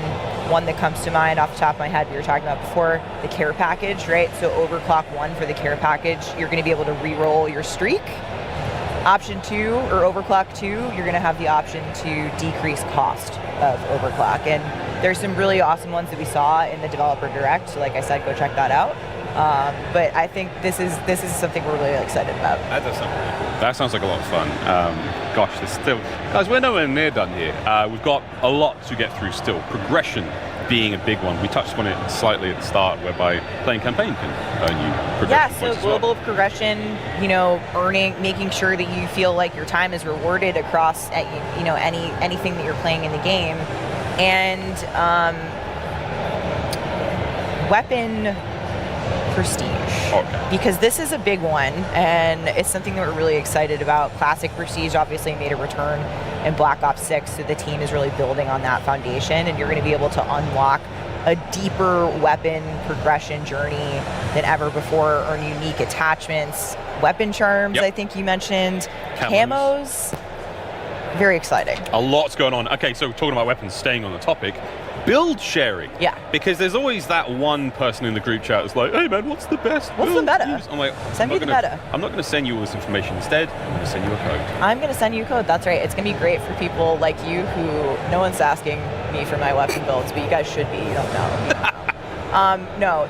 But it's going to be really exciting. Content creators, streamers, folks in the community who are constantly sharing, what their loadouts are. This is going to make things really streamlined. You'll have a code. Each unique build will have a code in Gunsmith that you can actually screenshot, send to your friends. They can, put that in as long as you have the attachments unlocked. You can equip it. That's great. It's gonna be great. That is a game changer, I think, Yeah. for many, many folks. Yeah, that's going to be pinned at the top of group chats around the world. This is the code for the best stuff, right? We can't forget zombies because we only got a teeny tiny little taste of what is coming to zombies in Black Ops 7 because the dedicated zombies reveal is just a few weeks away. Ooh. We can't just give you a little bit. There's a lot to give for the zombies. There's a lot to give. It needs its own. We had to make a zombies week out of it, basically. A week of zombies goodness. Yeah. But the original crew has made a return, and obviously the Dark Eater has flung them up against some old pals. Yeah. At the end of the Black Ops 6 story, we see, a version of the Black Ops 6 crew seemingly in the Dark Ether with some version of the original crew. In the developer direct, we got just a peek at what we think could be the big bad of Black Ops 7. Yeah. Definitely an ominous villain may have appeared. Well, we've got a lot going on there Yeah, still. and survival maps. Jinx. So excited. They're back for the first time since BO2. Really, really exciting there as well, Steph. Can you tell us about that? Yeah, I mean, look, I think this is definitely the how long can you last in tighter spaces kind of vibe, and I think that people are going to be really excited for that experience to come to zombies. So more on that soon before I get dragged off the desk. That's by, the way it goes. Yeah. That's the way it goes. But also, while on the topic of zombies still, we've got Dead Ops Arcade. That's also happening. So twin stick, top-down, zombie-centric shooter, earning XP for your progression as well. Go global. Yeah, there was a lot of hype in the chat last night when the Dead Ops Arcade 4 announce was there. And so this is so cool. If you don't know what Dead Ops Arcade is, Treyarch, has put this in the last, some of the games. And it's a really exciting experience because it's a game within a game. And now you can earn XP for playing that as well. So more on that. I get to hear the sort of Black Ops 7 rank up sound in every mode I'm playing now, which is going to be fantastic. Well, up next, we're going to be diving into the co-op campaign with our guests from Treyarch and Raven. But first is the official Black Ops 7 reveal trailer. They want you afraid. Fear makes you easier to control. It's time to wake up. Your streets shall once again run red with your blood. Raul Menendez ignited global unrest. Yeah, I'm going to mute this because it just ends up being a copyright claim because of the freaking song. Yeah, thanks for the reminders, Inthos. Yeah, like all of these cutscenes and again, using actors and the cinematic quality, I was very, very excited. But once they actually start to show how the gameplay is going to go, I just, it doesn't pull me in anymore. Like I was stoked. I've got a video on the channel of me being excited about Black Ops 7. I got a lot of disagreement. I got a lot of hate. Yeah, the campaign is co-op up to 4 players. They've not done that since World at War. But these environments, see, like it's just like this arcadish dream state, acid trip. Instead of being cerebral and psychological and haunting, it just has a very, I don't even know what to call it. It's not even Christopher Nolan. Like, it's not like Inception or something where it seems like cool and thoughtful.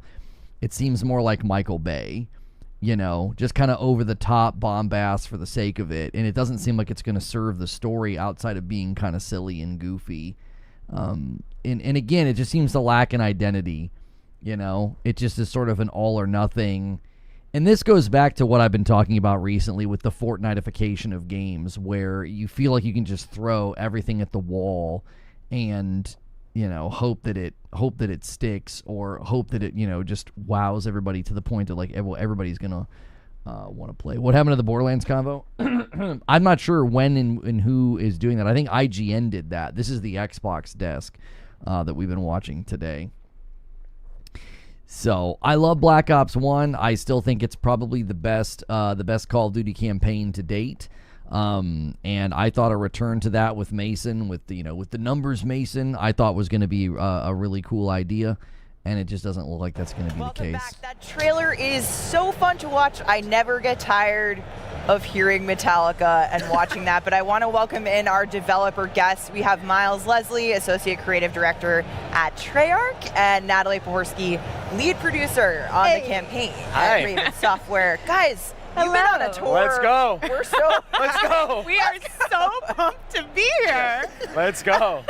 You've been on a journey. Yes. We've all been on a journey at Gamescom. What day is it? Let's go. Yes, exactly. But how BO7 is out in the world. Black Ops 7 is here. It's out there. It's been so cool to see people react to it. How does it feel for you guys to finally be able to talk about the game? Oh, incredible. I mean, things have blown open at this point. So we've been eager to talk about this game for a long time. We've been developing it for a while. We have a lot of stuff in store for you guys, so we can't wait to tell you more about it. Yes, let's go. I'm so excited. We love that we can talk about more of the game, not all of it, sorry, but more of it. I think we're really excited about the reception already, super positive. It's a big game. It's a big game, a lot of content. So, Miles, set the stage for us, right? We know that this game takes place in 2035. We know that's 10 years after the events of Black Ops 2. What kind of world are we, walking into in Black Ops 7? Yeah, I love this question. So, ever since we left Black Ops 2 and we left David Mason in the world, we always wanted to go back to it. There was a story there to be told, but it was never the right time. Black Ops 7 was that time. We wanted to go to David Mason. He has been through some stuff. He's changed. The world has changed from those 2025 attacks. And now 10 years later, world is still dealing with it. David's still dealing with his own trauma. And now Raul is back. And so the world's like, what? Huh? Saying what now? Like, they're barely getting over last time, and now he's back again, and now David has to deal and really come face to face with that, and Raul, and then it pops off. Yeah, but if you've never played a Black Ops game, you can also just jump into this story, right? That is the beauty when we crafted this from the start, was we love pulling threads, and really for the fans that get that payoff. But if you don't know anything, there's no homework required. Yeah. You can jump into this and have a great time. And maybe you become a fan of, hey, this David Mason guy, he's kind of messed up. I want to learn more. I like it. You can go back to BO2 and kind of become a fan of the other games that connect into it. I replayed BO2 last year. Yeah. Great. Epic. I'll be hitting the YouTube recap videos because they are plentiful, lots of those. Natalie, okay, we've got some OGs, we've got David, we've got Menendez, some of the new faces. Can you share any fun nugs about those guys? Oh, I would love to. So let's start with Emma Kagan, CEO of the Guild. She's fascinating. She was essentially a child prodigy. She's brilliant. She worked her way up. She has a background in computational economics and robotics, which makes her the perfect person to be running this company that is the Guild. And she has a really, she has ideas about how to deal with this, and she's a leader, and she has people to back her up. But sometimes, again, this sort of puts her in a weird place with David and his team, who are trying to get to the bottom of what's going on. So she's a really interesting character and introduces us more, or reintroduces us to the Guilds. And then one of our JSOC operators who's on David's team that we're really excited about is Leilani 5050 Tupola. And so she's a soldier from New Zealand. who is so dedicated that she, after being diagnosed with a degenerative disease, she was taken out of the field, and she opted for limb augmentation to get back. So she's got a bionic arm and leg, and she is intimidating, but she also has such a fun energy and personality to her, so she's a great fit for the team. Yeah, she was doing some really badass stuff in the trailer. She, as soon as we saw her in game, and even when we met Frankie Adams, who plays, we knew she was like, oh, she's just always been in Black Ops. Yeah, like, it absolutely. just fits. She's such a good fit. Yeah. I saw that foot as well, that giant mechanical foot, and I was like, oh, that's going to get used. So let's talk a little bit about gameplay, Miles. This is a linear campaign, but we know that Black Ops delivers on these mind-bending experiences. So in terms of mission variety, you know, what can we expect the campaign experience to be like? Expect the unexpected. We wanted to really push on that variety. You heard us talk about it yesterday. You saw it in the trailer. We're going to a lot of unique places. Some real, some are bend reality hallucinations that you'll understand why in the story. But we really wanted to push into that 2035, Japan, Alaska, Los Angeles, Angola, and that is spread also not even in co-op campaign, but also in multiplayer, where you can revisit these locations that have narrative and story tie-in as well, which is really exciting, and really feels like we're pushing it. Like, you haven't seen this. Yeah, and what about Avalon? I've heard that, you know, Avalon is a big part of the campaign. You know, what can we expect there? Yeah, Avalon's great. You know, Natalie hinted at, we've been seeding this. We kind of first got introduced in Avalon and Black Ops 6, and now you get to kind of see the whole thing. First, through the linear campaign, you're going to get little pieces of it, and then after you complete the main campaign, it all unlocks an end game, and really all of Avalon opens up, and now the world is your oyster in the end game of Avalon. More on Endgame in a moment. Yeah, I'm pretty sure. Sorry, I'm excited. I'm excited. Oh yeah, I'm pretty sure I saw Avalon. I fell out of Skyline, and I was like, wow, this is nice. I know, Miles was like, I'm always falling out of that window on that map. And I was like, that's, you're there. Also, Stakeout is in Avalon. Stakeout's in Avalon. Well, you can also what do you fall know? into that courtyard in Stakeout. Yes, you can. So there you go. Oh, don't reel it back. Reel it back. This is the job of the host. Okay, back to the campaign. What makes this campaign unique, Miles? Because obviously COD, bombastic time, every time. Endgame sounds pretty funky. Is there anything else you can share that makes this one unique?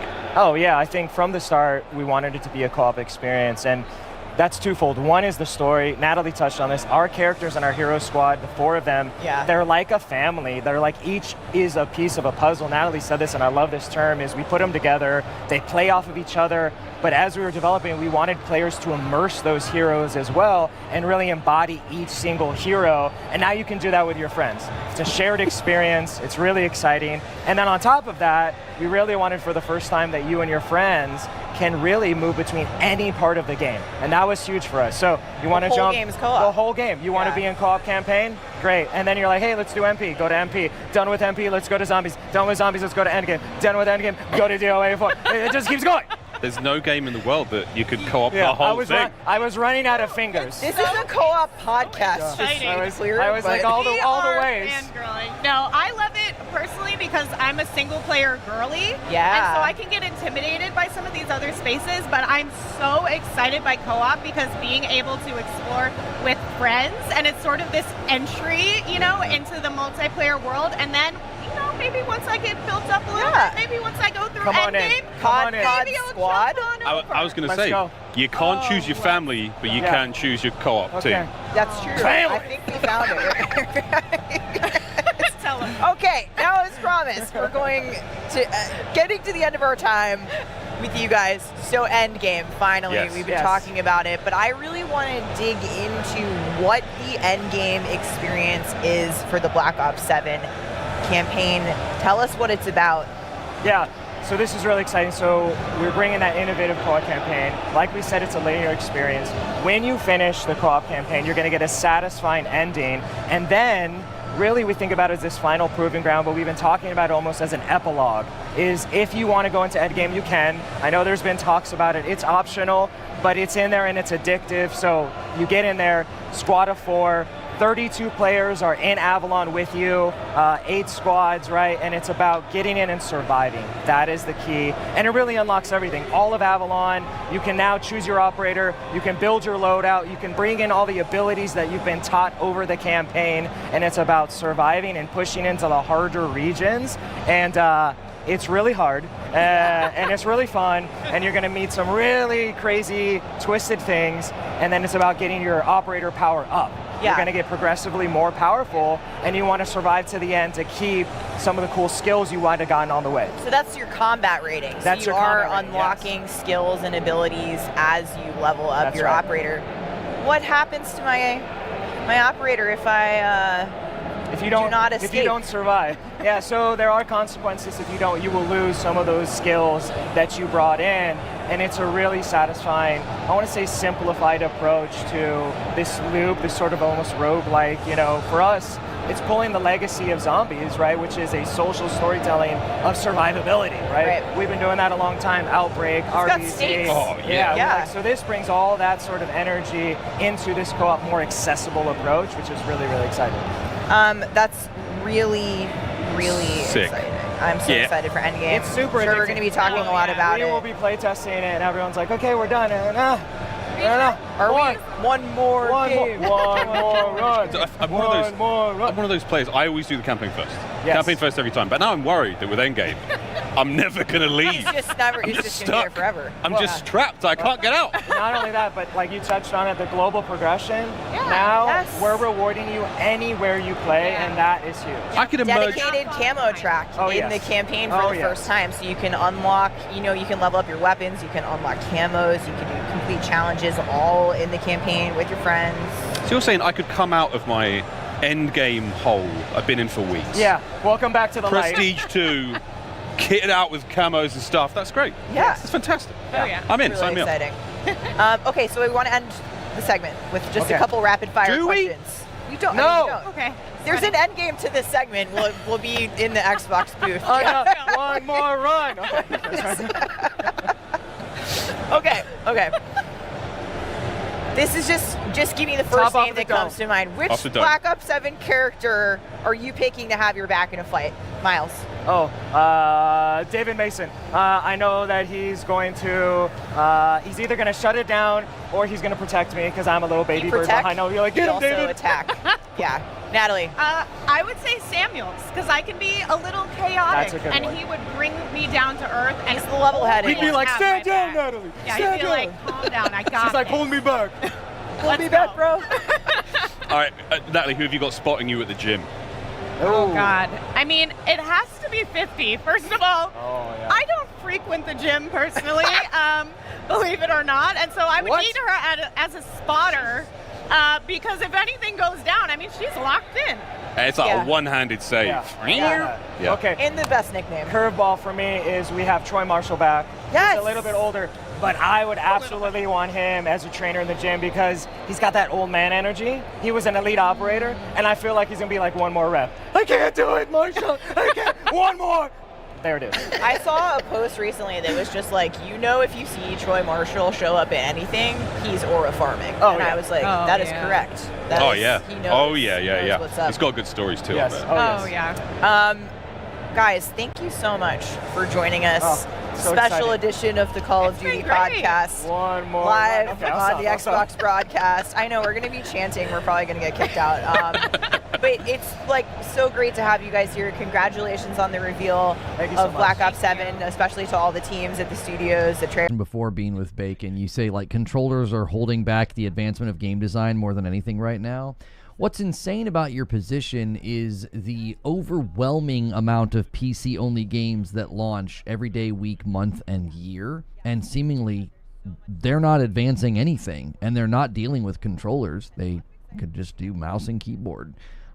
There is an ocean of games that you cannot get on console, and for whatever reason, none of them are advancing gaming in some insane way because they don't have to worry about controllers. There are plenty of games that don't offer controller support or mouse and keyboard on console, and they don't do anything to like advance the charge of gaming development. I mean, your position presumes that if developers didn't have to deal with controllers, they would really advance gaming. Well, then why aren't all of the games that are PC only and mouse and keyboard only, why aren't they doing that? Would be my question. Why is no one doing what you're alleging would happen if they could shake off the shackles of controllers? It like your position doesn't make any sense to me because there are so many games that should be doing what you're alleging should be possible, and yet for some reason they're not. I don't understand why.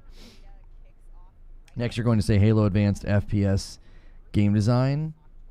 No, I would never say that it advanced it. I argued that the more influential first-person shooter games back in the day were Doom, Quake, Unreal Tournament, and even Call of Duty on PC. Halo made it more palatable to a more casual audience through consoles. I argued the exact opposite recently, that Halo was not nearly as influential in impacting on FPSs as people want to give it credit for because of the history of first-person shooters in general.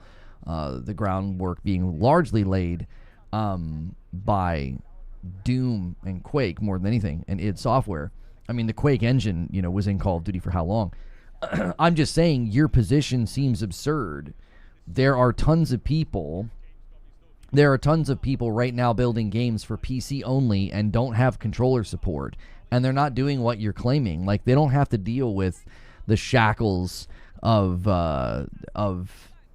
controller, and yet for whatever reason they're not doing what you're saying would happen. They're not advancing gaming. Like, if controllers are holding back gaming, then why aren't games that don't deal with controller, why aren't they doing what you're claiming they should be doing, would be my question. Zubair says, this man crapped on Halo's contribution to the zeitgeist for like an hour. I did. Continues tomorrow with another 4 hours of up-to-the-minute coverage on all the convention highlights we can cram in. But I want to know, Henry, how's your day been? Oh, it's been fantastic, Charlie. Thanks so much. Like you say, though, we're almost done with day one. And in case you lost track, that makes over a dozen games today that are Xbox Play Anywhere, seamlessly transferring your gaming experience from PC to console to handhelds and back again. We'll be showing off even more fresh gameplay tomorrow. We're going to be dropping trailers and continuing to stack up those Xbox Play Anywhere and Xbox Game Pass rosters. Why did movement-based shooters die out because of controllers then? The FPS games, the deepest skill-based movement tech requiring a mouse and keyboard to perform the movement. Yes, but you're acting as if controllers are the only causality there. Player preferences also shifted and moved around. Look at the number of people who play CSGO every single day, for an example. It's one of the most played games on Steam all of the time. And yet, Quake went the way of the dodo. Quake went the way of the dodo. Unreal Tournament went the way of the dodo. CSGO holding strong. I don't understand what you're saying. Like, there are plenty of people right now still booting up what is, for all intents and purposes, an ancient game on computer that is largely a mouse and keyboard based game, and yet those other games went away. Why? Yeah, like 1.5 million players on CSGO every day. Like, why did arena shooters go away? Why did Quake 3 and Quake 3 Arena? Why did Quake go away? Why did Unreal Tournament go away? The landscape changed. The palettes of players changed.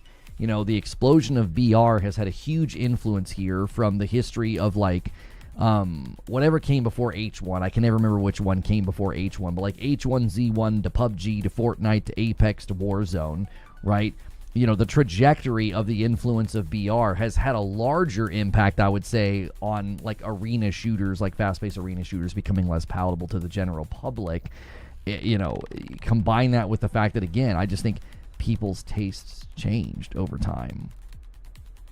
Just say you want game design to remain stagnant? No, see, you're not engaging in dialogue. See, we've done this before. I have pushed back on your position, and instead of engaging in dialogue, you're falsely summarizing my position.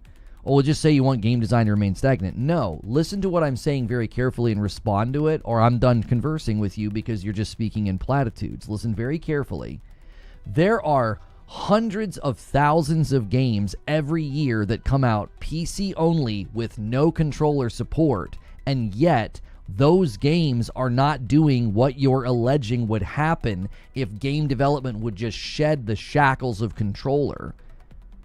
Why then, I ask you, why are they not doing what you're claiming? There are tons of developers right now who only build for PC. They don't offer controller support. Why aren't they advancing game development to the degree that you think would be happening if controllers weren't in the scene? If controllers were not holding game development back? You haven't answered that question. Like, that is a significant flaw in your logic. There are games, yes, that probably like limit what the player can do and limit movement because of controllers, and they don't want it to be absurd and like difficult to control or difficult to navigate. That's true. That doesn't automatically mean that innovation in game design is being squelched. You know what I'm saying?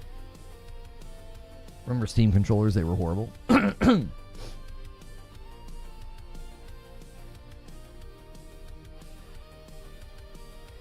It jaded multiple generations of gamers into thinking that controllers are viable for the genre, in turn killing design in the genre forever and ruining esports.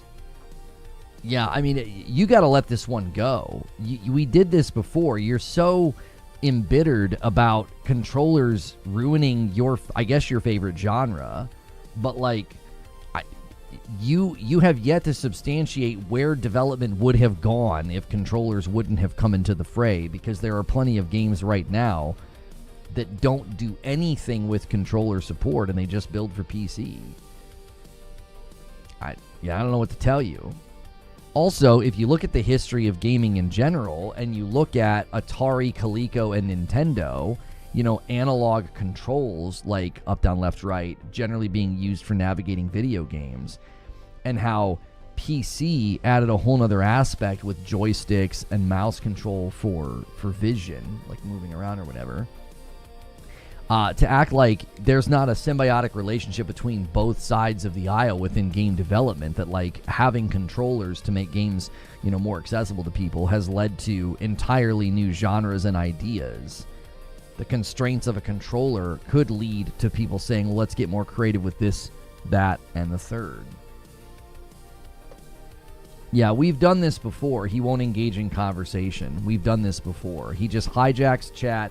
He's been beating on that drum for the last 45 minutes. It's not even relevant to what we're talking about or covering. We're covering Gamescom and game reveals. He's been banging on the drum for over an hour, and when you actually engage him and I actually push back on his points, he just flat out ignores me and he keeps having a go at people in chat. He's not here for conversation. He did that before. He's been here before and has done that. He completely hijacks the conversation, grinds his anti-controller axe, and when you push against his position with logic, he just straight up ignores you. He won't say anything. He's been complaining nonstop. Yeah, every time I looked over at chat, he was going off about it. I'm like, Tommy, nobody here cares about your axe that you're grinding against controllers. Like, you gotta find something new to be passionate about.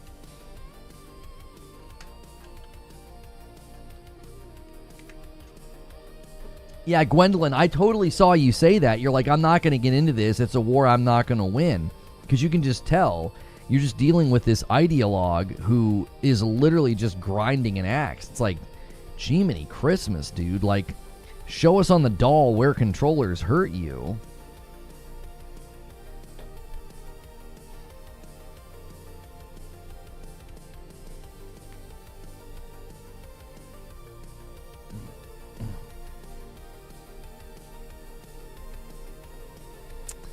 We're going to shift gears in about 30 minutes. We can just kind of chill, debrief, hang out. If there's anything you guys wanted me to react to, any trailers, any updates, any videos, feel free to throw it my way. You can use the Discord for that. We'll go to the future. We're going to go over to Future Game Show here in 30 minutes. Their actual official show starts at 2, so in 30 minutes they're probably going to start some kind of a pre-show where they'll just run trailers and stuff.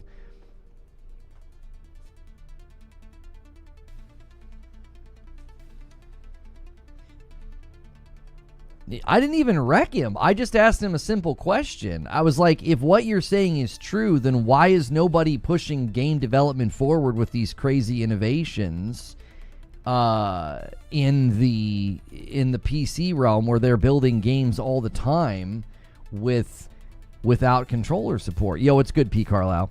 And he never has an answer for that. And also answer the question. Game developers all the time are trying to innovate and do new things, right?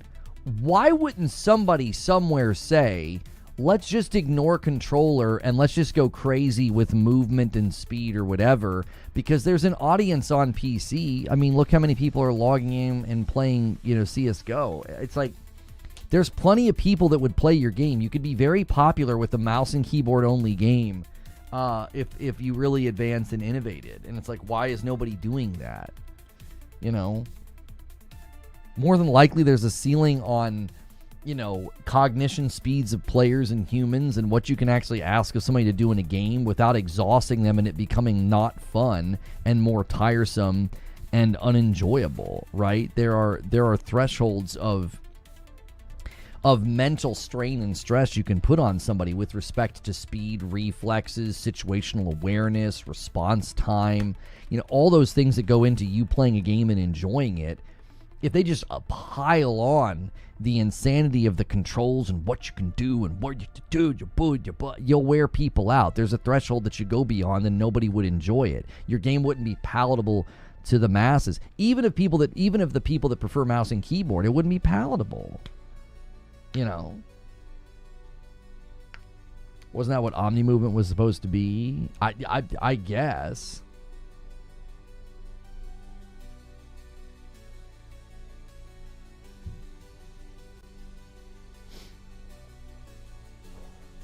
Yo, Stone Spire with the setup. I know what he's doing.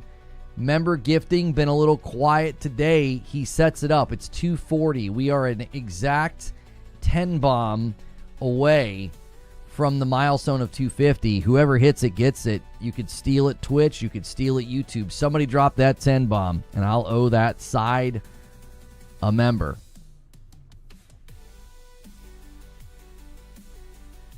I already mentioned Titanfall 2.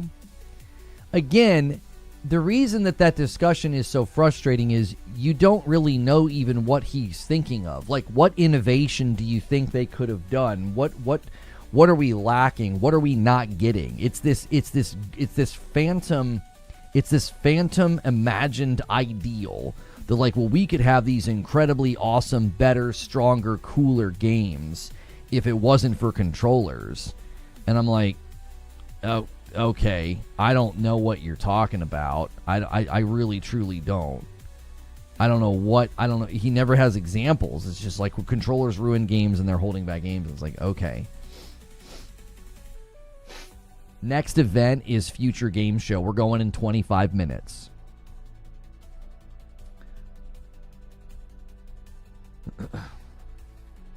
And Joker Quinn gifts a member as well. If anybody drops that 10 bomb, they're not going to be an agent of chaos. Oops, they're not going to be an agent of chaos. Thank you so much. I appreciate it. Mr. Joker Quinn.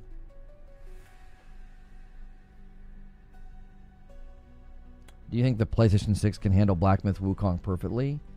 It's not the consoles that are the problem. It's how they leveraged frame gen. The issue with Black Myth Wukong has never been that the consoles aren't strong enough. Both the Xbox Series X and the PlayStation 5 are perfectly capable of running that game at good performance. PS5 Pro especially. It's because they leverage frame gen in a way that it's not meant to be leveraged. They used it to double the frame rate of a 30 FPS game. It has nothing to do with the power of the devices. There's been plenty of Unreal 5 games that have come out that have run perfectly fine. That's getting better and better. We're going to start to see more and more UE5 games come out that don't have these significant problems. You know? You think Black Myth will release on time for Xbox? What do you mean, on time? They've picked the date. Yo, Ghetto True, thank you so much for the $1 super chat. Appreciate it. Can we talk Borderlands 4? Yeah, sure. You can talk about anything. I mean, we're just kind of waiting for the Future Game Show. There's no agenda on the docket of topics right now. Yes, I will be playing Lost Soul Aside. The new Black Myth game. That was really weird for them to announce that they're making the next game instead of announcing DLC. I'm not really sure why they did that, unless they're trying to garner... It's possible. It is possible they are trying to procure talent. So they want, like, the watching world to know that, you know, hey, we're hiring right now, or we're going to need to be hiring. I don't know. Maybe no DLC. Jeff Keighley seemed to indicate that there's more. Yeah, I definitely want to check out the Prince of Persia Rogue. I've been monitoring and watching that game for a while. It went into early access on Steam. Didn't have great scores initially. They've done a lot of great work, revamped the artwork, did sort of a turnaround for it, 2.0 before 1.0. 2.0 for their 1.0, and then it hit consoles today. It's going to hit Switch later this year. So I'm anxious to try it, yeah.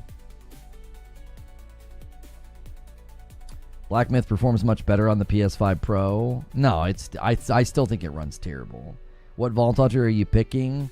The the Exo Soldier, whatever his name is. I think he looks the coolest to me. My wife's always a Siren. The Exo Soldier, Arafa, is probably who I'm going to start with. Yeah. After that, Harlow, probably.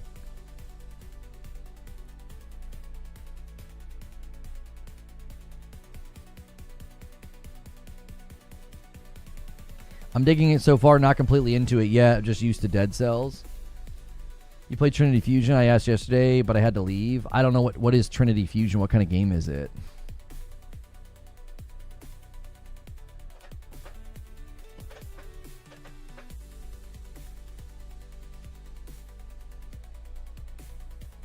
Who's the one that has the pet fighting? That's the Siren. I forget her name. What's her name? Vex? I think her name is Vex. It's a Metroidvania roguelite.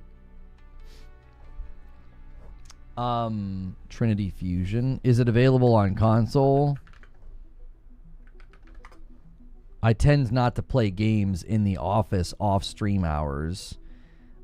Trinity Fusion's very positive, 87% action roguelike Metroidvania. It's got a good score on Steam.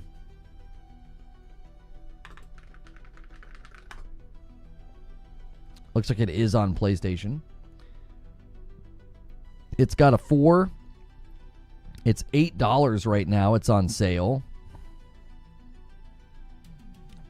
PS4 version. PS5 version as well. Oh, there's a demo. I added the demo to my wish list. I'll check it out. I could react to this. What do you got?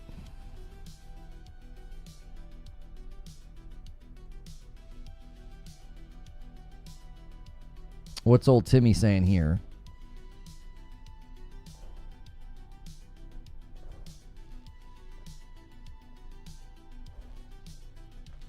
Hang on a second. Tim Tatman, Tim the Tatman. Tatman. His official last name, Tim Tatman. What's old Timmy Tender saying here? I think Lego Batman may have been the best game on that list. Are we cooked? I mean, BO7, right? BO7. I'm gonna play it. You know, I'm gonna try it. So obviously BO7's there. I agree with him. I agree with Timmy. I think the Batman was the best. The Resident Evil 9 stuff looked great, but as far as announcements go, I mean, we knew about Resident Evil 9, right? We hadn't seen much of Black Ops. So between like the new stuff, Lego Batman, straight up cooked. It's funny how we use cooked interchangeably, right? They cooked or were cooked. But yeah, I didn't think that the Black Ops 7 reveal, it really didn't, I don't know, lacked identity. It really did. It did not go the direction that I wanted them to go with the whole numbers Mason thing. I was very excited from the Black Ops teaser, and then the reveal, dud. I'm playing the first Hellblade game on PlayStation Pro, and it keeps freezing up. Has anyone else playing experienced this issue? Really? Everybody was saying they just recently did an upgrade. Somebody was in here the other day saying they were having a great time with it. It used to crash on me when I played it on PC. Like the Unreal Engine would glitch out.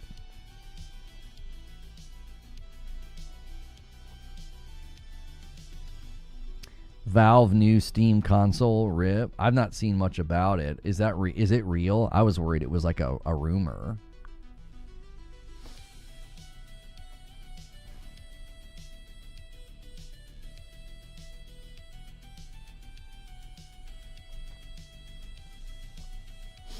Having Treyarch go back to back with COD releases makes me think they are cooking something up behind the scenes with the other dev teams.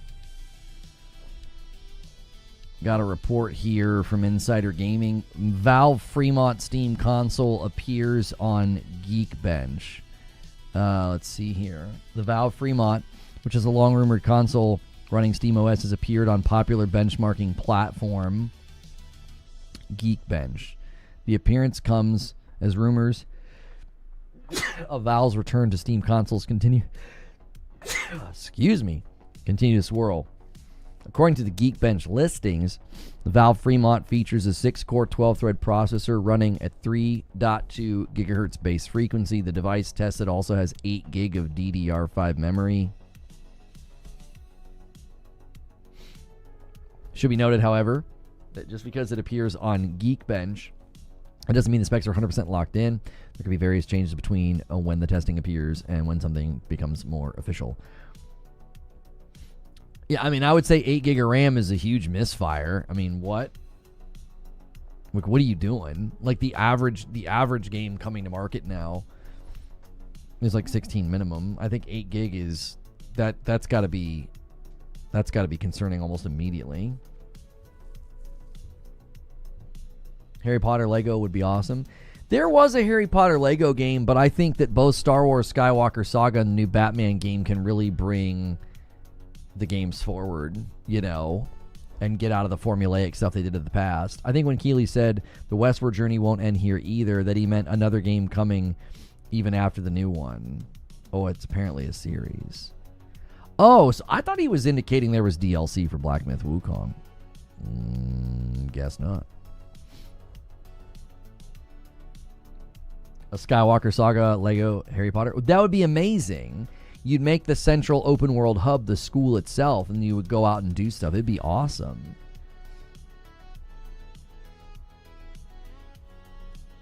They wouldn't release a Steam console with only 8 gig, probably just testing. Yeah, that's what I'm saying. That can't be their actual target. That would seem like a massive mistake. I mean, they would know better than anybody what the average game coming out is demanding with respect to like minimum specs. A Marvel Lego game. There are a lot of Marvel Lego games. There are a lot of Marvel Lego games already. So obviously it'd be great to get some more. But again, I think they need to learn from both Skywalker Saga as well as this new Batman game, and really elevate what they can do. Because I remember, I forget which one that I was playing. My wife and I were, playing because, the Star Wars one was so good. And we were playing, I think it was Harry Potter. And I was like, this is just so formulaic. There was also like a Batman one that I thought, man, this is formulaic. It was like, go in this room, do this thing, grab this thing. No, you can't do the thing. This person can only do the thing.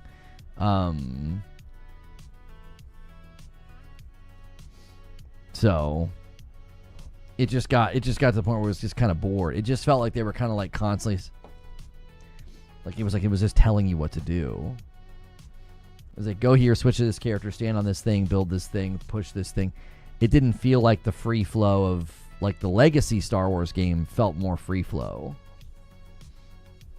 Yeah, this isn't the first Lego Batman game either. That's true. I just think if they're going to do future games, Harry Potter, Marvel, and the like, I hope they take hints from Batman. I tweeted there was a preview on the Lego Batman game, and I said you love to see it because the feedback that stood out to me the most is genuine. This Lego game is phenomenal. Just played a full level. It knocks the Skywalker Saga levels out of the park. The open world is stunning and the most lively Lego game open world yet. I'll be posting the level soon. So, like, this to me stands out as really good feedback because that was my biggest hang up in Skywalker Saga is you'd go through the open areas and you couldn't do everything. You didn't have all the abilities. You didn't have all the characters yet. And you're like, okay, I'll go do the mission. So there was a lot of like, run here, open a door. Run here, start the mission. Okay, great. Run here, get in this little jet, start the mission. And it's like, if you don't want me to explore the open areas yet because I don't have all the abilities, that's totally fine. Maybe either give me the abilities sooner, give them to me in a more organic and natural way, or just let me play the game very linearly without like running through here every time I need to switch missions. So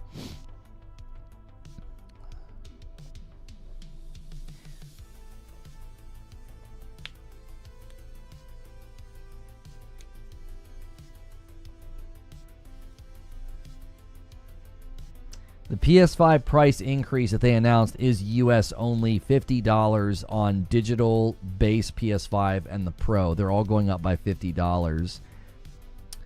We knew that was a potential reality when they spoke to it months ago. They didn't want to. They tried to shore up enough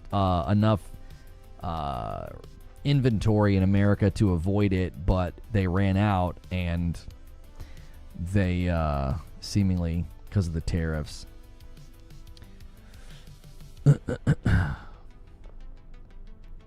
I've seen a couple of tweets that are sky is falling about it, and the PlayStation 6 is going to be $900. Pyro had a tweet about that, and I don't really agree. I think what people are forgetting is there are a lot of factors at play that aren't in the frame, and I think they should be, to maybe more properly inform the position, like make it a little bit more well-rounded instead of, $50 price increase because the tariff, sky is falling, future PlayStations are going to be $1,000 because there's no competition anymore. I don't think that's the way to go with this, because we know internally that PlayStation has been impressed that the PS5 stayed on course with the PS4 without a mid-gen price increase, which means they were anticipating it hurting them, which means they're well aware that those mid-gen price drops are important. They also did not want to increase the price. They had made moves to avoid a price increase. They had increased their stock in the United States in particular to avoid it. They know that's an important market for them. They had considered even moving manufacturing to America to help with that. When a Japanese hardware company is saying we're considering moving production to America, that's significant, right? We're not exactly a place you're going to move production to, right? It's hard to do that here for the cheap because your labor costs are going to be higher. So seemingly, PlayStation was very invested in keeping pricing of their console into a good place because they know, as I just walked through all of that, it means they're keenly aware of how price can play a significant role in the demand and the sales of their console. Fast forward to 4 years from now, I don't think that's going to change internally. They are still going to be very aware of everything I just said, and the PlayStation 6 will be priced accordingly. It'll be priced for maximizing demand and saturation, which means they can't go astronomical. They know if they go too high, it will work against adoption rates, saturation rates, and demand for the product. So I don't think the sky is falling. PlayStation 6 is going to be $900 or $1,000. I don't think that's a logical or founded position. It's very much reactionary to a price increase that PlayStation was trying to avoid. And again, this is an external tariff thing. This is not like there's no competition, let's raise our price. If that was their outlook, they would have raised their price the minute Xbox did. The minute Xbox raised their prices on their hardware, PlayStation would have been right behind them. Instead, they took very, very decisive efforts to avoid the price increase.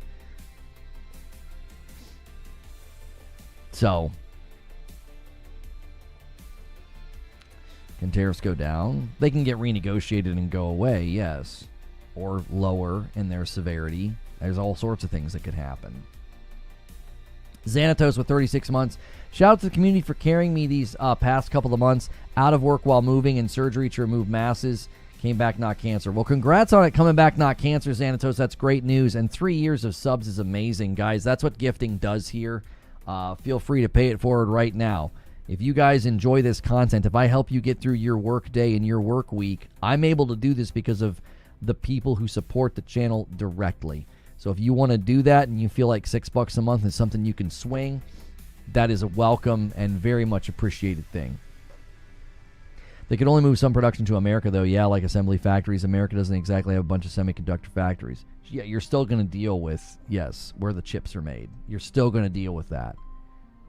They knew and had anticipated and predicted the amount of, yen that this was going to take from their bottom line. They knew this was something they were going to have to consider, and $50 is, to some people, that's going to be a deal breaker, but it's probably the lowest they could do without it being completely pointless. They couldn't do $5.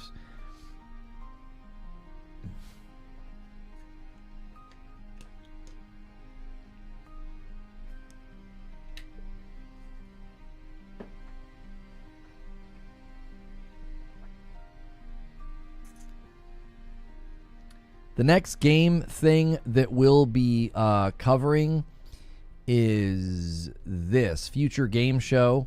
We're going to shift gears here in about 5 minutes. And remember, whenever we do that, we need new likes. While you're at it, try and get as many likes as you can on this video. Try to get us to 400. It'll help the video do well when we're not actually streaming. Arsenic Chic. Yes, I have been back on Twitch since April. You've been following me since May of 2020. That's unfortunate. You followed me right before everything went bad. Yeah, we've been back since April. Tell your friends. Tell them to come here. Tell them to hit follow. Tell them to sub. Tell them to use their primes. We've been kind of rebuilding. Yeah, I was emailing Dan Clancy. He looked into the situation and welcomed me back to the platform. So it's good to know that somebody finally looked into it and saw what needed to happen.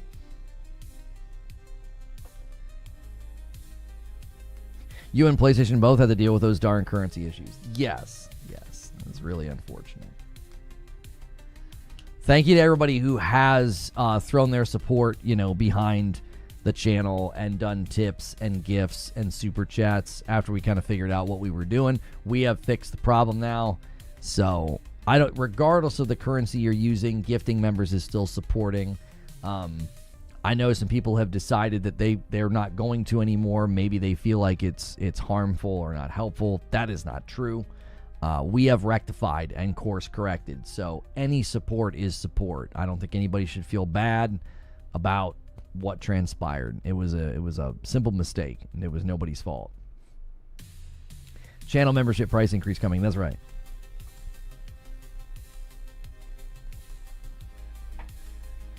Yo, Terminal Stupidity does it. It's been sitting there for a while, and he secures the milestone with a 10 bomb for Twitch.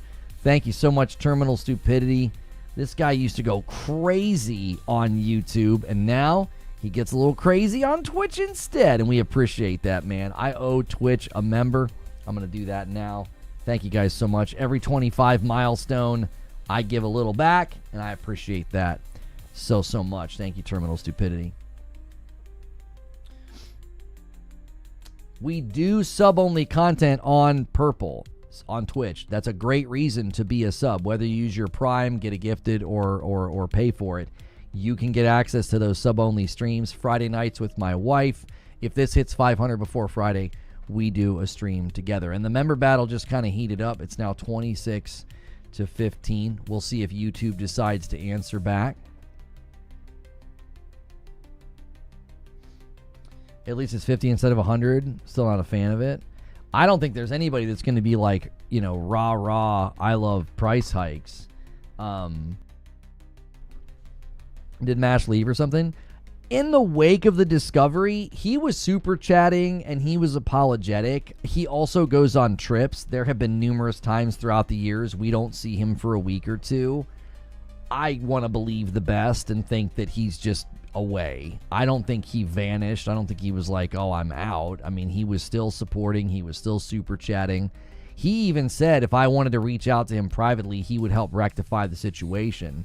And I told him I was going to leave that up to him. He can use my email and reach out if he feels like he wants to initiate that. I'm leaving that in his court. I'm not going to be out here being like, hey, please, whatever. If that's something he wants to do. I also put it in the stream's hands. I said, listen, you can use the tip command, support directly. You can bypass all the middleman, all the currency, everything stuff. And you can just support directly if you want with the tip command. And some people have done that, and that's greatly appreciated. And then we ourselves reacted, fixed it. I'm now doing a single gifted every 25, and that's kind of getting back to our roots of a generous community and paying it forward. What's the mash stuff in reference to? I've been gone for a minute. We discovered that localized pricing can be really harmful when you do an incentive like I was doing. I was gifting a 5 bomb every 25. Well, that's actually harmful when, according to local currency, you can gift members for a lot less. So I was actively spending. There were days where I was even matching 50 bombs. Well, when I'm doing that and their 50 bomb of members costs a lot less than mine, that's really harmful to me. And we didn't really catch it because for the last 9 months, everybody was just being awesome and supporting. Well, once we got on Twitch, he increased his support because a lot of the support moved to Twitch. So he was going nuts and kind of carrying the membership each week. And all of a sudden, I started realizing my gifting is hurting me. I was gifting so much, and it was hurting me. So we figured it out. It wasn't anybody's fault. We weren't mad at anybody. We have just adjusted and have said, hey, I'm only going to do a single gifted every 25 to protect me from that. And we still do the Friday nights. We still do the incentives. We still do all that stuff. And I said, listen, nobody should feel bad. You can continue to support with your local currency. That doesn't bother me at all. It is still you choosing to support me with your money. The amount doesn't matter. What matters is I'm no longer doing something that hurts myself. If you want to do a super chat in rupees or you want to gift, with United Arab Emirates money, that doesn't matter. That doesn't matter to me. You're choosing to support me with your money. I was just going too far with the incentives because I thought, man, this guy's going nuts and blowing up with gifts. I was unknowingly hurting myself. So it was an unfortunate discovery to make, but it was a good thing that we figured it out and we have course corrected. Marathon Playtest 3, strict NDA. Did we actually learn anything new about the Xbox ROG Ally? No. G2A for gifted subs. Yeah. And again, there are people that are continuing to gift and they're using their local currency, and that's totally fine. I'm not discouraging it. I'm not being rude or judgmental about it because you're still choosing to support me, so I'm thankful. It's like, man, thank you. I'm thankful that he went crazy all these years because it was a form of support. It still was a form of support even if I was actively gifting too much in response. That was just something that kind of got past us and we weren't realizing was happening. Every time I'm here, it feels like all you do is beg. Well, because you're a liar, and that's not what I'm doing. Somebody asked a question about a currency situation that happened, and I'm explaining it to them. That's all. Like, no one's begging, other than you begging to be banned. I have to pay in pounds, so I'm paying more. Yeah, the people that pay in pounds pay more, for sure. For sure. Yeah. We need a very wealthy Englishman to come in here and go wild is what we need. We need James Bond. All right, let's shift gears to the future game show. I will provide you guys with a link. And this is going to be the next show that we're doing. This is an opportunity to see more trailers and great coverage. Future Game Show is a great partner. They've sent me swag and stuff before. They're great to work with. They always put on a good show. How is it begging when Lona was literally speaking on how he's the one sacrificing his finances? I know. The people that hate me love to twist my words and lie about me because they're pathetic, and people did that in droves because of me being honest about what happened. It's like I was spending thousands of dollars every year generously giving back, and they twisted into he's an e-beggar. There's nothing you can do about people that have no integrity or character to speak of. I don't have any respect for them because all they do is lie about what we do here. It's like, I don't know. Well, I'm honest with you guys. I tell you what we do. I tell you how it works. I don't hide any of it from you. And people try to twist that into something that it's not.